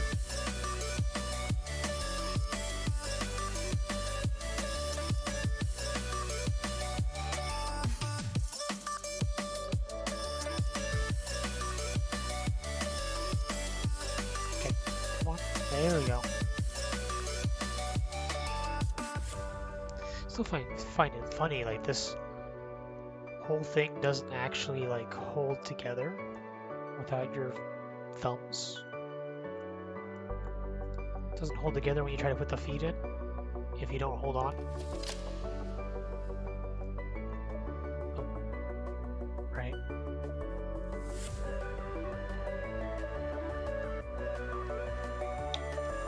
Done with that.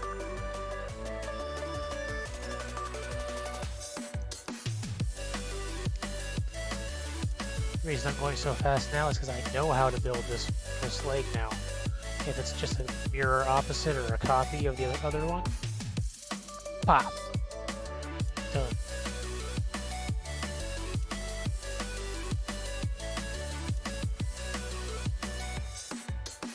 Done.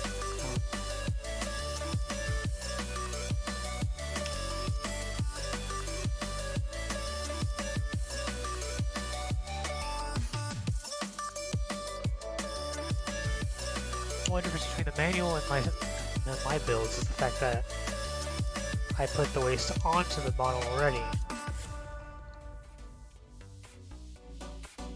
See if we can make him T-pose real quick. Just assert dominance. Is that the word? Please tell me that was the word. Or the phrase.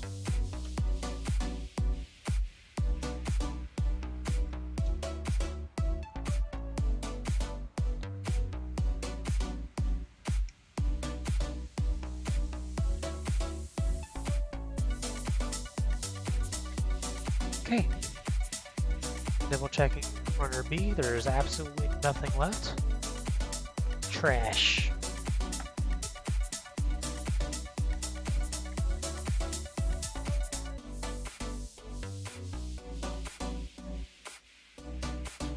Taking these parts off for the side skirting. Skirting.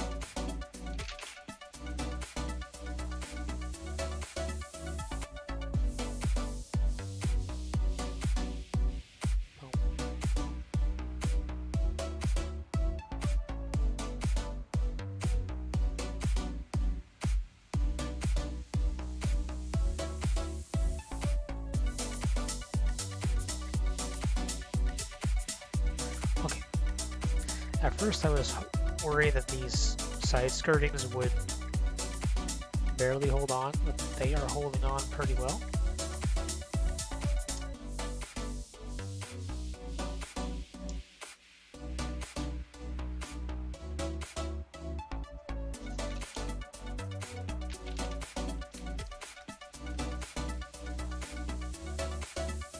Okay. Next up is weapons, which is very self-explanatory, but oh, what did I just hit?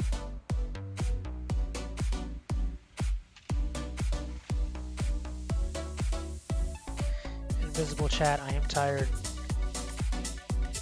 Please help.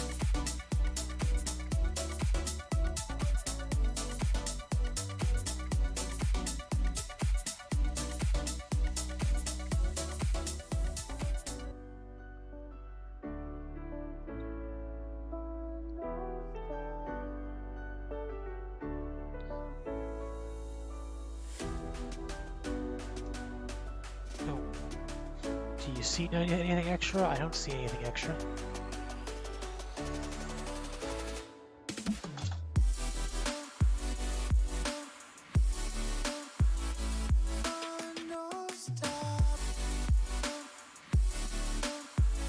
I was confused there for a second.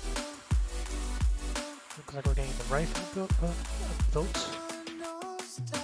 or put together. You gotta be careful.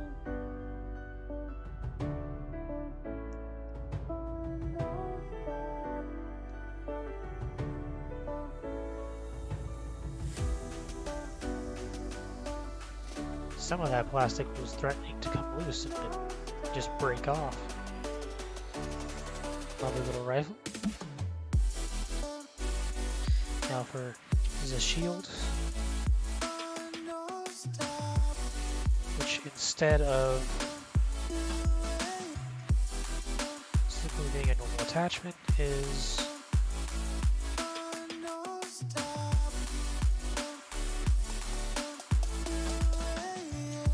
just a ball joint on a clasp.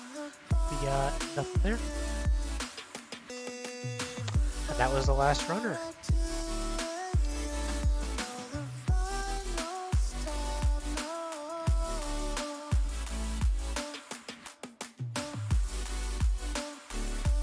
This is the thing there. Absolutely done.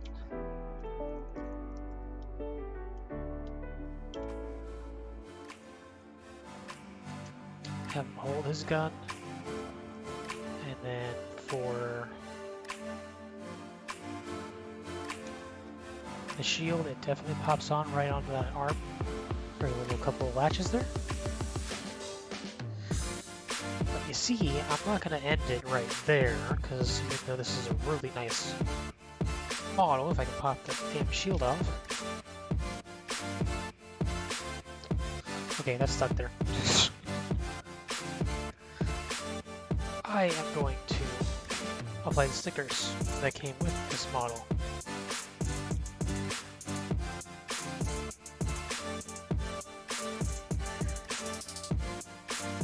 Using some fresh tweezers.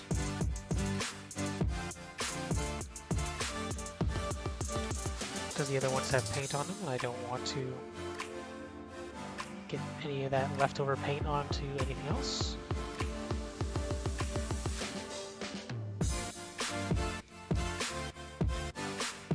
Okay, according to the diagram with the pictures,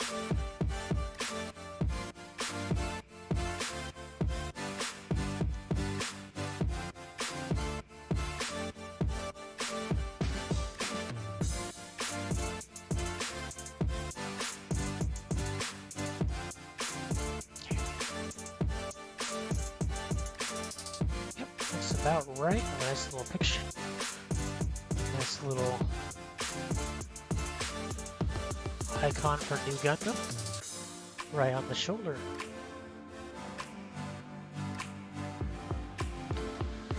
And therefore the last piece, I will of course panel line and seal up this kit after I'm done. And by seal up I mean like top coat. But for right now, man,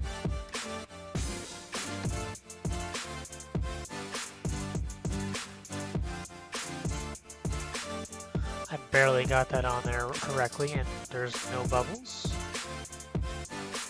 Looks really nice.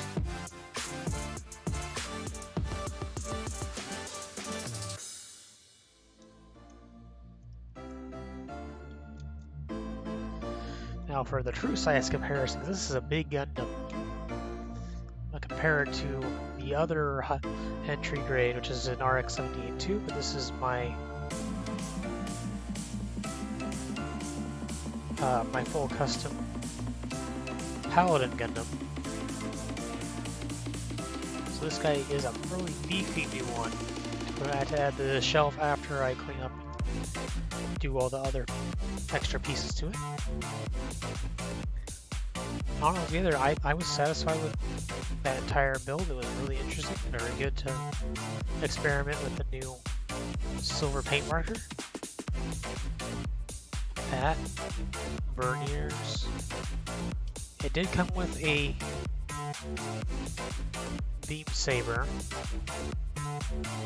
but it didn't come with any effect parts. That's kind of one of the drawbacks. Definitely, I would definitely buy another one of these just for the $10 price tag.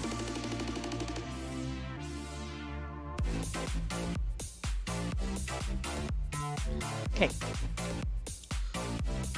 So to wrap up, okay, wrapping up stream now.